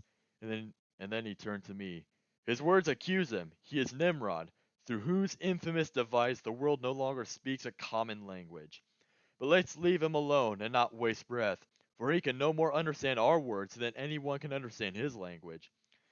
We had to walk still farther on before continuing to the left, a full bow shot, to find another giant, huger and more fierce. What engineer it took to bind this brute, I cannot say, but there he was, one arm pinned to his back, the other locked in front, with a giant chain winding around him tight, which, starting from his neck, made 5 great coils, and that was counting only to his waist. This beast of pride decided he would try to pit his strength against Almighty Jove, my leader said, and he has won his prize. He's Ephialtes, who made his great attempt when the giants arose to fill the gods with panic. The arms he lifted then, he moves no more. And I to him, if it were possible, I would really like to have the chance to see the fantastic figure of Briareus. His answer was, not far from here you'll see Antaeus, who can speak and is not chained. He will set us down in the very pit of sin. The one you want to see is farther off. He too is bound and looks just like this one, except for his expression, which is fiercer. No earthquake of the most outrageous force ever shook a tower with such violence, and suddenly Ephialtes shook himself. I never feared to die as much as then, and my fear might have been enough to kill me if I had not already seen those chains. We left him and continued moving on, and came to where Antaeus stood, extending from the well a good 5 ells up to his head. O you, who in the celebrated valley, that saw Scipio become the heir of glory, when Hannibal with all his men retreated, once captured 1,000 lions as your quarry, and with whose aid you chosen to take part in the great war with your brothers, the sons of earth, would, as many still think, have been the victors. Do not disdain this modest wish. Take us, and put us down where ice locks in Cocytus. Don't make us go to Titus or Typhon. This man can give you what all long for here. And so bend down, and do not scowl at us. He still can spread your legend in the world, for he yet lives, and long life lies before him, unless grace summons him before his time. Thus spoke my master, and the giant in haste stretched out the hand whose formidable grip great Heracles once felt, and took my guide, and Virgil, when he felt the grasping hands, called out, Now come, and I'll take hold of you. Clasped together, we made a single burden. As the Gerasenda looks from underneath its leaning side, at the moment when a cloud comes drifting over against the tower slant, just so the bending giant Antaeus seemed, as I looked up, expecting him to topple. I wished then I had gone another way. But he, most carefully, handed us down to the pit that swallows Lucifer with Judas. And then the leaning giant immediately drew himself up as tall as a ship's mast. Canto 32. They descend farther down into the darkness of the immense plain of ice, in which the shades of traitors are frozen. In the outer region of the ice lake, Caena, are those who betrayed their kin in murder. Among them, locked in a frozen embrace, are Napoleon and Alessandro of Magona. And others are Mordred, Forcasia, Sasso Mascarone, and Commission de Pazzi. Then the two travelers enter the area of ice called Antenora, and suddenly the pilgrim kicks one of the faces sticking out of the ice. He tries to force the sinner to reveal his name by pulling out his hair, and when another shade identifies him as Bocca degli Abati, the pilgrim's fury mounts still higher. Bocca, himself furious, names several other sinners in Antenora, including Buoso de Duarta, Tesoro de Beccaria, Gianna de Soldenir, Ganello, and Tybalt. Going farther on, the pilgrim sees two heads frozen in one hole, the mouth of one gnawing at the brain of the other. If I had words grating and crude enough that really could describe this horrid hole supporting the converging weight of hell, I could squeeze out the juice of my memories to the last drop. But I don't have these words, and so I'm reluctant to begin. To talk about the bottom of the universe the way it truly is no child's play, no test for tongues that gurgle baby talk. But may those heavenly ladies aid my verse, who aided Amphion to wall in Thebes, that my words may tell exactly what I saw. O misbegotten rabble of all rabble, who crowd this realm, hard even to describe, it were better you had lived as sheep or goats. When we reached a point of darkness in the well, below the giant's feet, farther down the slope, and I was gazing still at the high wall, I heard someone say, Watch where you step. Be careful that you do not kick the heads of this brotherhood of miserable souls. At that I turned around and saw before me a lake of ice stretching beneath my feet, more like a sheet of glass than frozen water. In the depths of Austria's wintertime, the Danube never in all its course showed ice so thick, nor did the dawn beneath its frigid sky as this crust here, for if Mount Tambernic or Pietrapana would crash down upon it, not even at its edges would crack a creek. The way the frogs, in the season when when the harvest will often haunt the dreams of the peasant girl, sit croaking with their muzzles out of water. So these frigid, living shades were stuck in ice, up to where a person's shame appears. Their teeth click notes like storks' beaks snapping shut, and each one kept his face bowed toward the ice. The mouth bore testimony to the cold, the ice, to sadness welling in the heart. I gazed around a while, and then looked down, and by my feet I saw two figures clasped so tight that one's hair could have been the other's. Tell me, you two, pressing your chests together, I asked them, who are you? Both stretched their necks, and when they had their faces raised toward me, their eyes, which had before been only glazed, dripped tears down to their lips, and the cold froze the tears between them, locking the pair more tightly. Wood to wood with iron was never clamped so firm, and the two of them, like billy goats, were butting at each other, mad with anger. Another one, with both ears frozen off, and head still bowed over his icy mirror, cried out, "What makes you look at us so hard? If you're interested to know who these two are, the belly where Bisenzu's water flow belonged to them and to their father Albert. The same womb bore them both, and if you scour all of Caena, you will not turn up one who's more deserving of this frozen aspic.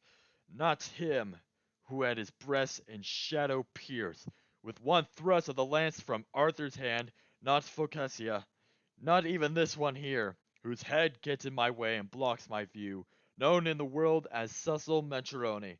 And if you're Tuscan, you must know who he was. To save me from your asking for more news, I was Comicion de Pazzi, and I await Carlin, whose guilt will make my own seem less. Farther on, I saw 1,000 dog-like faces, purple from cold. That's why I shudder, and always will, when I see a frozen pond. While we were getting closer to the center of the universe, where all weights must converge, and I was shivering in the eternal chill, by fate or chance, or willfully perhaps, I do not know, but stepping among the heads, my foot kicked hard against one of those faces. Weeping, he screamed, "Why are you kicking me? You have not come to take revenge on me for Monteparti, have you? Why bother me?" And I, "My master, please, wait for me here. Let me clear up a doubt concerning this one. Then I shall be as rapid as you wish." My leader stopped, and to that wretch, who still had not let up in his barrage of curses, I said, "Who are you, insulting other people? And you, who are you, who marched through Antenora, kicking other people in their faces?" "No living man could kick as hard," he answered. "I am a living man," was my reply. "And it might serve you well, if you seek fame, for me to put your name down in my notes." And he said, "That's the last thing I would want. That's not the way to flatter in these lowlands. Stop pestering me like this. Get out of here." At that, I grabbed him by his hair and back and said, "You better tell me who you are, or else I'll not leave one hair on your head. You need to be, go on, strip me bald and pound and stamp my head 1,000 times. You'll never hear my name or see my face." I had my fingers twisted in his hair, and already I pulled out more than one fistful, while he yelped like a cur with eyes shut tight. When someone else yelled, "What's the matter, Boca? It's bad enough to hear your shivering teeth. Now you bark? What the devil's wrong with you?"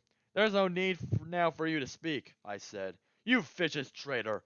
Now I know your name, and I'll bring back the shameful truth about you." "Go away," he answered. "Tell them what you want. But if you do get out of here, be sure you also tell all about that blabbermouth, who's paying here what the French silver cost him. I saw. You can tell the world the one from Duera stuck in with all the sinners keeping cool. And you should be asked, who else was there? Right by your side is the one from Baccaria, whose head was chopped off by the Florentines. As for Gianni Soldanier, I think you'll find him farther along with Ganello and Tybalt, who opened up Veneza while I slept.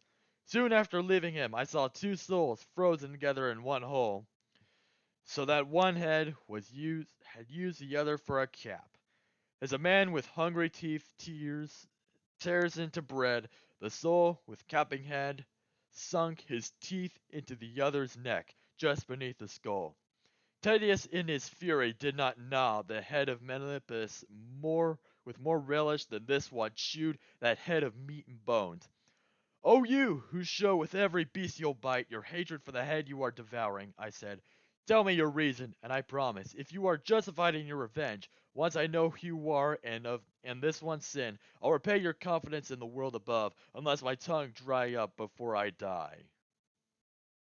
Canto 33.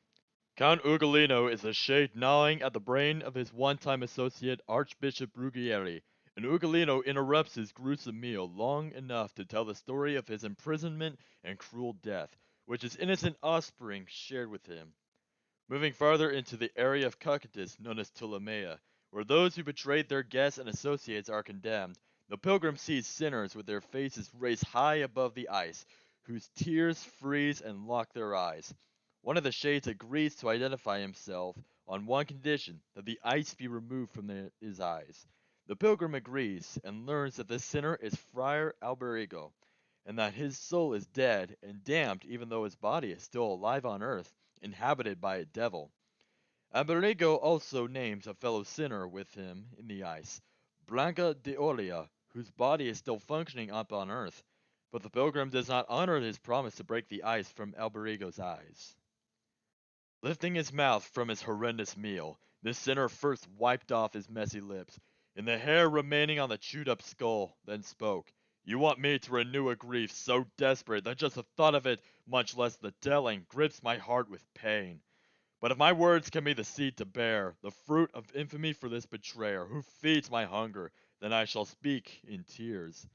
I do not know your name, nor do I know how you have come down here. But, Florentine, you surely seem to me to hear you speak. First, you should know, I was Count Ugolino, and my neighbor here, Ruggieri the Archbishop. Now I'll tell you why I'm so unneighborly. That I, trusting in him, was put in prison through his evil machinations, where I died. This much I surely do not have to tell you. What you could have not have known, however, is the inhuman circumstances of my death. Now listen, then decide if he has wronged me. Through a narrow slit of window, high in that mew, which is called the Tower of Hunger. After me, and I'll not be the last to know that place. I'd watch moon after moon after moon go by, when finally I dreamed the evil dream which ripped away the veil that hid my future. I dreamed of this one here as lord and huntsman pursuing the wolf and the wolf cubs up the mountains, which blocked the sight of Lucca from the Pisans. With skinny bitches, well trained and obedient, he had out front his leaders of the pack, Galandi with Sosmolti and Lafranchi. A short run, and the father with his sons seemed to grow tired, and then I thought I saw long fangs sunk deep into their sides, ripped open. When I awoke before the light of dawn, I heard my children sobbing in their sleep. You see, they too were there, asking for bread. If the thought of what my heart was telling me does not fill you with grief, how cruel you are! If you are not weeping now, do you ever weep? And then they awoke. It was around the time they usually brought our food to us. But now, each one of us was full of dread from dreaming. Then from below I heard them driving nails into the dreadful tower's door. With that, I stared in silence at my flesh and blood. I did not weep. I turned to stone inside. They wept, and my little Anselmuccio spoke. "What is it, father? Why do you look that way?" For them I held my tears back, saying nothing. All of that day, and then all of that night, until another sun shone on the world. A meager ray of sunlight found its way to the misery of our cell, and I could see myself reflected 4 times in their faces.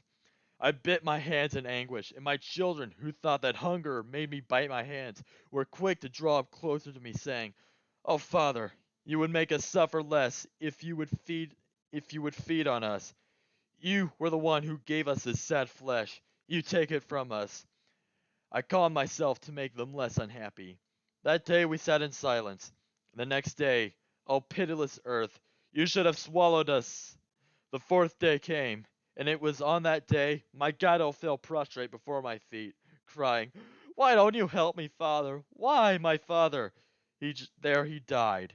Just as you see me here, I saw the other three fall one by one.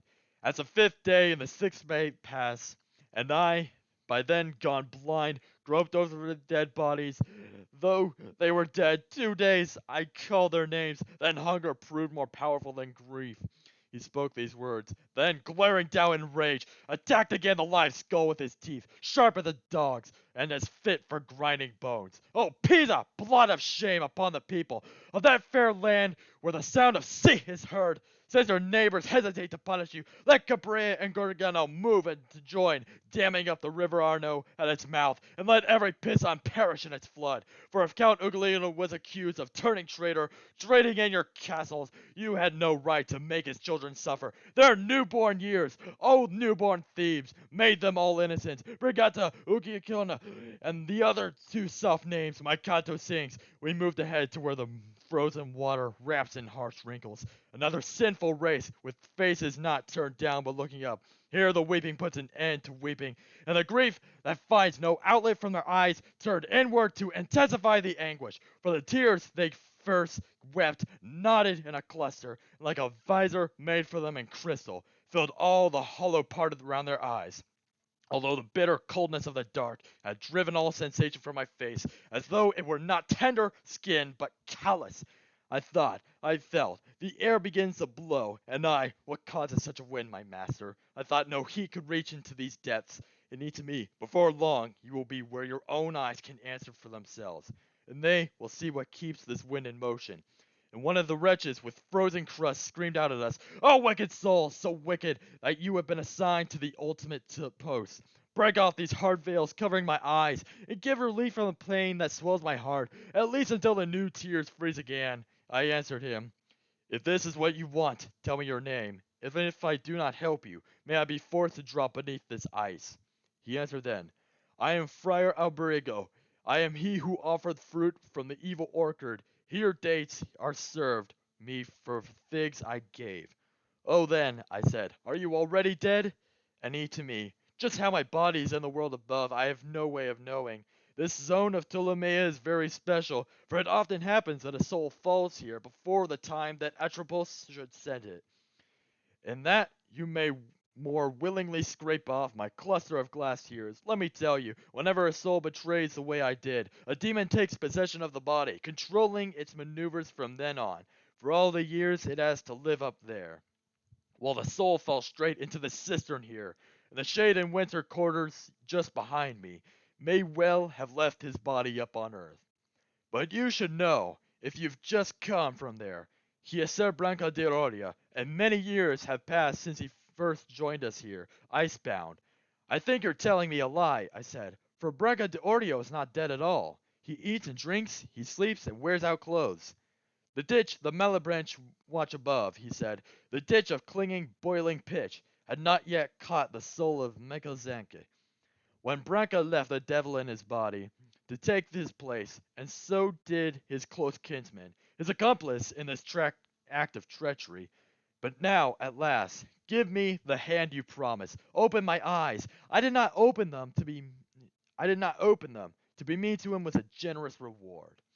On all you Genovese, you men estrange, from every good at home with every vice, why can't the world be wiped clean of your race?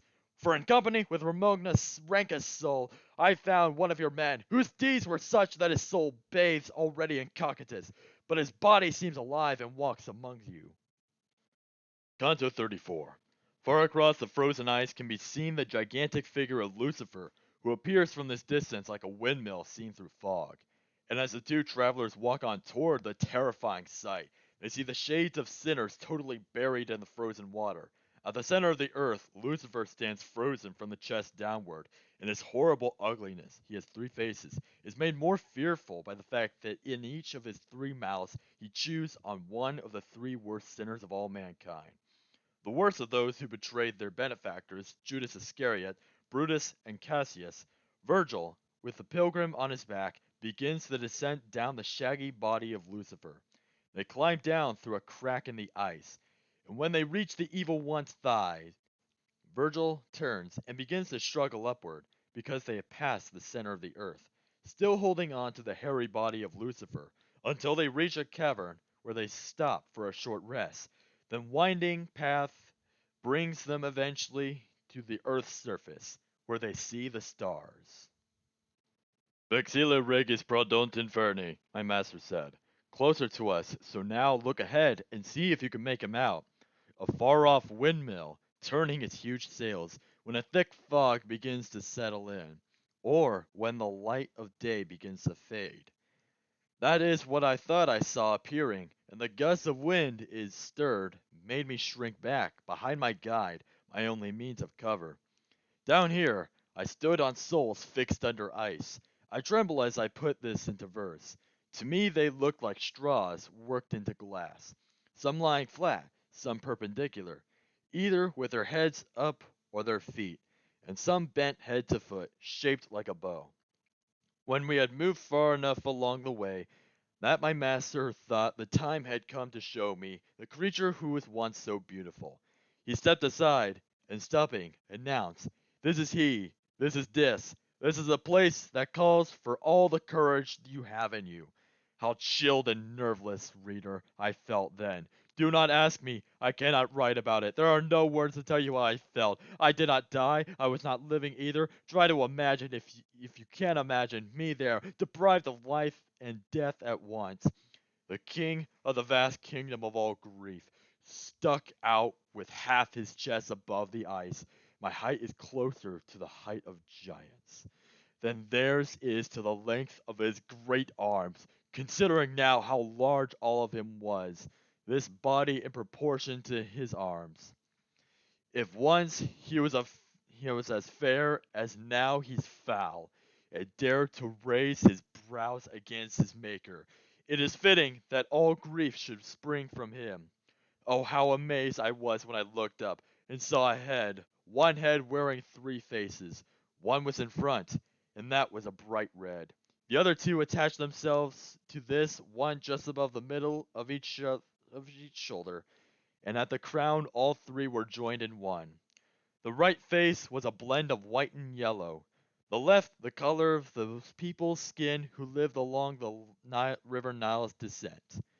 Beneath each face two mighty wings stretched out, the size you might expect of this huge bird. I never saw a ship with larger sails. Not feathered wings, but rather like ones a bat would have. He flapped them constantly, keeping three winds continuously in motion, to lock Cocytus eternally in ice. He wept from his 6 eyes, and down three chins were dripping tears all mixed with bloody slaver. In each of his three mouths he crunched a sinner, with teeth like those that rake the hemp and flax, keeping three sinners constantly in pain. The one in front, the biting he endured, was nothing like the clawing that he took. Sometimes his back was raked clean of its skin. That soul up there, who suffers most of all, my guide explained, is Judas Iscariot, the one with head inside and legs out kicking. As for the other whose heads stick out, the one who hangs from that black face is Brutus. See how he squirms in silent desperation. The other one is Cassius. He still looks sturdy, but soon it will be night. Now is the time to leave this place, for we have seen it all. I held on to his neck, as he told me to, while he watched and waited for the time and place, and when the wings were stretched out just enough, he grabbed on to the shaggy sides of Satan. Then downward, tuft by tuft, he made his way, between the tangled hair and frozen crust. When we reached the point exactly where my thigh begins, right at the haunches curve, my guide, with strain and force of every muscle, earned his head toward the shaggy shanks of Dis, and grabbed the hair as if about to climb. I thought we were headed back to hell. "Hold tight, there's no other way," he said, panting, exhausted. "Only by these stairs can we leave behind the evil we have seen." When he had got me through the rocky crevice, he raised me to its edge and set me down. Then carefully he climbed and joined me there. I raised my eyes, expecting I would see the half of Lucifer I saw before. Instead, I saw his two legs stretching upward. If at that sight I found myself confused, so will those simple-minded folk who still don't see what the point it was I must have passed. Get up, my master said. Get to your feet. The way is long, the road a rough climb up. Already the sun approaches middle tierce. It was no palace promenade we came to, but rather like some dungeon nature built. It was paved with broken stone and poorly lit. Before we start to struggle out of here, "Oh, master," I said when I was on my feet, "I wish you would explain some things to me. Where is the ice, and how can he be lodged upside down, and how, in so little time, could the sun go all the way from night to day? You think you're still on the center's other side," he said, "where I first grabbed the hairy worm of rottenness that pierces the earth's core, and you were there as long as I moved downward, but when I turn myself, you passed the point to which all weight from every part is drawn. Now you're standing beneath the hemisphere, which is opposite the side covered by land, where at the central point was sacrificed the man whose birth and life were free of sin. You should have both feet upon a little sphere whose other side Judeca occupies. When it is morning here, there it is evening, and he whose hairs were stairs for our descent has not changed his position since his fall. When he fell from the heavens on his side, all of the land that once was spread out here, alarmed by his plunge, took cover beneath the sea, and moved to our hemisphere with equal fear. The mountain land, piled up on this side, fled and made this cavern here when it rushed upward. Below somewhere there is a space as far from Beelzebub as the limit of his tomb. Note not only by sight, but by a sound of a little stream that makes its way down here through the hollow of a rock that it has worn, gently winding its in gradual descent. My guide and I entered that hidden road to make our way back up to the bright world. We never thought of resting while we climbed. We climbed, he first and I begin, until through a small round opening ahead of us, I saw the lovely things the heavens hold, and we came out to see once more the stars. I would like to thank you all for listening to this audiobook until the very end. I enjoyed reading it, and I hope you enjoyed listening. I plan to make an audiobook for Purgatorio and Paradiso after this, so be sure to look out for that in the future. But thank you once again for listening, and I hope to see you again very soon. Farewell, everyone.